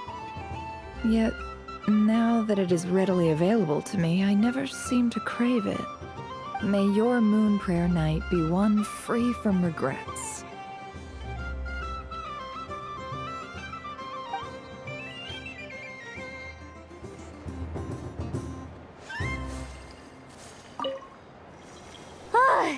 I just had a water fight with 2 Fatui Harbingers. Pretty scary, but also surprisingly fun. Aw, man, this feels kinda wrong. Like, shouldn't we be the ones giving you candy rather than the other way around? I guess I'll just take one. What flavor is that? It tastes like getting a mouthful of muddy grass. After being rear-ended by a blunt-horn rhino, then face-planting the ground. I'll never get this taste out of my mouth. It's delicious.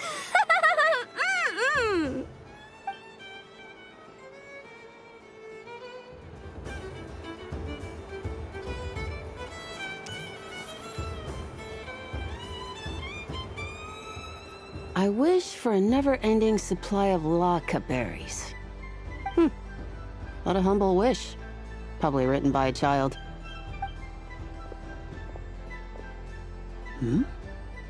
Is that Lauma the Moon Chanter?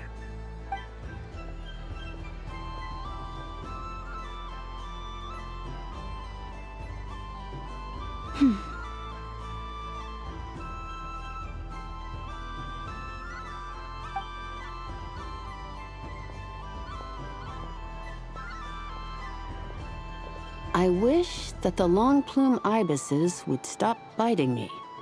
Oh dear, poor Lauma. All right, I'll write that one down for you. I got it. While everyone else is celebrating Moon Prayer Night, you're as busy as ever. I don't mind. It's rewarding work. A good kind of busy. My antlers are at their heaviest tonight, and the Kuvaki waves are especially strong. But as I help these dear friends hang their wishes up, I feel a great peace within myself that is hard to describe. You see, they are all such beautiful wishes, and they are ones that we can fulfill by our own strength. Do you blame me, Llama? I want to hear your honest answer. It is by the help of so many people that I can return to the moon. But I feel as though I've hardly done anything in return. You've done plenty, Columbina. I say this in earnest, both as someone who knows your history, and also as a friend who has seen what you've been through. What about as a moon chanter? I feel proud to honor our moon goddess's wish. And I'm sure any moon chanter in history would have felt the same way. Thank you for your kind words, Llama. But... Since you asked for my honesty, I won't lie to you. My feelings are mixed right now. Besides pride, I also feel, I suppose it's a reluctance to let go. Once you return to the moon, we will be far apart and separated by a false sky. I'm sure those of us left behind will gaze up at that sky, yearning for the moon once in a while, just as you used to do. I will miss you, Lauma. I will miss you all. I hope to stay in touch. I will try and find some way to send messages down from the moon. Perhaps you could use Kuvaki. I've heard Yehoda say that signals can be sent using long and short waves, or strong and weak lights. That sounds a little complicated. What if we forget what the signals mean? We could prepare a codebook beforehand, but... You're right. It wouldn't really suit you. Still, whatever happens, I believe that you will find your own unique way of communicating with us. And now that I think about that, my heart feels lighter. Because you trust in me? Yes. I have faith in you, and in the power of truth. In my experience, the truth tends to be difficult. But that's what makes it stand out from what is false. So I'm confident that your thoughts and your love will shine through the curtain of lies. We will know it when we see it. Thank you. Now, could you help me hang up my wish? Is this? I wish that all who dwell in this moonlit world can find a place to belong. And I wish that I shall one day see my friends again. It's 2 wishes. I hope that's not too greedy of me. Not at all. And I think you speak for us all with the second one.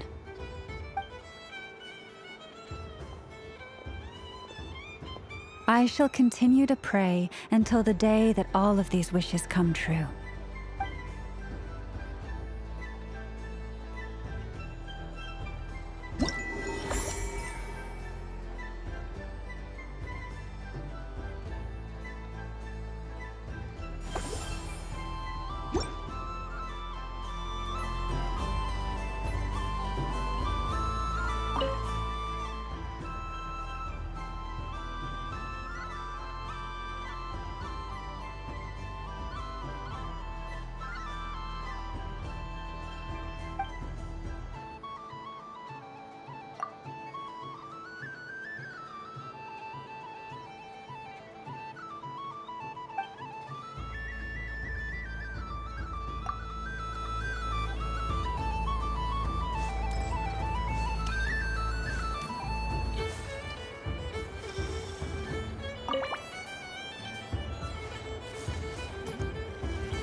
Days. I prefer sunny days. Ah, well, you are as warm as the sun itself, Moon Goddess. Very well. I believe your spirit animal has to be this most adorable chic badger. Wow! Thank you, Mr. Talking Magic Lamp. Have a very happy festival, Moon Goddess. Lance? That's you, isn't it? Shh. It's our little secret, my dear traveler in Paimon. Okay, sure, but why are you here selling sugar sculptures? Everyone celebrates in their own way. After gazing into the abyss and spending time around gravestones all year, what better way to relax than to see sunny smiles on the faces of the living? Besides that, I like to think of myself as a fair judge of character.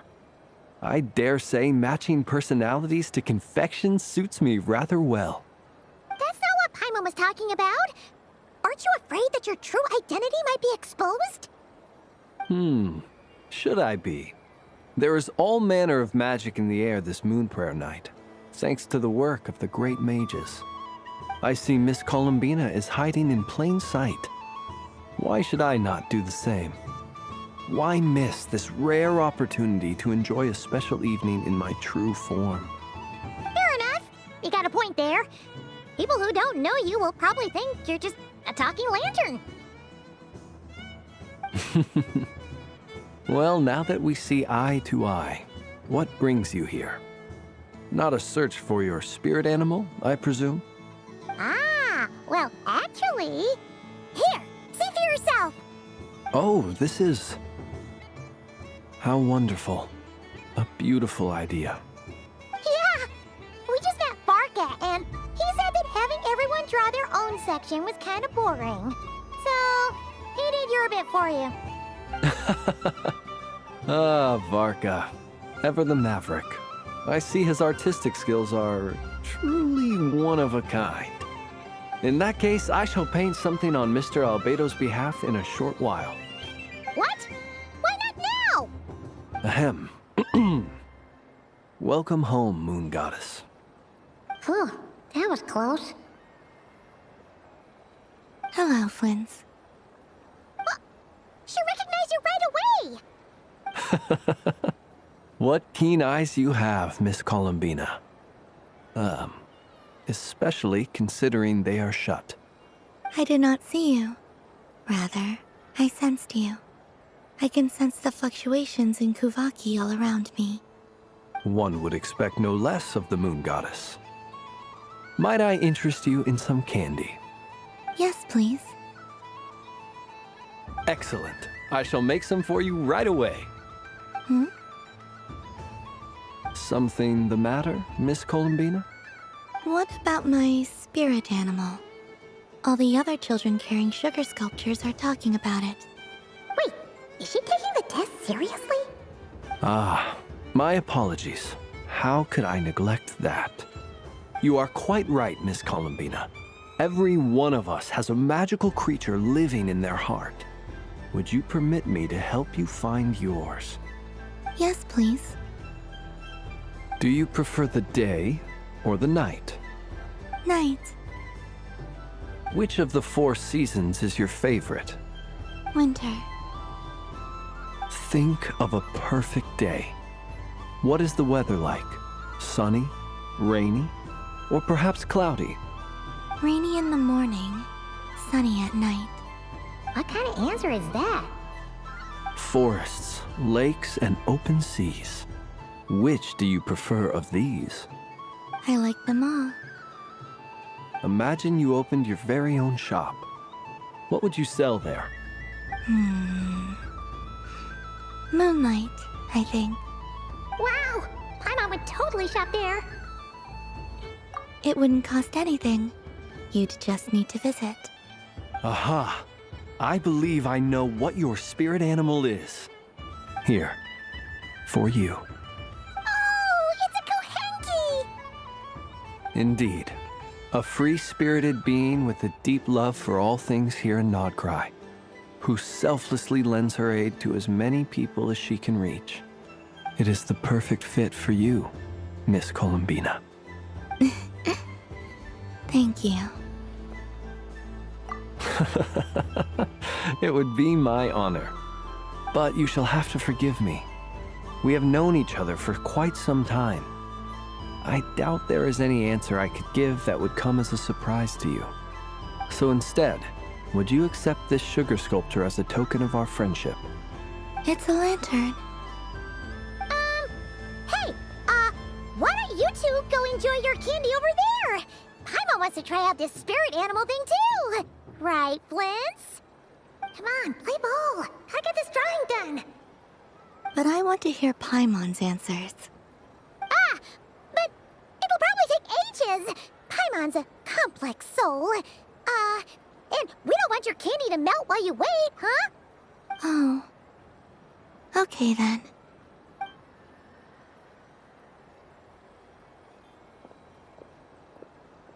Phew. Nice excuse, Lady Paimon. That was some quick thinking. Yeah, no thanks to you. A little help next time.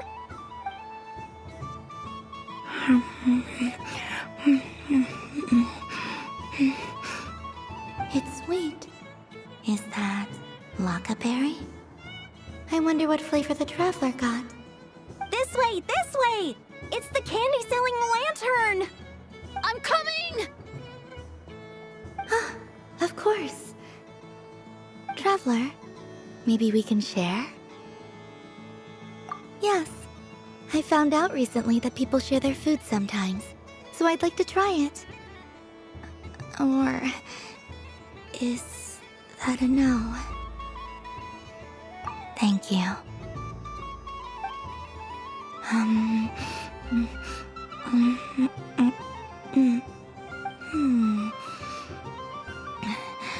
Yours is a little more sour than mine. Here, you try it. Amazing. My sugar sculpture has shrunk, yet my heart is filled with feelings of sweetness. I will remember this feeling. Sure.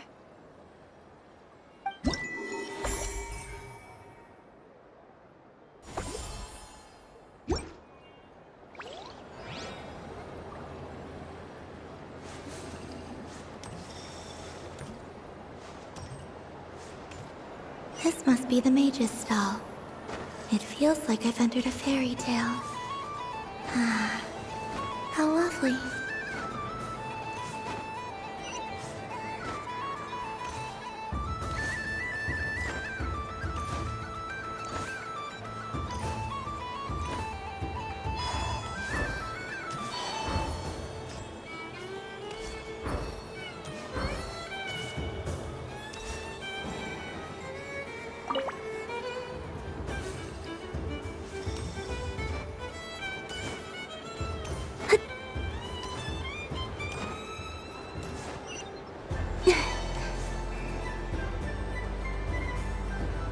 But I was aiming right at it! Aw, what a pity. I saw it with my own eyes. You were so close. So very close. That's not true! It dodged out of the way right as I was about to snag it! I'm sorry? You heard me! This paper frog can move! I swear! Dear, oh dear, what are you saying? How could a paper frog move? Unless you believe there really is magic in this world. But even if I, the mere humble merchant that I am, knew such magic, surely I would not use it on a paper frog. I'd sooner give Mora legs, so it could walk right into my purse. My dear, dear customer, why not have one more try? This time I'll give you 12% off, a very generous discount for one of my most regular customers. Just think about how much experience you have under your belt now. You're sure to win the next one. Darn, I used up all my coins. I'll be right back. Just gonna fetch some more from my house. Take your time, but don't take too long. This event is Moon Prayer Night only. Miss it, and you'll have to wait a whole year before I'm back. Next customer, please. Welcome. Hello. Whoa! What's this big one doing over here? How do I tell my employees not to go running around this time? Shooting them a glance won't work. I haven't known them long enough. Dory? Why, hello there, Miss Columbina. Would you like to play my ring toss game? The rules are very simple, and it's easy to get the hang of. How much for a round? Oh, first time's free. Not a single mora. After that, well, we can cross that bridge if and when we come to it. But with your sharp skills, I'm sure you'll win all the prizes in one fell swoop. That was an obvious enough hint for them, right? Right?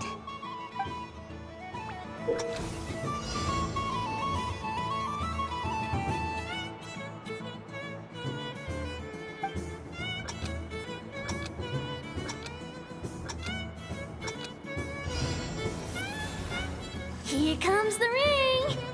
Oh, Peanuts.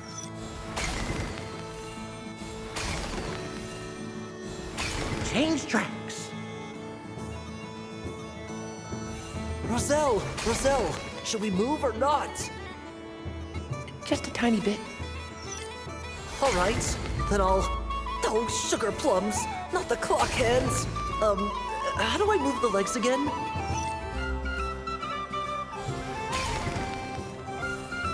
Stop it! Stop it! Stop dodging!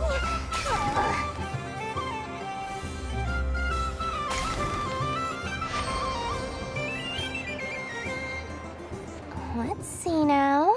Let's see. Wow, very good.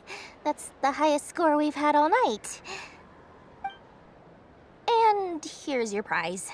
Now, how about another round? As for the cost... Happy Moon Prayer Night, Miss Columbina. Happy Moon Prayer Night, Durin and Hat Guy. Are you here to play the game? Yes.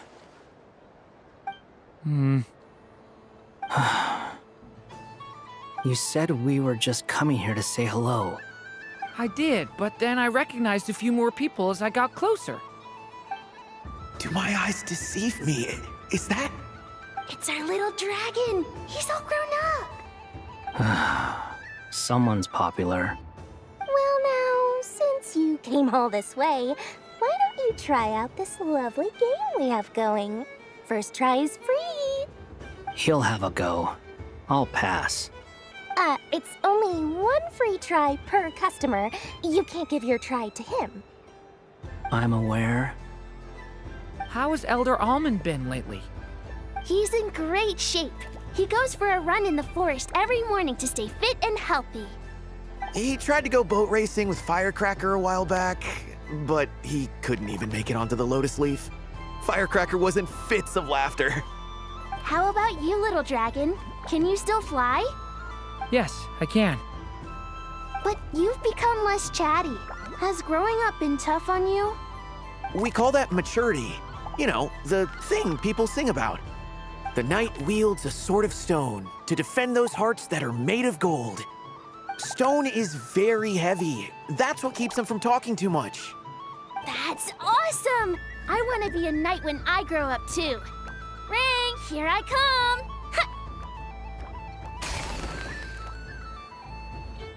Oh, the hat-wearing man.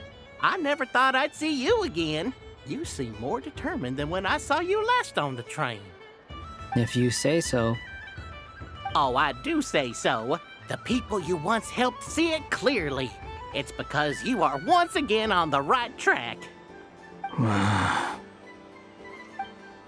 May the engine in our hearts propel us to the station of our dreams. I can move! I can move now, Roselle! What are you doing, running into the rings like that? You got them all so quickly!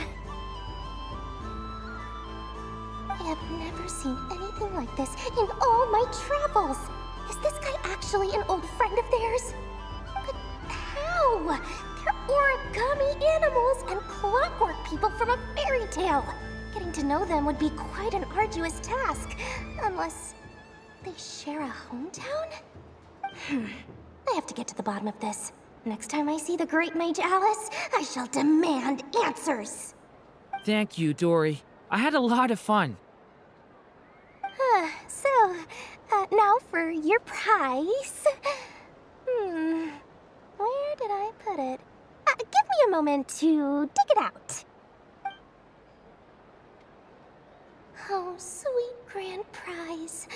How I wish I didn't have to let you go. Good thing I've already turned a profit from the customers earlier in the night. Otherwise, I'd have wasted all my hard work.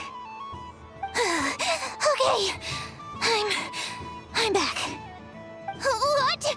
I leave for 2 seconds and someone's already claimed the grand prize? Oh, well, these things happen, you know? Perhaps you'd be interested in one of the other prizes instead. We've got all kinds of wonderful goodies here. Is this the thing you wanted? Here, you can have it. Huh? But... Don't worry about it. It will be happier with you. Oh, thanks so much, Miss. Moon Goddess. Oh, goodness gracious, Columbina. Give me strength. How am I supposed to make any more money from this child at this rate? Daddy, look! That's the game I was telling you about! Forget it. She is the Moon Goddess after all. I'll think of some other way to swing this. Maybe I can try to hook this new kid. Huh? Oh, someone already won the grand prize. You can take mine if you want. What? Why? Why are all these bleeding hearts coming here to ruin my business? Happy Moon Prayer Night, everyone. Happy Moon Prayer Night.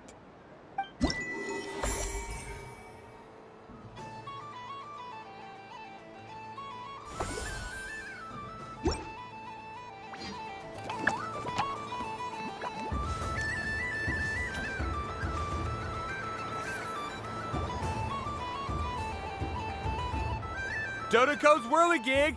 Come check out Dodoco's Whirligig! Ah, welcome home, Moon Goddess. Might I ask what this is? Ah, it's a very special amusement sponsored by the Great Mage herself. Ride on a soft and furry Dodoco and embark on an unforgettable adventure. I say that, but I'm just following a script here. Who is this mage, anyway? And what the heck is a Dodoco? I'd like to ride. No problem. But, are you by yourself? Is that not okay? Oh, no, it's fine. It's just that each Dodoco can accommodate 2 passengers. Would you like to bring a friend along? My friends... That should do it. Now, we just need to get everyone else to draw something on it too. But we gotta keep it a secret from Columbina. Traveler.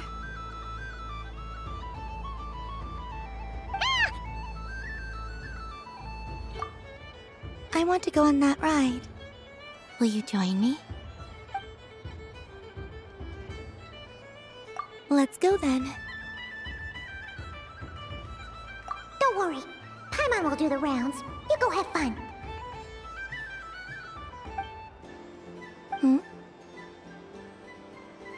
All right. I think we have to wait in line over there. Please take your seats. For safety reasons, you mustn't try to leave the ride before it comes to a complete stop. All right, you're all set. I wish you both a wonderful journey.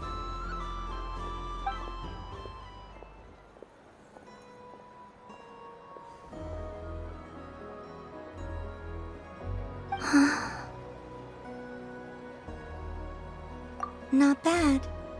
It reminds me of riding a moon lane. Sometimes, the Kuhenki circle around me like this, playing their beautiful melodies. Yeah, I'm going to miss them.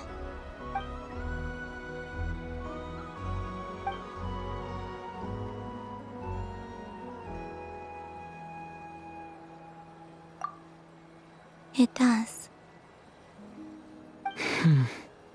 I've felt scared in the past, too. But this is a little different. You know something? I got to see a lot of fascinating things during my disappearance. I saw how the Frost Moon Scions act around their families. So different than how they used to act in my presence. And I also saw how they interact with their friends. It made me curious at first. Why do people act so sincere when they're worshipping gods, but save their truest, warmest feelings for each other? Slowly, I came to realize that it's because they trust one another. They know, deep down, that they'll be accepted for who they are. All of it. The good and the bad. I know. I knew it the moment you started calling out my name. What I fear now is the end. I fear losing all this the very night I have gained it.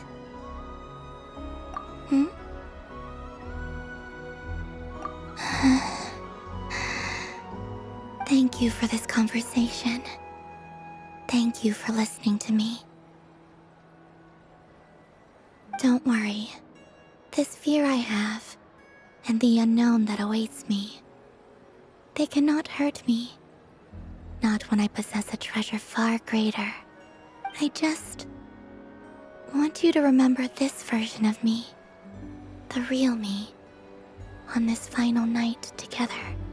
Dear passengers, Dodoco's awesome adventure has come to a close. Please leave in an orderly fashion, and we look forward to seeing you again in the future.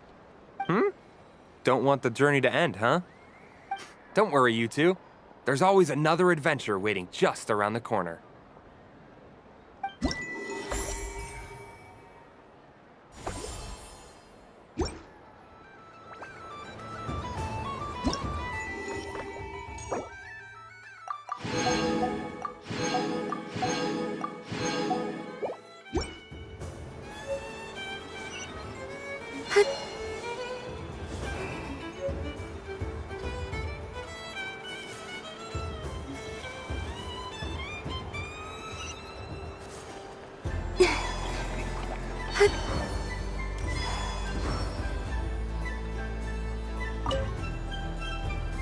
A soft and furry creature that bounces and jumps.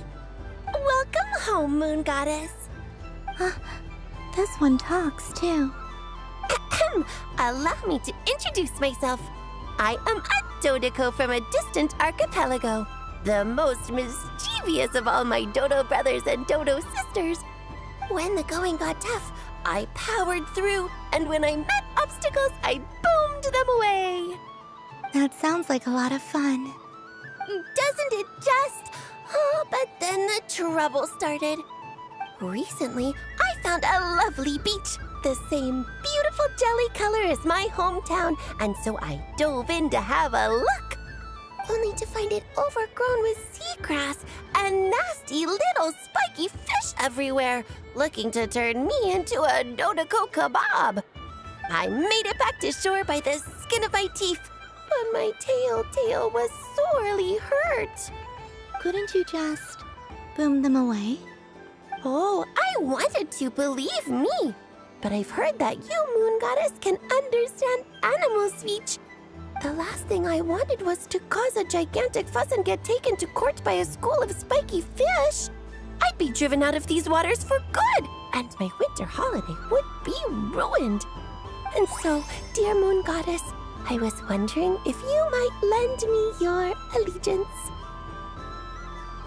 Are you roping me into a crime? Oh, let's call it a once-in-a-lifetime carefree adventure. Does that sound better? All the festival goers tonight are dressed up as the Moon Goddess, but there's nothing to say that the Moon Goddess can't disguise herself as a Dodoco, is there?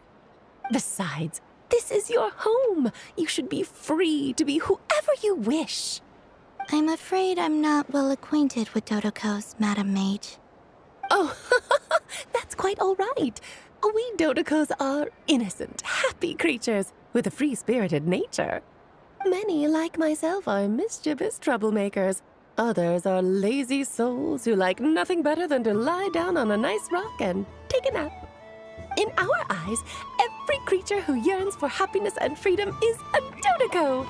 But perhaps in yours, we Dodoco are a fluffier and more mischievous breed of Kuhenki. Yes, that is a much easier image to follow. Oh, wonderful! Then let's play! Grab onto my tail and follow me into the sea. Time to settle some scores with the bad guys.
Ooh, a remarkable talent! So, what do you make of it? The use of Jumpy Dumpties doesn't come as naturally to me as Kuvaki, but their unpredictability makes it fun. I think they call this novelty. Indeed! And how did it feel blowing those pesky nuisances away? Not bad. Any guilt? What do you mean? Oh, wonderful! Lovely answers to all 3 questions. You've passed the safety test. Now I can give this special bomb to you as a souvenir. Remember, if you find any meanies living on the moon, you can use this to boom them into oblivion. I will.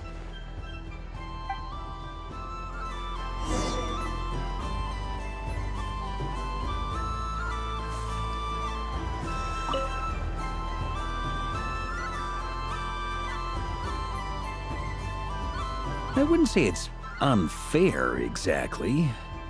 I mean, your voice goes right into people's heads. How would you explain that to the kids? You can't just explain it away as magic.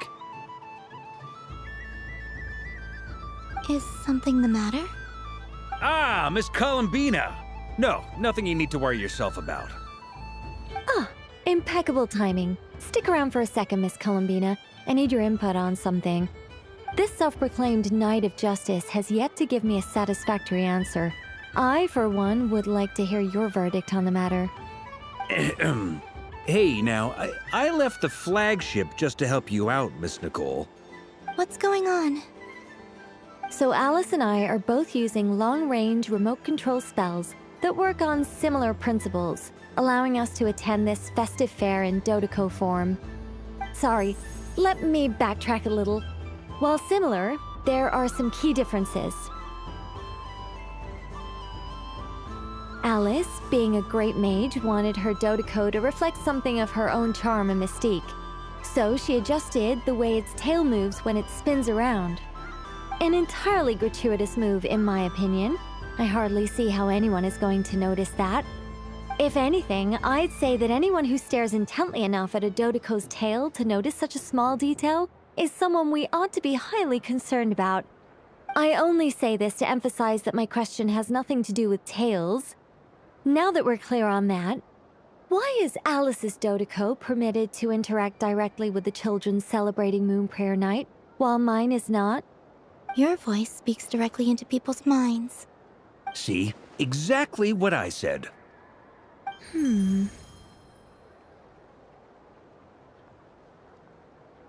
Miss Nicole?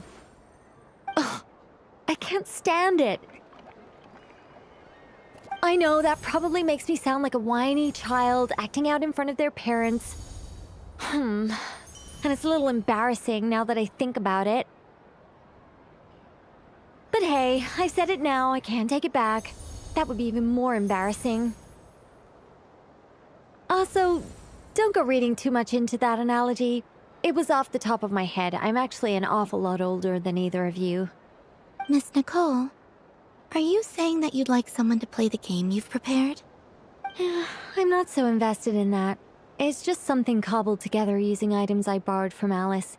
She probably didn't even make them herself. The point is, I want to know everyone's thoughts after they receive their prizes. But as you've said, I can't just ask.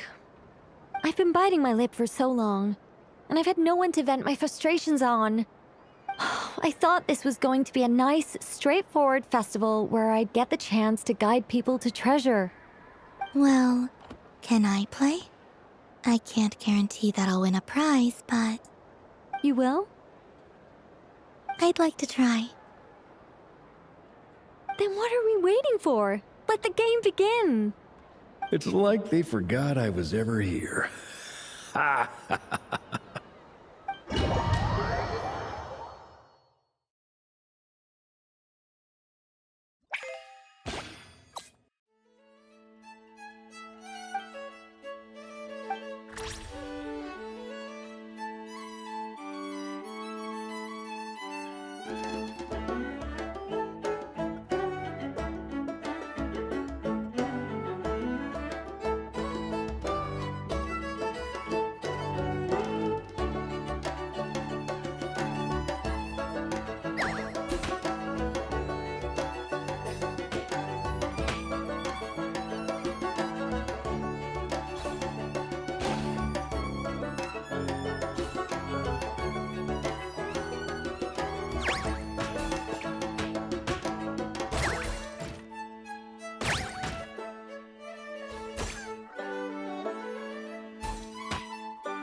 Congratulations, Miss Columbina!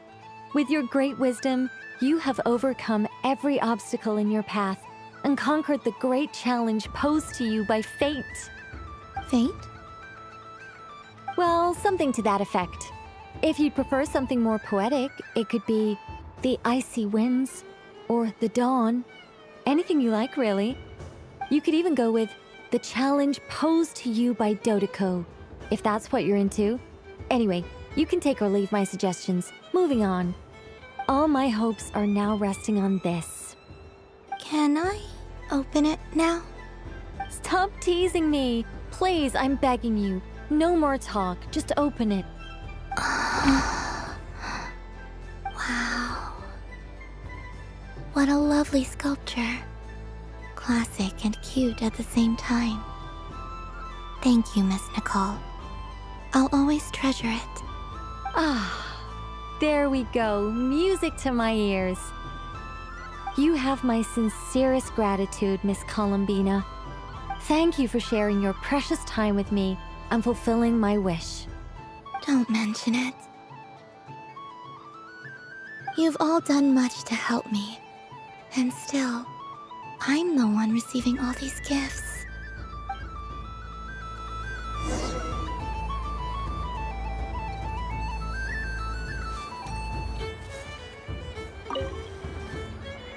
Welcome home, Moon Goddess. Oh, you're the genuine article. Alice was right. This moon prayer night was worth watching after all. Another one that talks. Greetings. Pleased to make your acquaintance. I am the Hexenzirkel member they call B. Barbeloth Trismegistus. Columbina Hyposelenia. Pleased to meet you too. Hyposelenia. A fine name indeed. Now then, Miss Columbina, do you wish to hear a mage's divination? Divination? The Frost Moon Scions used to ask me what would happen in the future. Is this like that? From the perspective of the one seeking answers, perhaps. As you look to your journey ahead, if you seek to understand the unknown, resolve your doubts, and soothe the confusion in your heart, divination could be for you. The unknowns on my journey. Of course, if one wishes to peer into fate, then hydromancy is the more precise option. But that is a complex affair, and to relegate that majestic art to the status of a festive amusement would seem somewhat uncouth. Besides, it is sometimes better to not know fate with great certainty. Hence, I shall use the suitably festive Luna Arcana to tell your fortune instead. It is more popular with the youth in any case. Lunar Arcana. Indeed. Unlike hydromancy, this will only display possibilities and trends. People like to think of themselves as creatures of agency and free will. Peering too far and too clearly into the future is detrimental to both body and soul. I'd like to give it a try. Of course you may. Come then, take a seat, Miss Columbina. Before we begin, are there any specific questions you would like to ask?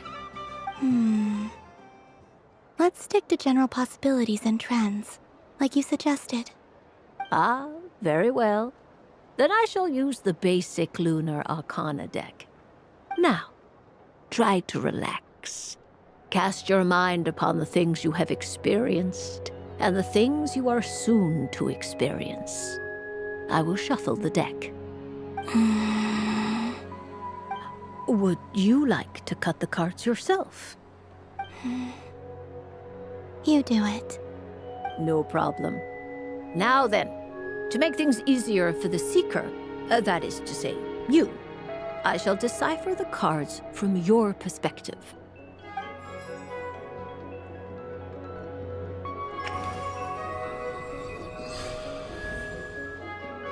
Please, draw the first Lunar Arcana. This represents destiny and is the foundation for the divination as a whole. Now, draw your second card. This will stand for the past, the sum of all your experiences that have come before. And now the third arcana. This is the present, your interpretation of the current moment. Finally, the last card. This shall speak of the future, which... Oh. Kuvaki Pulse? Fascinating. I've never encountered this before in my role as a diviner. Something has exerted an influence upon this card, causing it to leave its designated position. What do you make of this, Miss Columbina? Perhaps this is the guiding hand of fate in action. Of course, if you wish, you can choose to deny the validity of this card and draw the future for yourself. No, it's fine. Let's go with this one. A bold decision. I must say I'm looking forward to the results. Well then, let us flip the Lunar Arcana in sequence and see what emerges. Sure. First, Destiny. No surprises here. The card that represents yours is the Moon. The Moon. Indeed. The Moon can represent the truth at some times, but deception at others. False peace, destructive calamity, and the world-changing power that lies within. When the Moon is placed on the Destiny tile, it indicates that your destiny is not what it may appear on the surface. Instead, it may yet have a hidden side. It symbolizes a journey through the fog, fraught with uncertainty and deception, where one must face inner challenges head-on. I don't understand. Patience, my dear. This is but the first card, which serves as a basis for the interpretations that follow. Our divination will only grow clearer from here on out. Now then, flip the second card, the one that speaks for the past. The Hermit, but inverted. Inverted? Yes. The Hermit symbolizes solitude, introspection, and the pursuit of truth. When inverted, it represents isolation, truth out of reach, and a path that leads one astray. Combined with the Moon as one's destiny, the Hermit inverted represents a choice you made to stand alone in the past.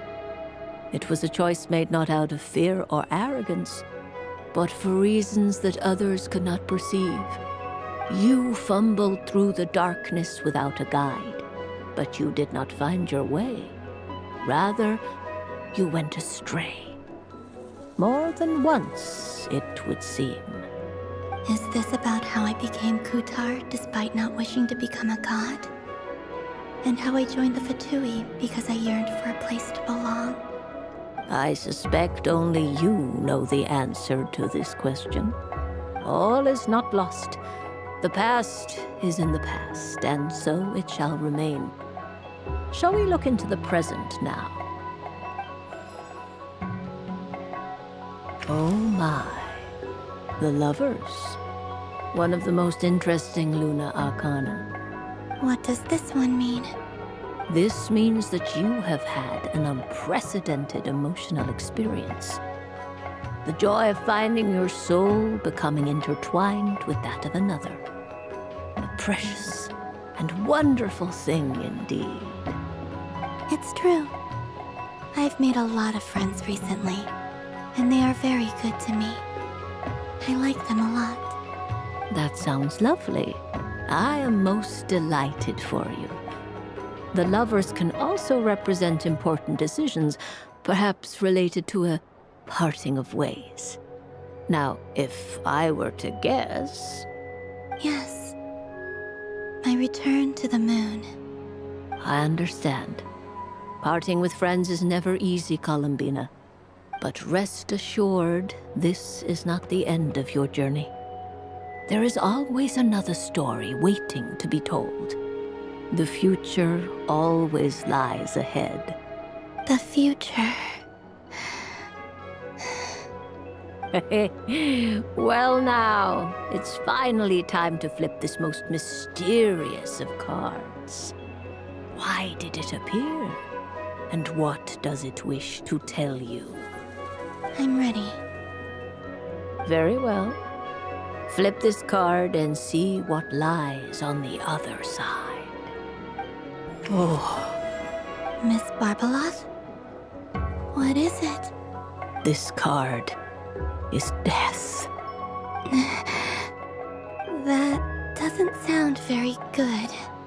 It depends on how we interpret it.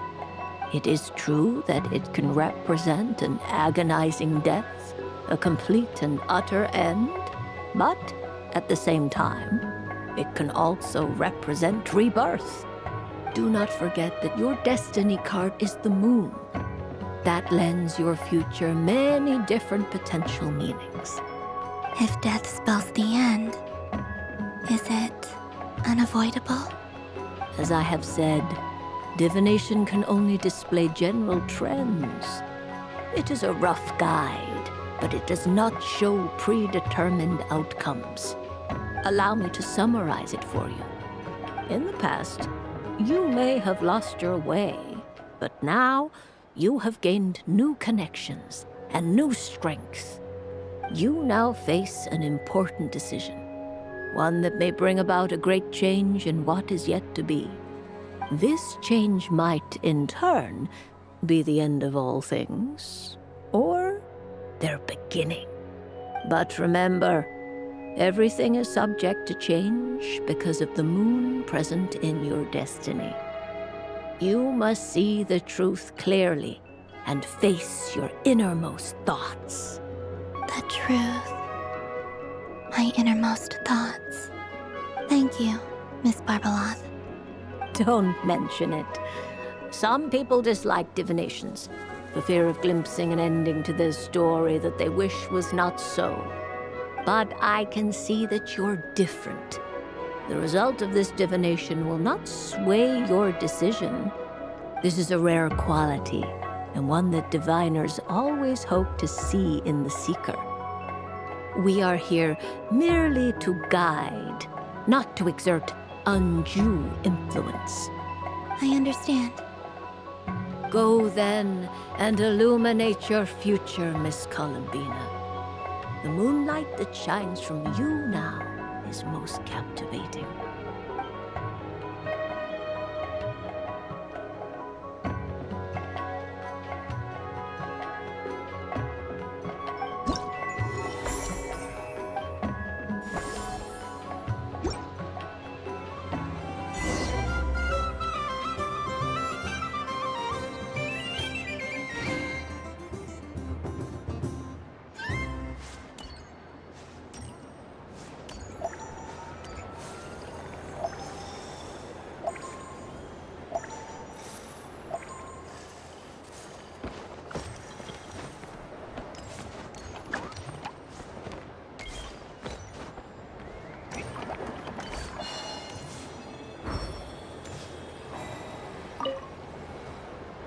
Traveler. Hey there, Columbina!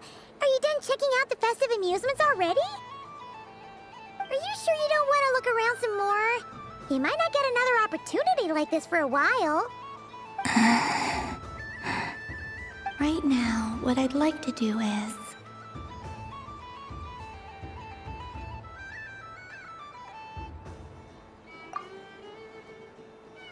Oh! Candy for us? Thanks a bunch, Columbina. Don't mind if we do. Whoa! sounds intense. But it's so tasty. What about you, Traveler? How does yours taste? Oh, sounds good. Paimon's drooling now. Are there any more Smetana candies in the box? Yes, I believe so. Okay, gotcha. Let's see.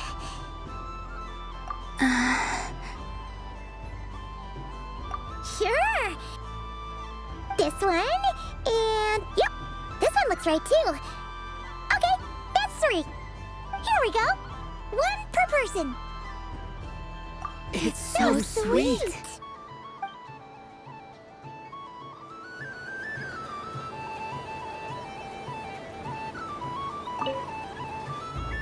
Traveler. Columbina! Finish with the festival. Really? You're sure you don't want to have a little more fun out there?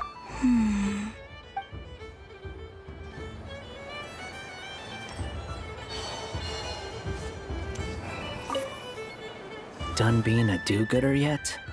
Thanks for coming here with me, Hat Guy. Are there any games you'd like to play? It's your turn to pick. I'll come with you. Why does that hamster think you've grown up? You haven't changed at all. I know you don't mean that. You're just taking the opportunity to make fun of me, aren't you? Even if you won't admit that taking some time to compose yourself is important, I can see that you're doing it in practice. Otherwise, you'd have taken off your hat and flown away by now. Looks like Albedo's socialization program has been far more useful to you than all those Vahumana textbooks. A moon prayer candy for me? Huh, thank you. It smells like baked apples and butter. It reminds me of Good Hunter, a restaurant in Mondstadt. I always have to resist the temptation to go there unless I'm ordering food. I understand your homesickness, Miss Columbina. I have a double dose of it, because both Simulanka and Mondstadt are my home.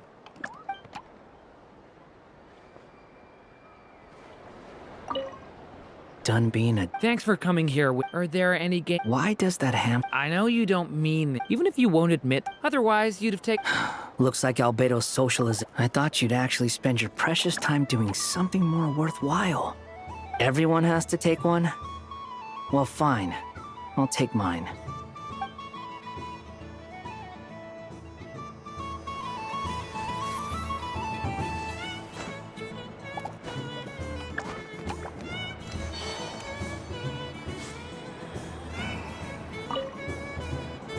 Traveler.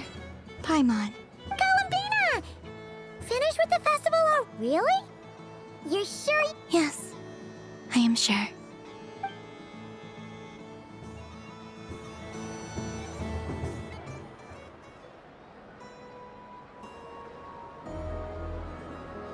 This was the most fun I've ever had on a moon prayer night. Everywhere I went, people were saying, "Welcome home," and there were friends at every turn. I only wish it could last longer than one night.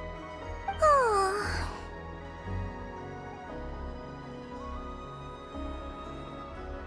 Yes, you're right. The moon prayer blossoms. Ooh, look! Look!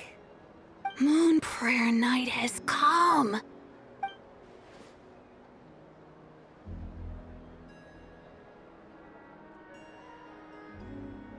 The moon. It's so beautiful. Happy Moon Prayer Night, dear. Happy Moon Prayer Night.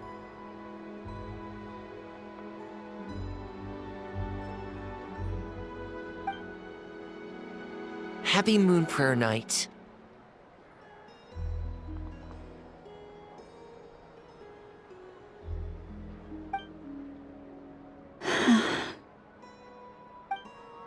Aww.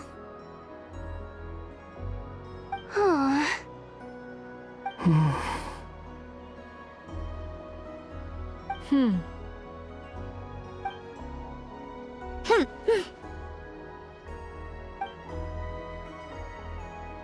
lies when you're having fun.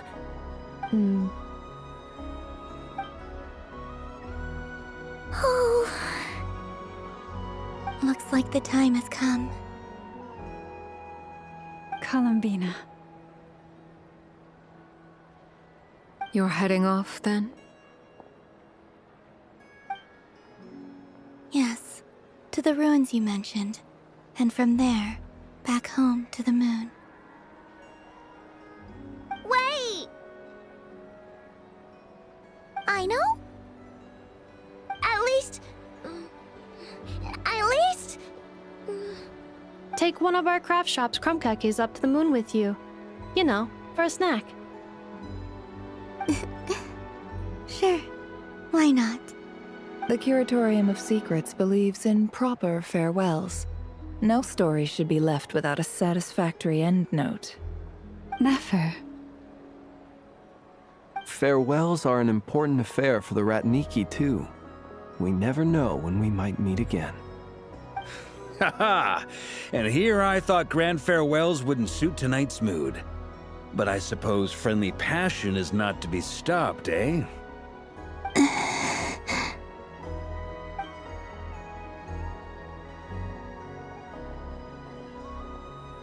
We made a little something for you, Columbina. Ta-da! What is it? A Moon Prayer Night greeting card with drawings by all of your friends. You did mention that you'd like a portrait done, so I took the liberty of creating one for you.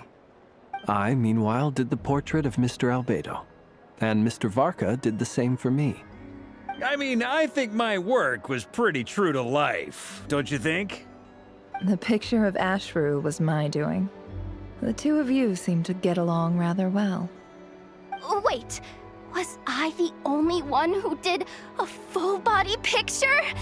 That's so embarrassing. I did pictures of me and Anefa.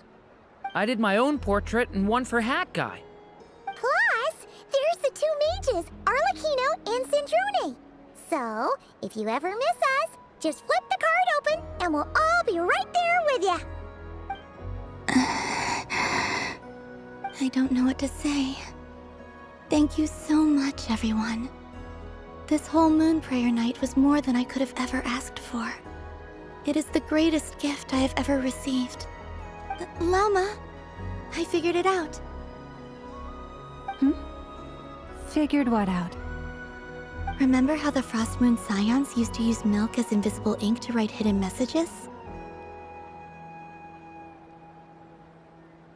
That was a very long time ago. Oh, are you saying? Yes. When I miss you all, I shall use moonlight in the same way, to write words that only you can see upon the moon itself. Wow, that sounds lovely. Quite. But how will we see them? Simply open your windows on nights when the moon shines bright, and the moonlight will naturally flow towards the words I have written. That sounds most fitting indeed. Very true to form. I'll try to write them in places that won't disturb your sleep. I, for one, would sleep all the better for having read one of your messages before settling down for the night. Exactly. So don't worry about disturbing anyone's sleep.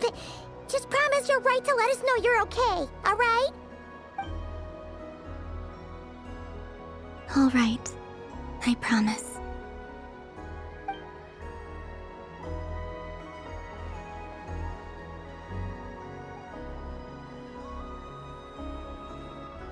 In that case, Columbina. I'm ready.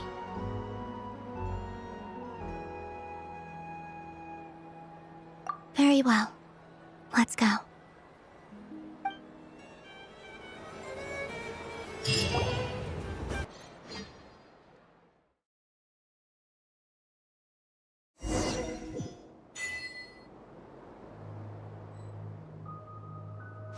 In just a few moments, I will be gone. I still don't know what to expect on the moon. Will I really be able to send messages to my friends? The the Kuhenki, the animals of Notcry. I'll never get to see them again. I wonder where I'll be when the next moon prayer night comes.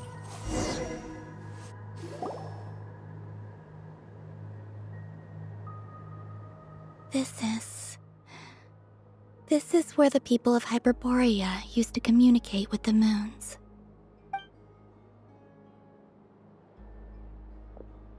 Eternal moon, frost moon, iridescent moon. When the power of all three converge, the gate to the moons shall open. Moon marrow preparations are complete. Only the final step remains. I'm sure Nasha Town is livelier than ever at this moment. Yeah, it's a shame you couldn't be there for it, but it's now or never, right? It's fine. I'm more than happy with this. My last piece of luggage. My only piece of luggage.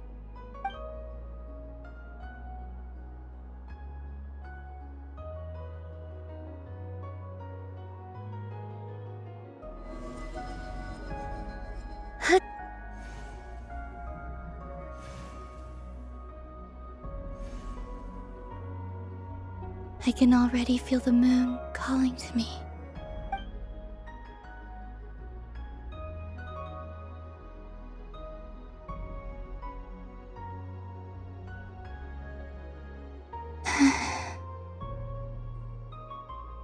Your home lies on the far side of this light, Columbina. From now on, we will at last have a reason to pray to the true moon. Columbina. Yes? I'm listening. Be sure to come back and see us when you get the chance.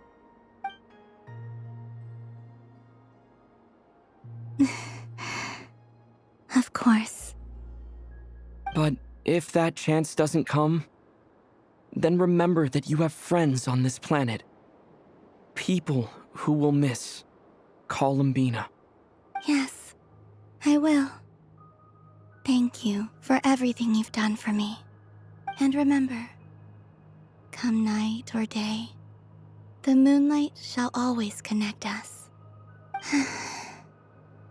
Well then, farewell, my friends.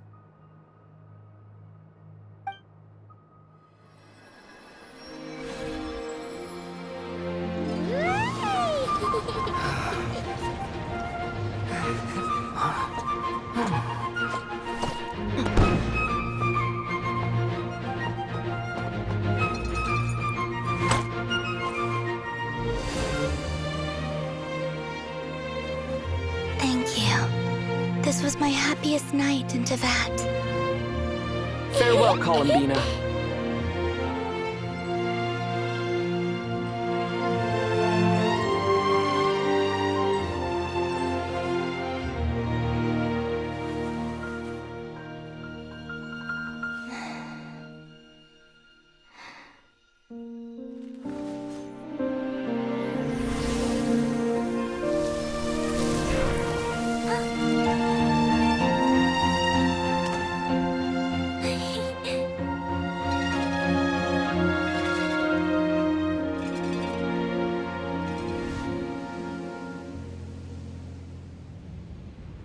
The moon really is closer than ever tonight.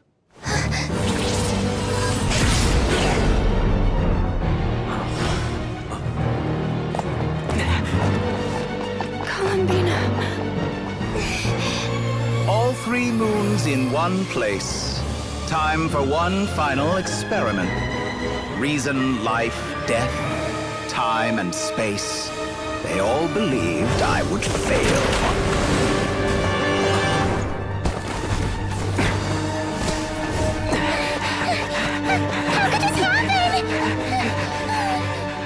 But Tevat's primordial power never did belong to the throne of heaven. And now, they are mine.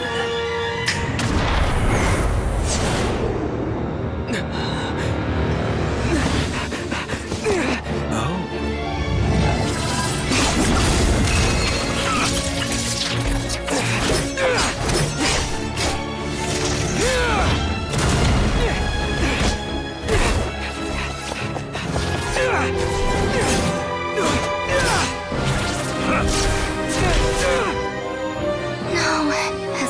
from here, the Doctor is free to wield the Three Moons' power.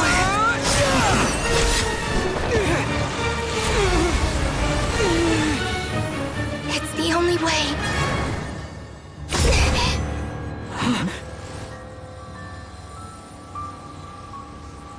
I guess I won't be going home today.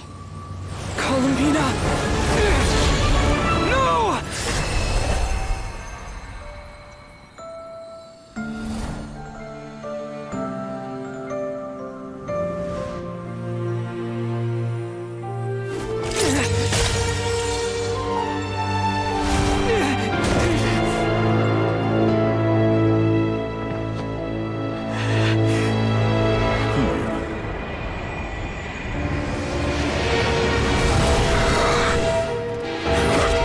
Stubborn world, do not try to control me!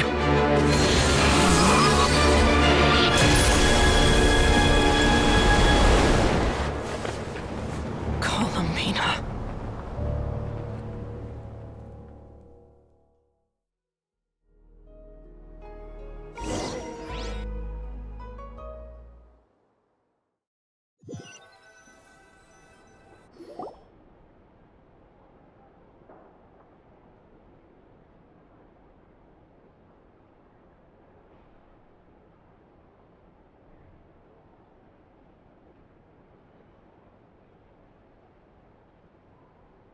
Are you all right? Do your wounds still hurt?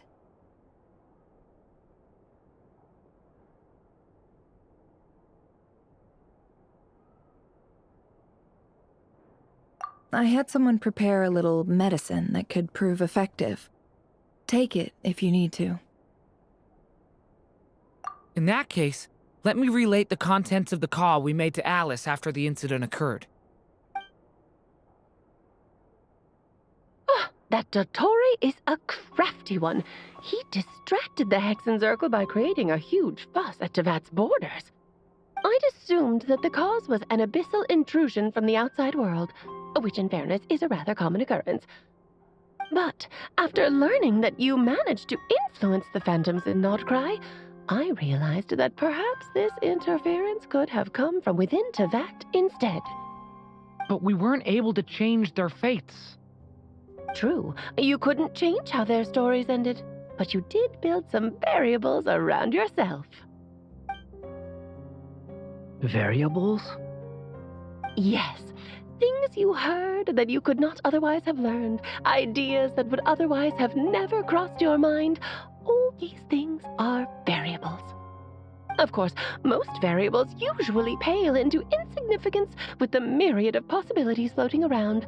But the moment you start treating them as building blocks and intentionally stacking them, that changes things.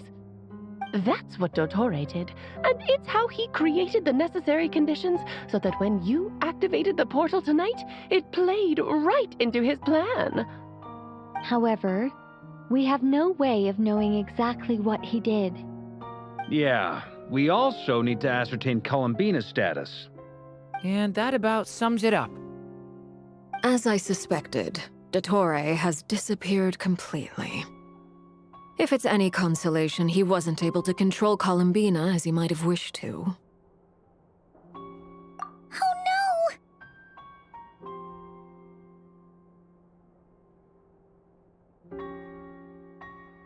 What? She did what? All we saw was Dottore appeared and used some kind of power. The next thing we knew, he and Columbina were gone and you were falling into the sea.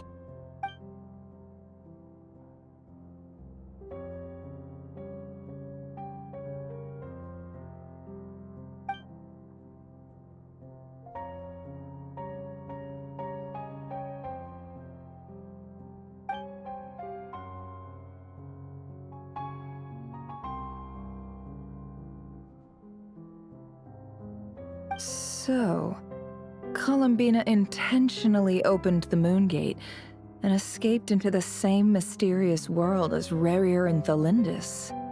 Sounds like bad news.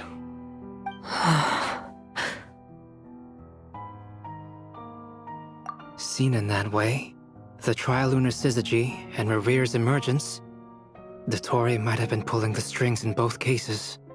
According to Miss Alice, he is attempting to transcend his destiny and finish an experiment that only a god might complete. An utter lunatic. Wait a sec. Where's Hat Guy? Seems like he'd want to be here for this. He took off with the Dodo communication device after we spoke to Alice. He said he had a hunch that he wanted to investigate by himself. The look on his face was terrifying. I've never seen him like that before.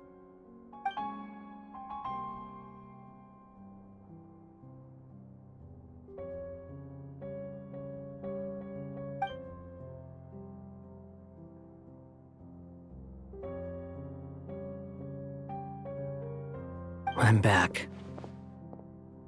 Hat Guy! I went to look for the Hyperborean phantoms again. I think I've gotten to the bottom of it. I got them to talk to Nicole on the other end of the communications line. Turns out, the history they describe is different from how Nicole remembers it. Really? But how? Surely Nicole can't have been wrong. Because the phantoms are the ones who are deceived. They speak of a savior who appeared in their history, one who never should have existed. This savior promised to create a new moon within the false sky, and even bring back their moon goddesses. Foolishly, they believed in him, and told him everything he wanted to know about the moons. It's obvious that this was Dottore's doing. Now you mention it, the first time we entered the Hyperborean ruins, we heard the phantoms discussing their history, and I remember Nicole commenting that something sounded a little strange. But Dottore shouldn't have been able to get in there in the first place. He didn't. Nicole said that this was an anomalous state triggered by disruptions in the causal connections between phantoms from the same era. The variables that Dottore put in place were substantial enough that they even affected phantoms that he never met. So it's not that their memories were unclear. They'd been tampered with. That's exactly the possibility Dottore was trying to manufacture. He turned these variables into knowledge and engineered the situation so all that knowledge would fall into his hands. Then, he harnessed that knowledge on Moon Prayer Night to truly create a false moon. How is that even possible? To be precise, he exploited a weakness in the way the spell works. The spell senses Kuvaki to detect the moon's location. So, as long as the false moon more strongly resembled a moon than the frost moon beyond the skies, the gate would teleport Columbina to the false moon's location. In other words, to Dottore's side. Once he had her under control, the teleportation spell remained active, and he manipulated her power to seize both moon marrows. At that moment, the moon marrows disappeared right before our eyes. It was already too late, even as we were leaving the ruins. By then, Dottore had already amassed the power of all 3 moons. So, where does that leave us? What do we do now? I'd certainly like to know what Her Majesty thinks, now that the concerns I expressed to her have come to pass. But we cannot simply sit and wait for her to decide the matter. And in any case, it is not the Fatui Harbinger Damselette who sees us as her friends, but rather Columbina Hyposelenia. If, even in such extreme circumstances, Her Majesty will not lift the prohibition on Harbingers drawing steel against one another, then I will do as my heart demands. I will fight as Peruware instead. Oh, Arlecchino! Time is short, so I'll make the first move.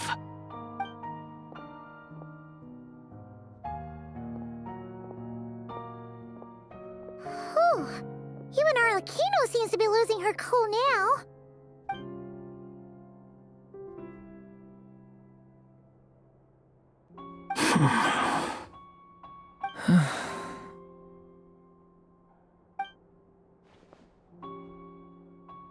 All right.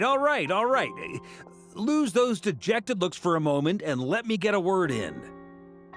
It looks bad, I won't lie. Very bad, in fact. So Dotori's pulled some real dirty tricks to gain the upper hand. For now. And yeah, it's to the point where even the mages say that his variables have affected destiny. I'm not so sure, though.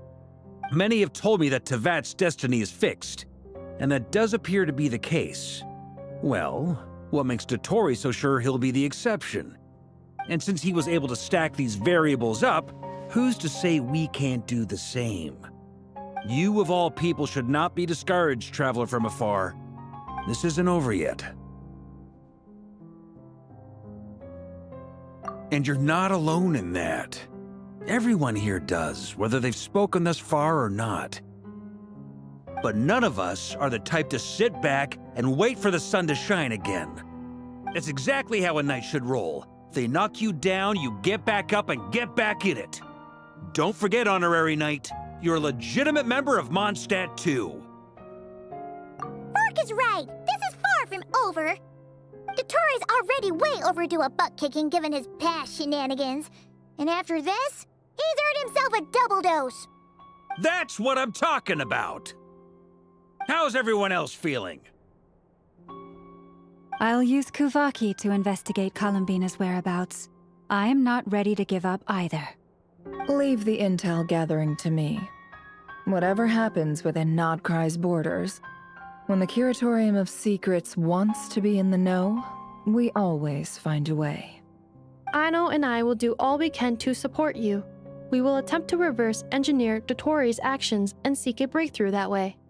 Alice and Nicole are busy dealing with an emergency at Tevat's borders, so they can't return just yet. But they're both very angry about this. They've asked Albedo and me to act on the Hexenzirkel's behalf and do everything in our power to fight back against Dotori. Are you ready then? We're going to have to conduct a lot of research, even in the early stages. I'll do my best. As for me, I'm pretty familiar with Dotori's way of doing things, so I can try to predict his next move. I'll help with your investigation. Nice! Looks like we have our basic division of labor. I'll get in touch with Flints and Itlua, get them to have a chat with their Starshiner. It couldn't hurt to bring the Lightkeepers on board as well. At the same time, I'll pass on instructions to the knights present in Nodcry to assist the Lightkeepers and other organizations in ensuring the safety of those living here. Yeah! We'll show him! That's it then.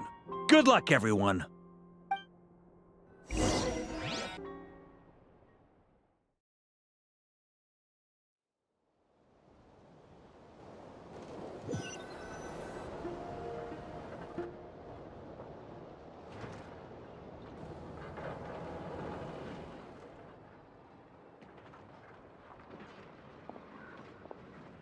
I never thought that Columbina would become my real name. It went from being a Fatui code name to something my friends call me. And remember, come night or day, the moonlight shall always connect us.